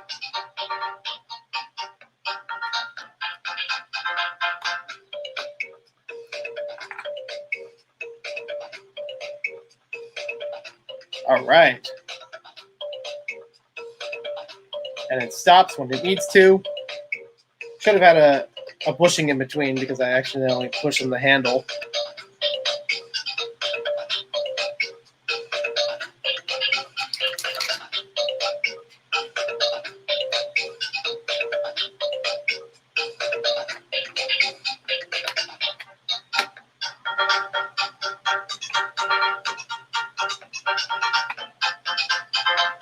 I would say through the majority of this, it's about on par with like a modular set for building.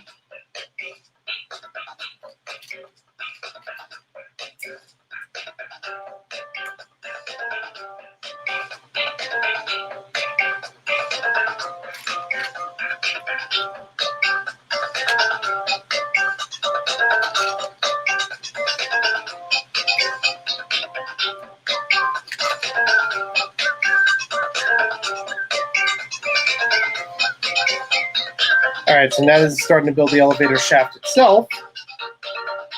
So it has a way to catch onto that chain.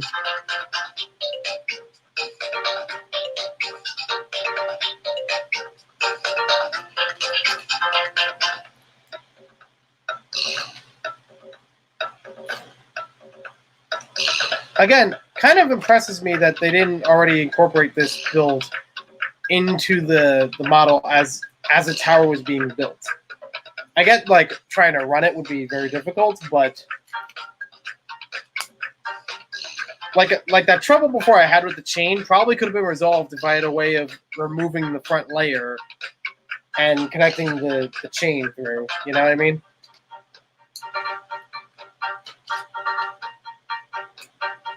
I'm actually curious if this thing will move without the car ride in here. Because the car ride you can take out so you can fit the minifigs.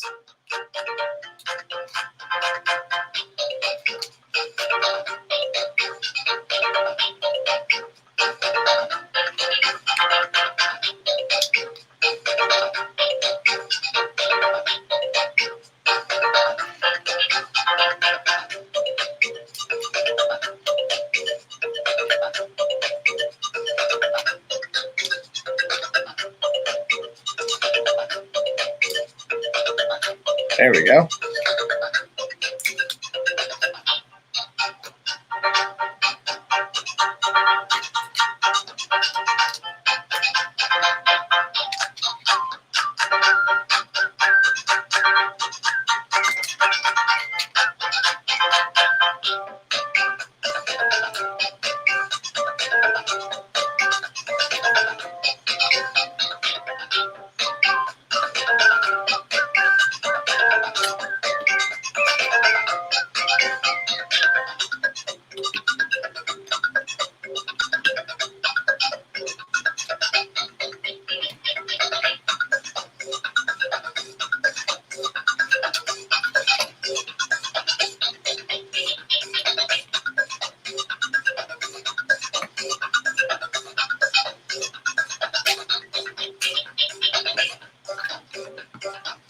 This is actually the first fairground ride I own.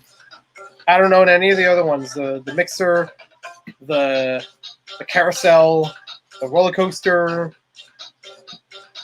Yeah, this is the first one I've ever owned. Not that I didn't like the other ones, but they usually got away from me. Ferris wheel I wanted to get around 2018, and it was like briefly available around Black Friday, but I missed out on it.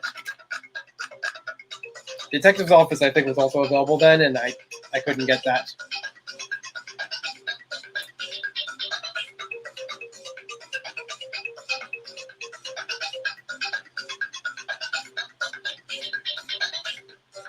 Yep, there we go.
Wait a sec. Oh, missed a few pieces. Well, at least it's an easy fix.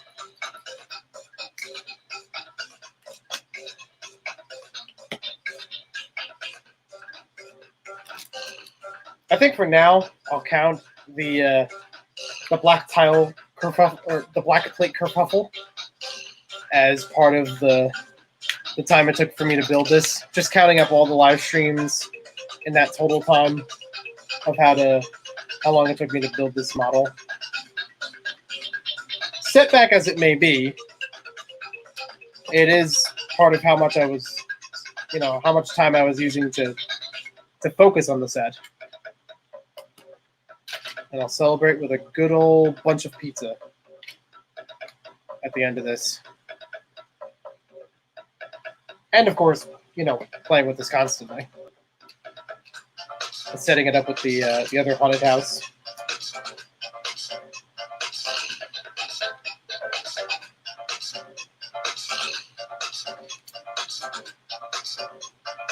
Elevator shaft's almost done. This is almost nice enough for its own, just as it is. Oop, there we go. I like the gate in the back of it. That's a good addition.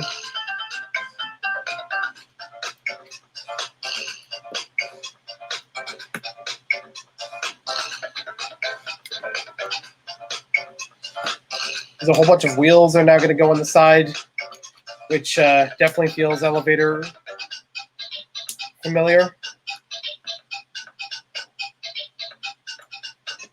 Which I guess are riding in between the something. There was something in the shaft that probably wasn't paying as much attention, or kind of forgot over time as I was building other stuff, that these are riding against. Because the shaping has got to work together for something. Lego math is incredible. Doesn't always work, but when it's in a set like this, it definitely works. So we got that part. And now for that passengers.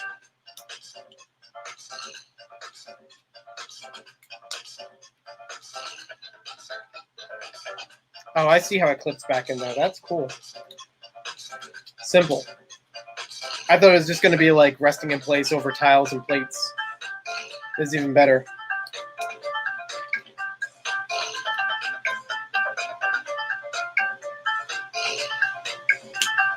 We got the harness. Yep. And so that clips in here. Got to open it back up again.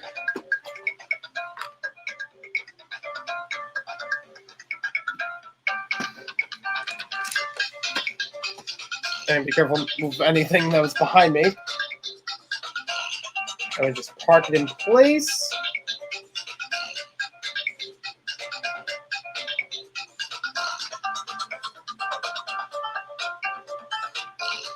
How do I know if it's clicked in? How do I know this is enough?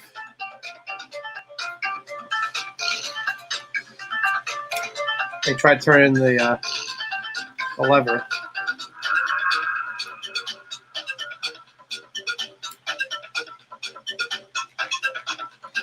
Oh, here it goes. All right. We got it. We got a successful run. I know I didn't get all that on camera, but we got one run in. You just got to fasten the rest of this in place, and I'll share it with the audience, or the crowd, or the class, however you want to call this.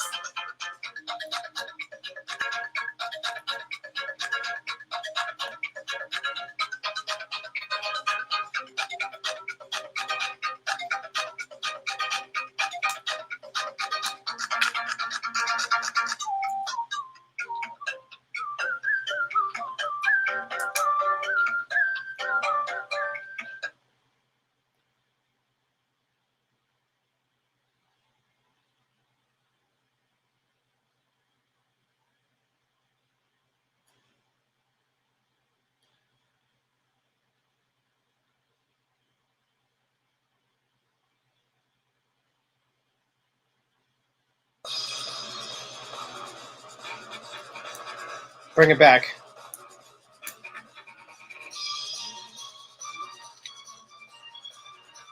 It's either that or Nightmare Marathon for like the third time.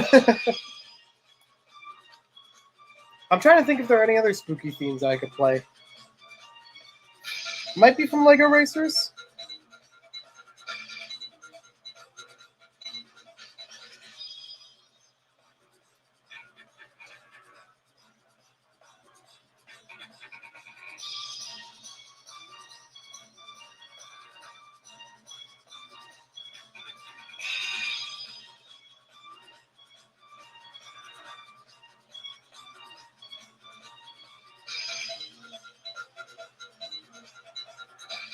I'll figure it out afterward. We're almost there. We're so close. I'm just going to keep going. This is literally the last thing to build, and I have a yellow plate. Am I supposed to have a yellow plate? I'm not. Huh. Oh, I see. So let me take out the elevator again. Back it up. And go ahead. There we go. So I had to add a piece in there. There we go.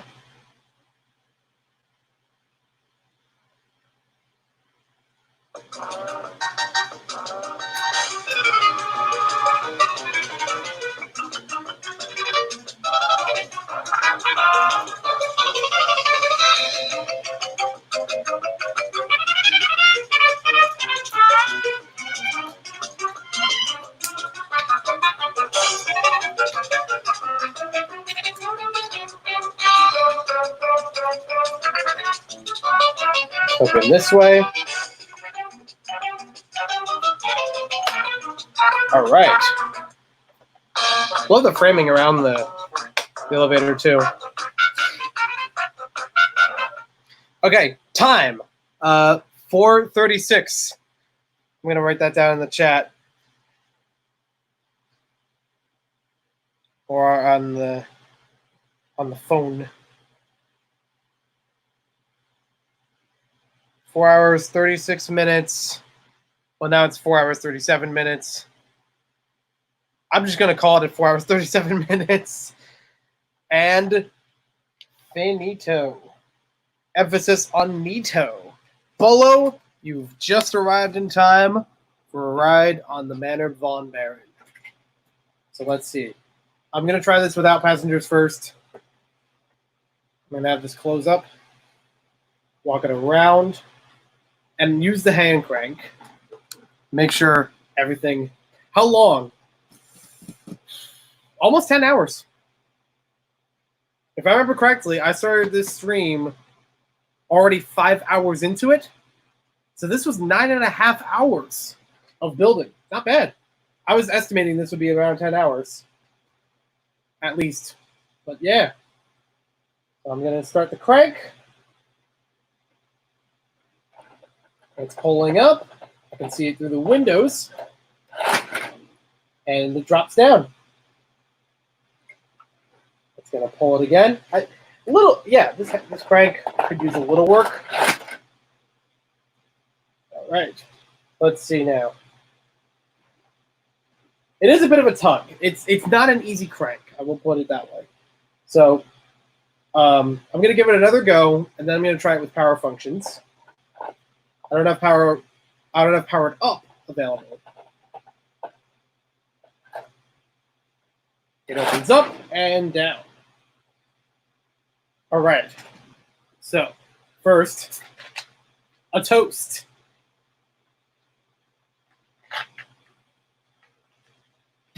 Of root beer, of course. Power functions, where are you? I know I had them in here. They're always somewhere. That mystical land of somewhere.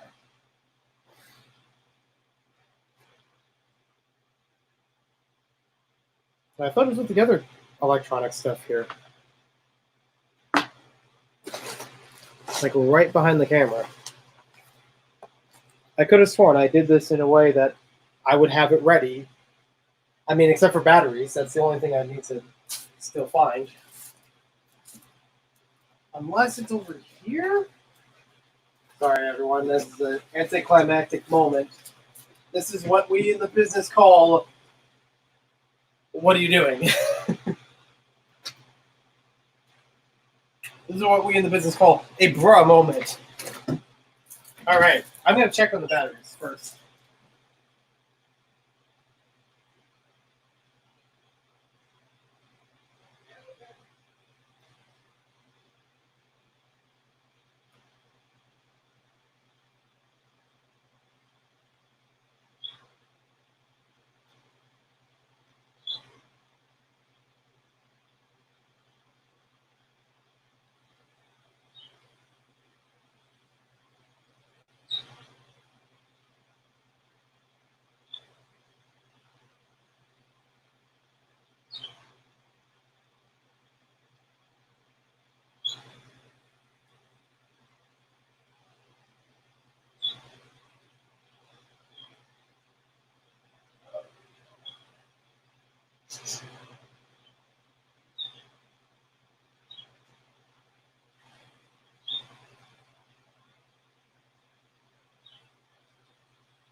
All right, I'm still here. Don't worry. I don't know how much of that you heard from the hallway. I drink soda. That's what I drink. Welcome back. So, I pried all the batteries out of here. I knew they were dead because I kept turning the switch and didn't do anything. But more so, one of them was definitely corroded, and that set me back a little bit. One of them was really stuck in there because this is the old version of the battery box, so it's like the motor kit and things like that.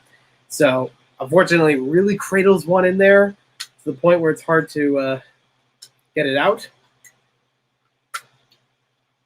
But I did. I've got fresh batteries in here now. Should be fresh. I've tested all of them before, the ones that are currently, in the drawer. And now I'm going to open this back up, set up our minifigs inside of the ride.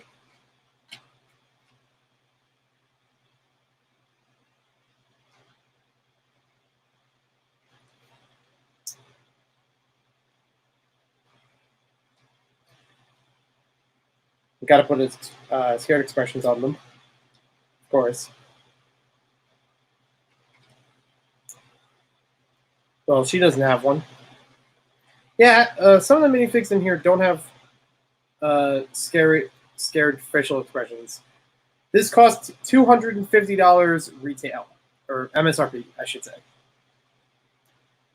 And that's before shipping, but from Lego Online, it's free shipping over a certain amount, definitely for this. Plan on getting the 18 plus train. Yeah, that's... It does look cool, and it's not something you see often, especially after so many waves of trains. Like, it always comes back to cargo and passenger, and very rarely changes between them. But I think the box for it doesn't do a lot of justice because it's reddish brown for most of it as the color scheme, and then you have the box itself that's mostly black. So it's kind of hard to see, at least from the images I've seen before, of how, how that works. I'm going to put Nika out here. So we got the minifigs out front. Time to set up the Monkey Kid thoughts.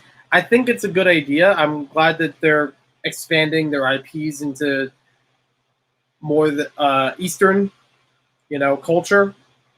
It is a lot of Eastern stuff that's been happening lately for Lego.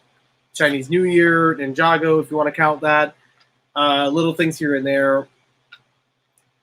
There's, technically something in the Minions line like that. I just feel like it's saturated now. If they space it off a little bit, it probably would be more welcoming.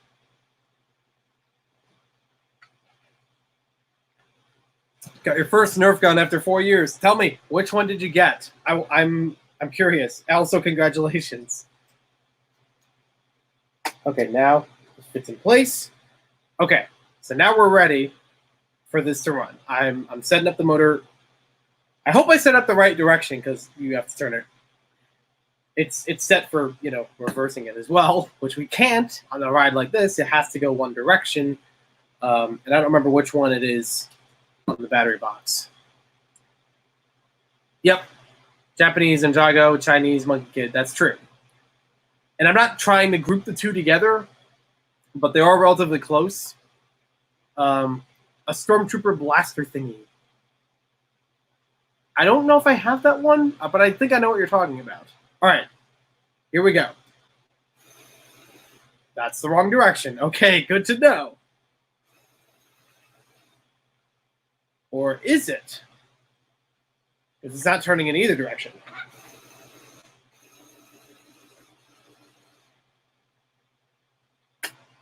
Oh!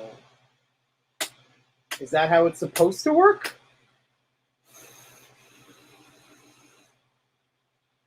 Or not? Is there something in between that I did wrong?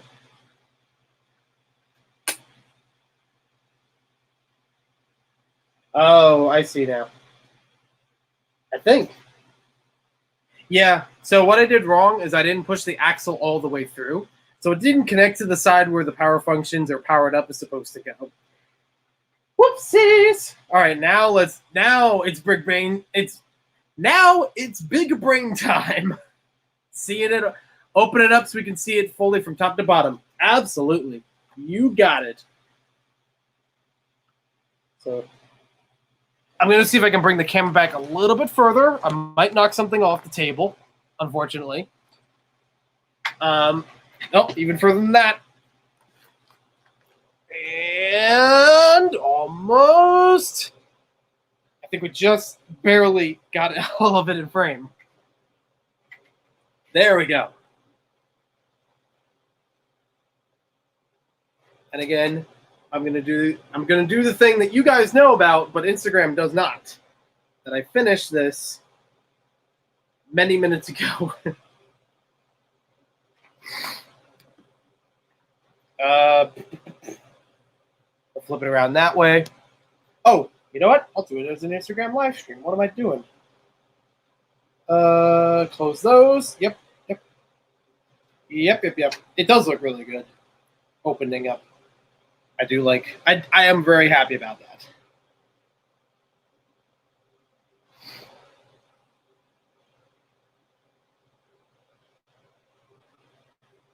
All right. Oh, perfect. Oh, wait. It's almost perfect. I just gotta. Yeah, it's better. It's a little better. Just a little bit. Perfect. Oh, the phone is perfectly set up to have this in frame. I love it. So, hello everybody on Instagram. This is Maniac for Bricks. Many minutes ago, I've already finished building this model, and I've been testing it out by using the hand crank. It worked perfectly fine. Haven't seen any faults or any drawbacks to it. I was having trouble at first with the power functions, not powered up. I don't have powered up. I was having trouble at first with the power functions, only because I didn't push the axle all the way through to connect to the other side of it. No problem there. Now we've got that taken care of. I got fresh batteries added in here. YouTube has already been watching for quite some time, so we're all excited.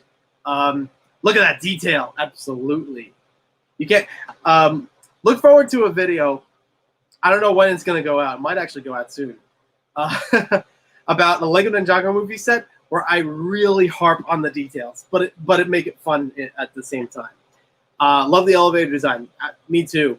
I thought the elevator it's good even without the cart being in there. It might be enough room to fit figures as just a standard thing without it being, because you pull that part out. So John's Bricks, we've got Little Red 55, we've got Collecting Bricks. Thank you all for joining. And now for the fantastic moment of power functions added to the haunted house. Oh, that's turning the motor in the wrong direction. All right, now's the moment.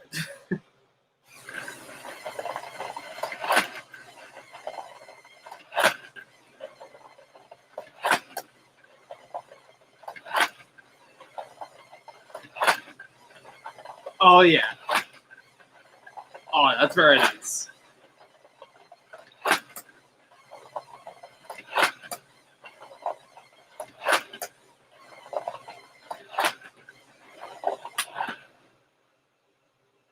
Oh, okay.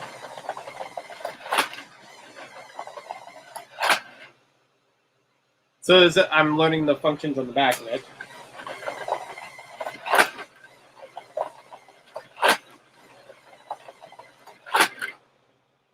This is beautiful. This is wonderful. It's definitely within the top 10 of Lego sets of all time, in my opinion. How far up the list? Hard to say. But there's a lot to enjoy here. I mean, I already enjoyed a lot of it while building it. And now I actually get to enjoy the function of it. So, I'm not sure yet. Is 6242 Soldiers Fort finally going to meet its match? It probably already met it a long time ago, to be fair. But I don't know. It's a toughie. I can definitely think of some of my favorite Lego sets. I have a full list of them, actually. I have like 20 or so of Lego sets that I highly praise with like perfect like recommendation all across the board kind of thing. But yeah, I'm not sure how many up from there this one goes. Let's run that again. Yeah, it's pretty smooth running. The only little hiccup that it has, and it doesn't really keep it from running. I like the beat. That's very true.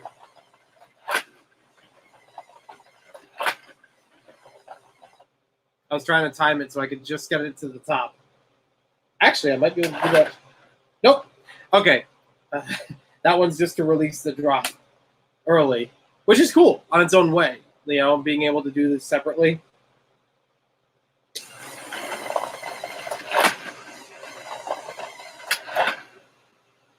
Like that.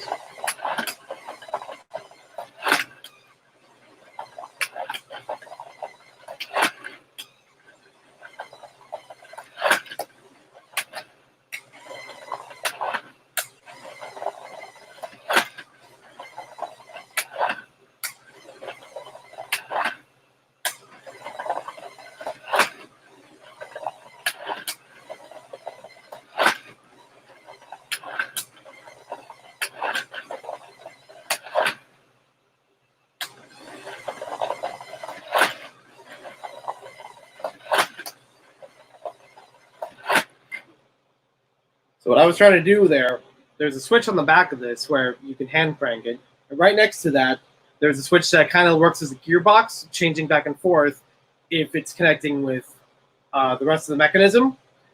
So when it's turned one way, it'll, operate the crank, or the power functions are out or powered up that you have with it. But then if you turn it the other way, it basically cuts the line, so it'll drop wherever the point was in the chain. And that, I'm sure, can be helpful if there's a problem with it. But it's also fun in the drop mechanic of this that you can drop early before it reaches the top of it, as is a tradition for these kinds of amusement park rides. I've never gone into anything like to the level that this would be, like Tower of Terror from Disney World, MGM Studios area. But I've definitely had ones when I was a kid. There would be like a frog version of it. It was very small, and it wasn't as tall, of course, but it still had that same mechanism going for it, where you could drop it, halfway up the line and then continue to try to build up the suspense of it. And we also had an Angry Dragon 114. We had a Braylon Kicker of Doors. Nice name. Jake's Brick Horde. Welcome to this. And hope I can get it June 1st. Yeah, I'm hoping they have this restocked by June 1st. Should I just go and build more adventure sets at this point? Like, start a new stream on YouTube. And because I have like 2 more sitting in the backlog right now. Same day I got this, 2 more arrived in the mail from the Jungle line. And that might be fun, just to keep it going, keep thriving with it. Do you guys want to see this compared to the Haunted House? Like, size-wise, feature-wise? I definitely think, when I first saw this, I didn't even think much about the amusement park aspect until I saw, like, official images, designer video, all that at once. I was like, okay, that makes a lot of sense, and I love it. And I'm close to day one buying it. Luckily, it was in the cards that I could. I don't see why not. Okay. I gotta go get it. It's in another room, but I can do that. Sega, welcome. And Lego Man 130, welcome. For you guys, I'm going to do one more run of this.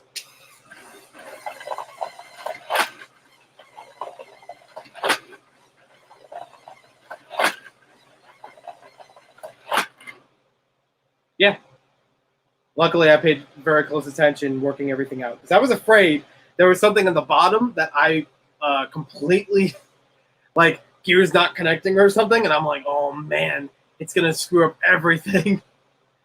And I'd have to take the whole thing apart in order to do that. That would be super, super disappointing. I would love to build more mechanical MOCs, like something that looks good but also functions cool, and have some kind of backdoor feature. So, like, if something needed fixing, there was a way to repair it, or just having the right gears built in place so that if it catches, another gear will keep it going. That is a thing on some Lego models. I don't have that personally down packed for my own building. I used to have a waterfall MOC, which I've shown before on YouTube, which did that kind of thing. Hashtag is that Joey, absolutely. But it won't be me for a little bit because I'm going to go find the thing. Oh, did I miss anything else in here? Oh, here we go. It was in here. All right. So I thought I saw a quote on the Lego website. A bunch of the descriptions that were inside of this manual about different features of the mansion, of the manor. I swore I saw this on the Lego website. I couldn't find it again, and it's in the instruction book. And I think I just looked in the wrong page of the website when I looked the second time. So, to mention it here as the final part of the description of the set, what they add in here for the instructions is the little text boxes. The Madman's Elevator. How's my elevator to nowhere? It has its ups and downs. The Mad Baron. This is implying that the entire thing, that the entire model was already like this. That it was already created with this mad elevator in mind. That it's supposed to work like that, not just as an amusement park ride, but for the original owner of Baron von Baron. That's amazing. That it can double as that it works as an amusement park ride, but also a piece of Lego history and lore and adding on to an existing theme just to make it more fantastic, make it more fun. I love that. I can't believe I skipped over that part of the instructions, though. Yeah, and it mentions about using Powered Up. I'm currently running this with an M motor, which is the most basic of Power Functions motors you can get. It's the one that you could have with a motor kit.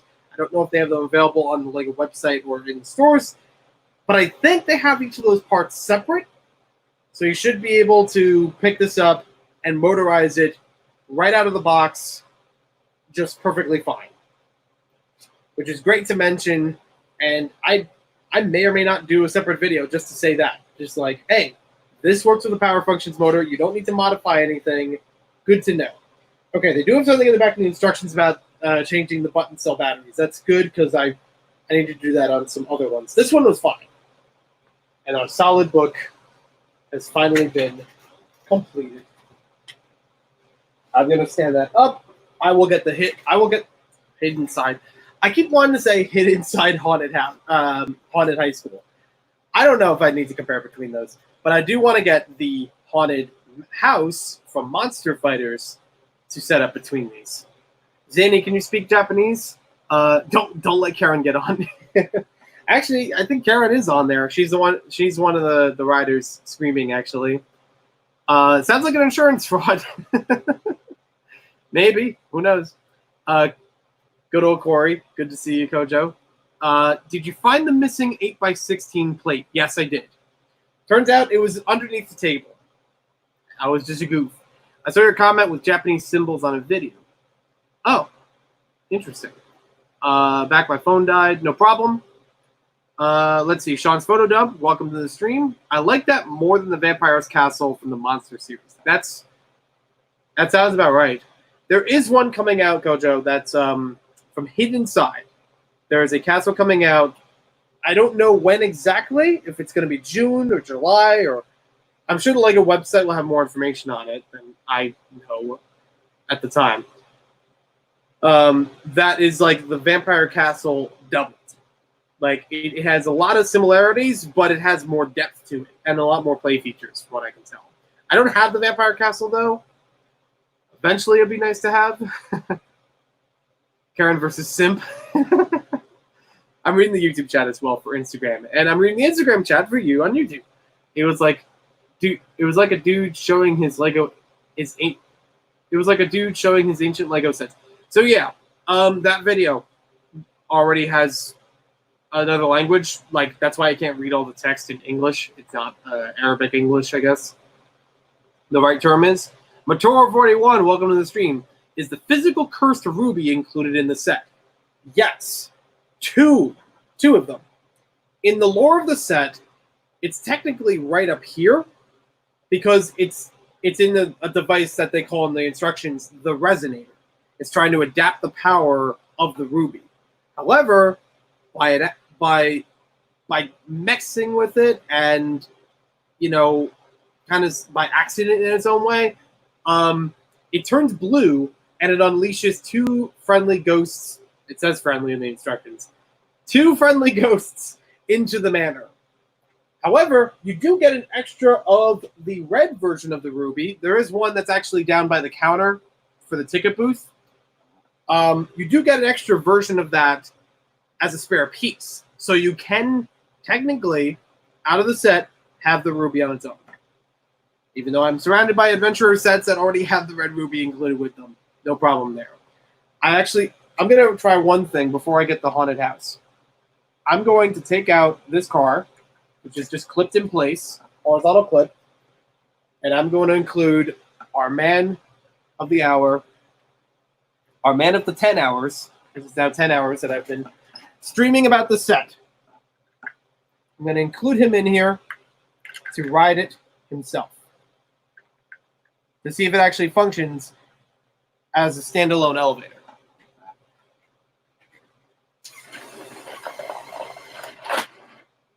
And it works. Works totally fine. I actually would love to get a... that's it. That's the money shot right there. Right as it opens, pops out, see him right there. Beautiful. Love it. Unfortunately, I'm on my phone, so I can't really show. I'll take the picture afterwards. Or even like a boomerang kind of thing on Instagram. So you can see it like pop up and then resets itself. Do you like the hidden side stuff with the app? I haven't tried the app stuff that much. So I can't say if I like it or dislike it. I have to bring all the sets back into frame and do that. The most I've done. Kevin, is this the after party? It is. It's like 20 minutes after the after party. I finished a set in 9 hours. Yeah, I'm standing next to it right now. I finished a set in 9 hours and about 37 minutes. 36, 37 minutes. I clocked it. I wrote down the time on the stream. Alpha Team is more Argen. Yeah, that's true. There's a bunch of Alpha Team in here. Ogle on the obelisk, apparently. You've got the orb in there. I think that's it. That's all I can... Oh, yeah, and the dynamite right behind it. You could also say the dynamite is from Orient Expedition, though. Because there was a Sam Sinister. Are we going to settle this? Hold on. Are we going to settle this? Are we going to settle this? Samuel von Baron.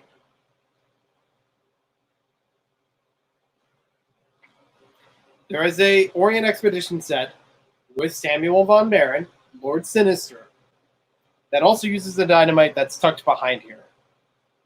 So I think that's fair to say. It could be both. Especially considering the dynamite wasn't in a site with Ogle. I don't know. Maybe.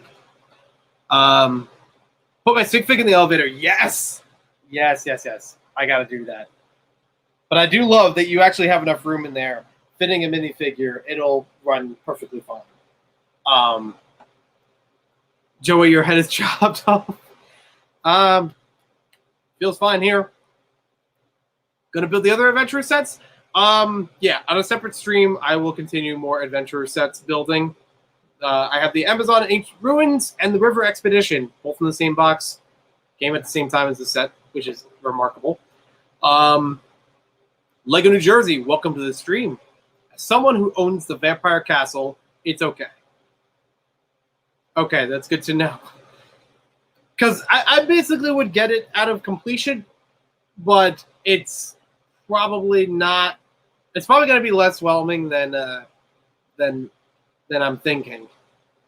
Like on the camera, your head doesn't show. Oh, on YouTube, yeah. It's because I keep looking at the Instagram live stream. I will be right back. Short few minutes, and bring in the haunted house. Stay beautiful.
Hello again.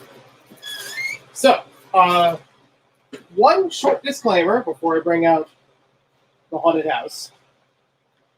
Wow, it looks small in comparison. One short disclaimer before I bring out the haunted house.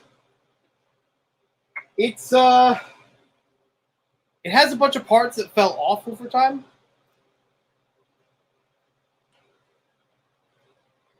So, let me squeeze over here. Squeeze back in. Turn to the left. Turn to the right. Drop. Oop, not all the way down.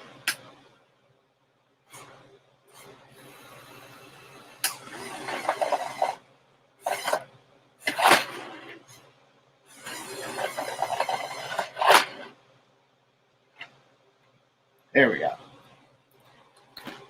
So I'm going to plug them back in for now. So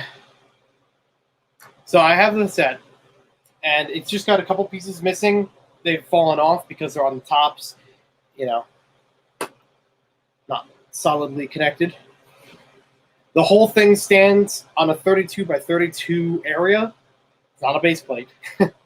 It's 4 16 by 16 plates.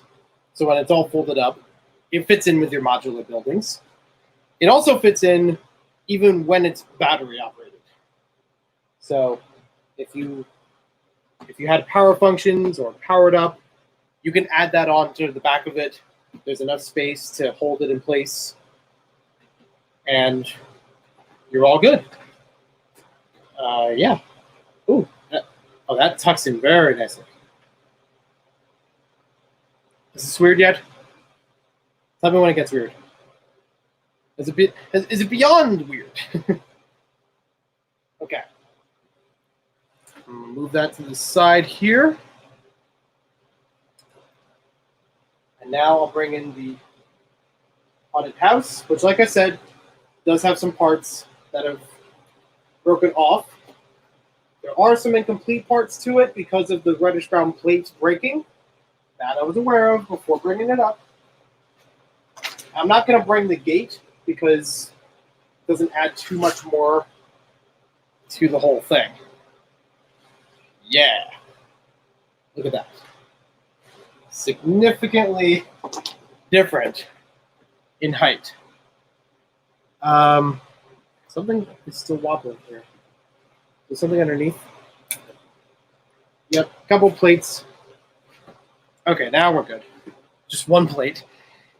The Monster Fighters Haunted House doesn't have as big a footprint as the Manor von Baron, as I'm lovingly going to call it, separate the two.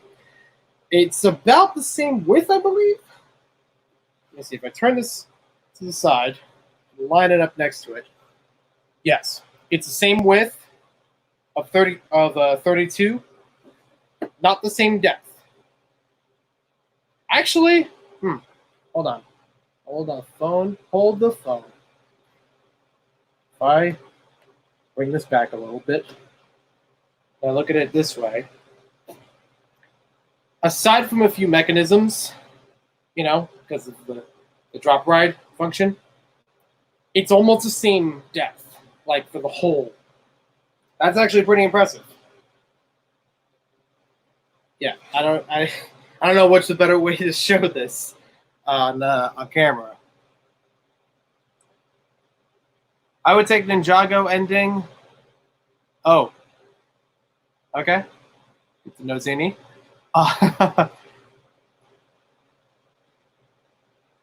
Yeah, I hope you feel better, Bolo. Let's see. How else would you guys like to compare between these? Like I said, there's probably a couple other small points on this that are separated. You want to talk about breadth? Like the rooms? It's pretty straightforward. All of them lining up with each other from one side to the other. Even when it's folded in, it's like, okay. It looks like a complete room. I don't know. Oh, wait, you do. Okay. So it does have a full set of staircases and attic ladders to reach everything, dollhouse style, compared to the Haunted House, or the Manor von Baron, I should say, I'm going to bring forward, where it has a much more nutty construction, but to be fair, in the story of it, it makes sense.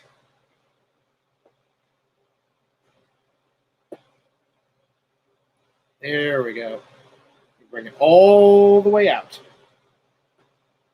I will say the one thing I've had a little problem with is that upon folding it out or in, not all the plates line up for some reason. I don't know if that's just because of the table that I'm on, but there it is, and the full layout, the full display of it. Which, as we compare to the Haunted House, it's about. There we go. That's about the difference. A little bit more on this side then, between the two.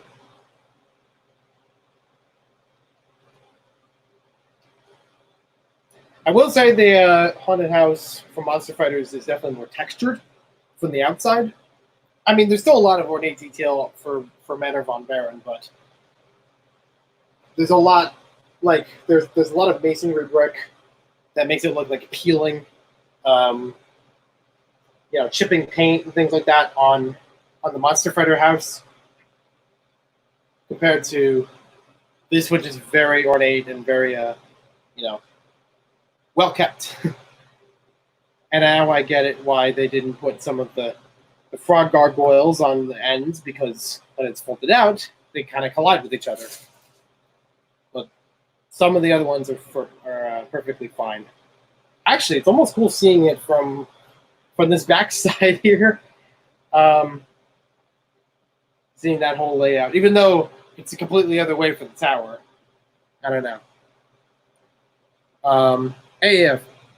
What's that? AFPL 2001. Welcome to the stream. compare the insides. The other one looks more symmetrical. Yeah. This one, definitely more symmetrical. This one's got a lot of asymmetry from one side to the other, which can be good. Like the older one, to be honest, that's okay. That's not bad. If I was an Adventurers fan, I'd likely like the new one a lot more. But for now, I still like the OG. Yeah, no problem there. Being in the Scooby-Doo Haunted Mansion. I do not have the Scooby-Doo Haunted House, Haunted Mansion, however it's called. But I feel like that one's a bit more downgraded than this. Especially when it's more of a castle than a house, like a traditional house. And let me see. Can I do this side by side? This way. It's this way.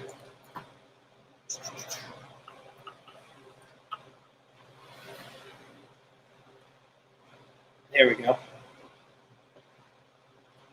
Both of them laid out side by side, opened up. I don't know if there's a higher point on this that I'm missing or just didn't add back in. There's a bunch of other pieces for minifigs that I haven't added back in yet. It's fine for now. But you're talking biggest point here, biggest point off screen, I think. Yeah. Let's see if we can bring it back a little bit. I think it says online how tall the haunted house is. This one, the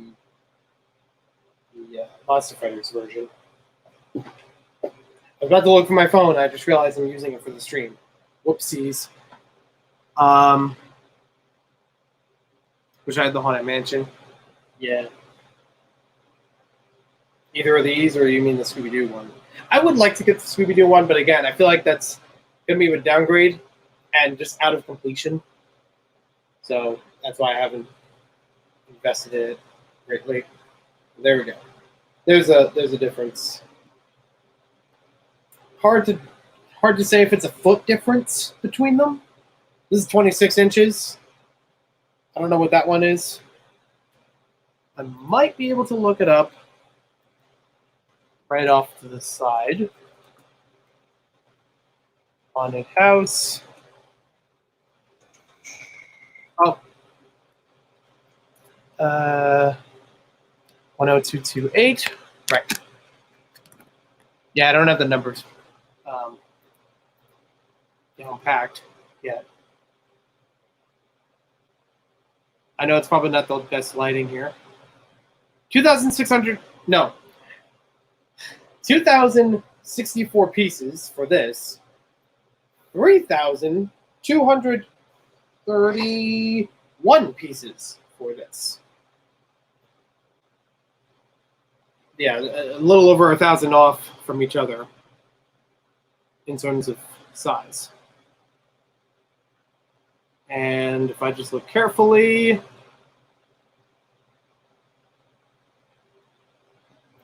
this says it's 15 inches tall.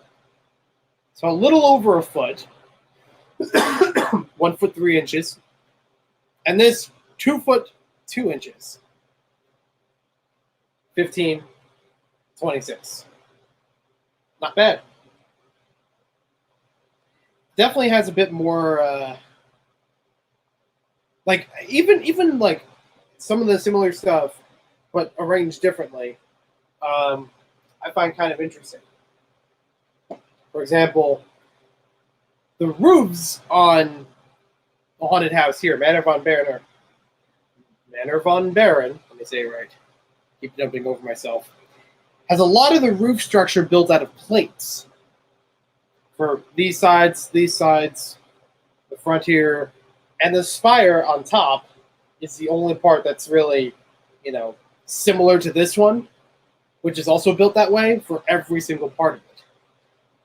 And that could go hit or miss with people, whether they like one or the other better. But I found that an interesting change in styles. The chimneys between them are roughly the same size, I believe. Putting them next to each other, You do have the fireplace with the haunted house on Monster Fighters.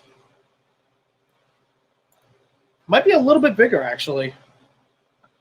Yeah. Okay. So at its max, the Manor von Baron, this one, is 6 wide for the fireplace. For this, it's 8, and also 6. It's 8 on the top level, 6 for the first 2. That's interesting. That's good to know.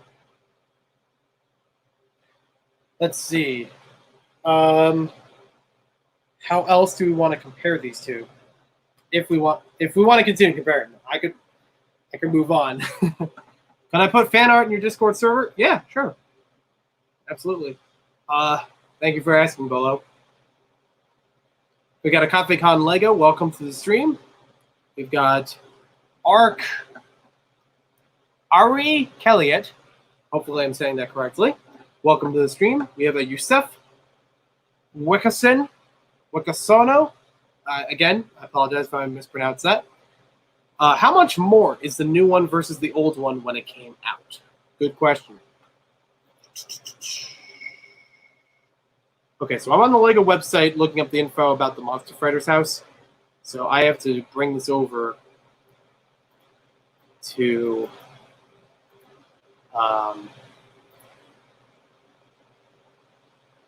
Google. And let's see, brick set.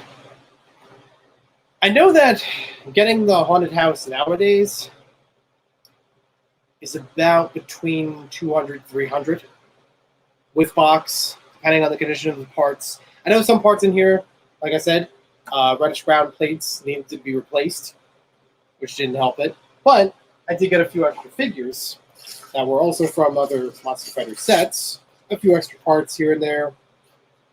So that kind of helps. At the time of its release, this was in 2012. This was 8 years ago.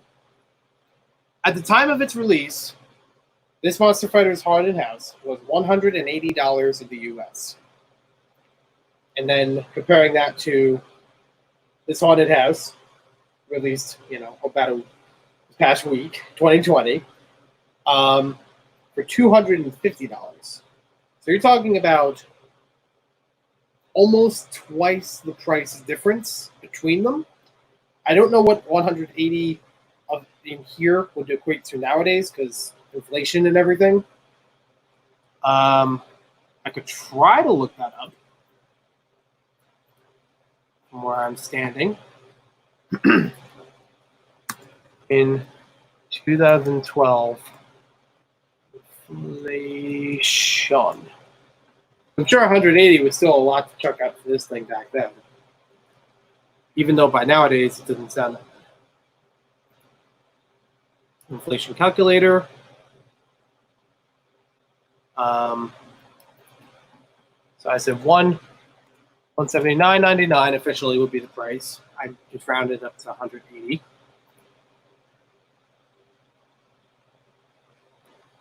$179 in 2012 is worth $201 today. So now you're comparing like a $50 price difference between these two. $50, 1,200 more pieces. We're talking, what? Almost twice the height, right? No. 1526. That's not twice the height. Unless, it's a little short of twice the height. You're talking something that has more Technic involved with it. You're talking something that's a lot more like straightforward building. A lot of the techniques that go into the original Haunted House are just on the textures on the outside. I wouldn't say it's pretty straightforward for both of them, I would say, until you get to things like these roofs. I've considered those to be more fancy. The tower function of it, all the gear system in there, having this be able to pop open as it drops. Pop, drop, stop, drop, and roll. That's it. I don't know which you could say is more spacious, because it's thinner roofs, but smaller, attics and roofs, versus thicker roofs and wider, thicker, deeper. That's the one. Room space.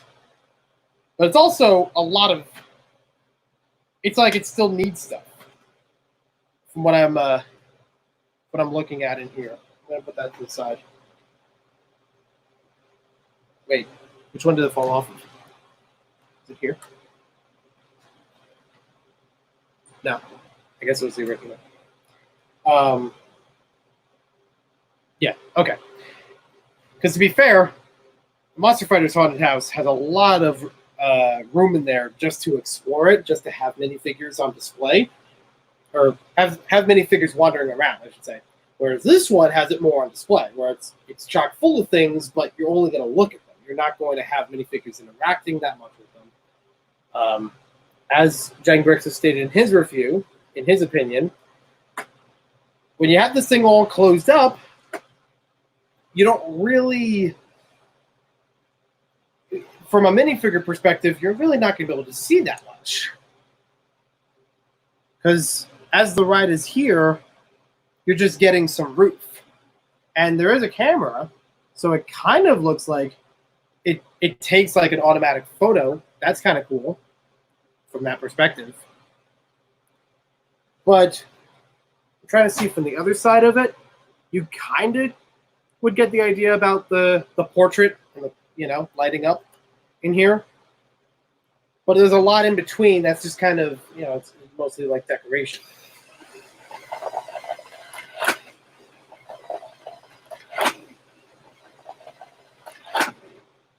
But that's we're looking from a minifigure's eye perspective as opposed to our perspective, where we're embracing the whole thing, top and bottom. But at least they both have a similar footprint. It's not like this one couldn't fit onto a 32 by 32 base plate. It can. It'll have a little bit outside of it, and that's without including the entry, the gate piece. But it can still do that. Actually, I think, yeah, it does have enough space in there for like a small courtyard, gate area to open up. So what do you guys think? Hopefully this can publish to YouTube. Hopefully. I don't know if all this is going to be saved or I'm going to have to do the entire thing over. I'm going to look back in the YouTube chat as well, see what's going on. Drop test. Nope. I refuse. Wish I could get hired to have some money and buy some video games and Lego. Yep. Don't worry. It'll happen. All in good time. Sounds like a pretty good deal, to be honest, for the new one. Yeah, I agree. Piece count kind of goes out the window because of the tread pieces. That's very true. The treads alone are 150 pieces. So if you want to take that out of the equation, this still has significantly, 1,000 more pieces to it. More of it to build. I don't know if you want to count all of the 1x1s and the bricks and the plates, because that eats up a chunk. That's got to be at least 100 or so. All the way around. Oh wait, I have the instructions. What am I doing? Because most of them are used just for that portion of it. Right. According to the instructions, there's 144 1x1, like bluish gray, round plates. And 141 of those same pieces as bricks. So together you're talking 285. 285 bricks. Just for those repetitive parts. Adding in the 150, that's 330 something, which still significantly more pieces than this one is. Joey, have you heard of? No, I'm not falling for that. I know exactly what it is. I've heard of it. You're not going to get me with that or Updog. Nope, not going to happen. Piece count. Wait, I read that. Yeah, I know. It's a lot of. Looks like a lot of small pieces. Yeah, that's true. There are definitely a lot of small pieces that go into this one compared to this one. This one does have a fair share. Fair share, to be fair. I do kind of like a lot of these windows, to be honest, how they peek out from the roof. Whether or not they're actually usable, they still look nice. Like having a lot more breaks in the windows, or breaks in the roof itself for the windows. As opposed to this one where it's a lot of flat, and then this part cuts out. You know, these intersect, but it's still like chunks. You know, there's no window on this side, in this room area. There's no, you know, kind of just one big, you know, coverage of roof. Most of the window structure is going to this and down here. You know, this area. I mean, it's your favorite minifig in the set. Favorite minifig in here has got to be Tooth Dominoes, Neek, one of the designers from the set, as well as one of the designers from Hidden Side. He's also in a Hidden Side set later this year. He's got, first of all, unique torso printing, face printing. He doesn't have an altered face, unfortunately, but he stands out. And it's a teal torso, which I can't go wrong. Compared to the other minifigures in here, they're fine, and they work well for what they need. But a lot of you know, repeated parts. I haven't seen them already a few times. Maybe one or two other ones are okay. For this set, I like the Butler. That one's exclusive for this set, as well as the Cook.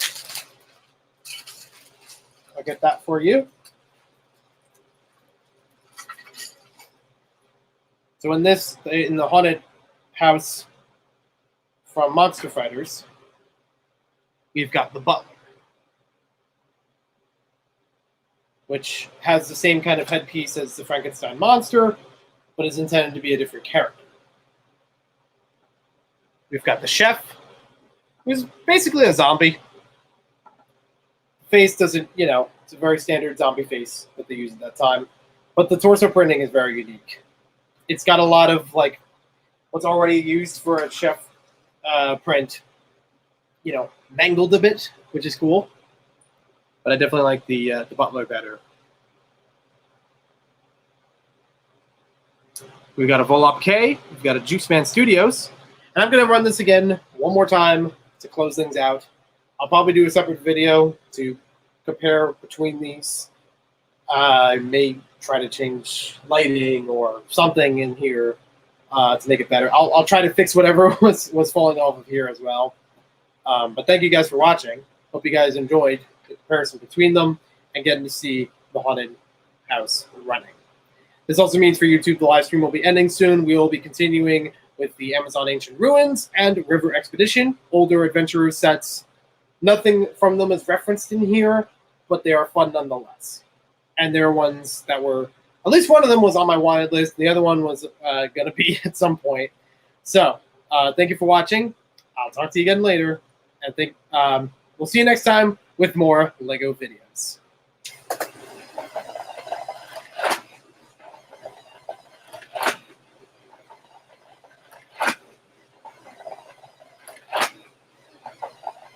Wonderful.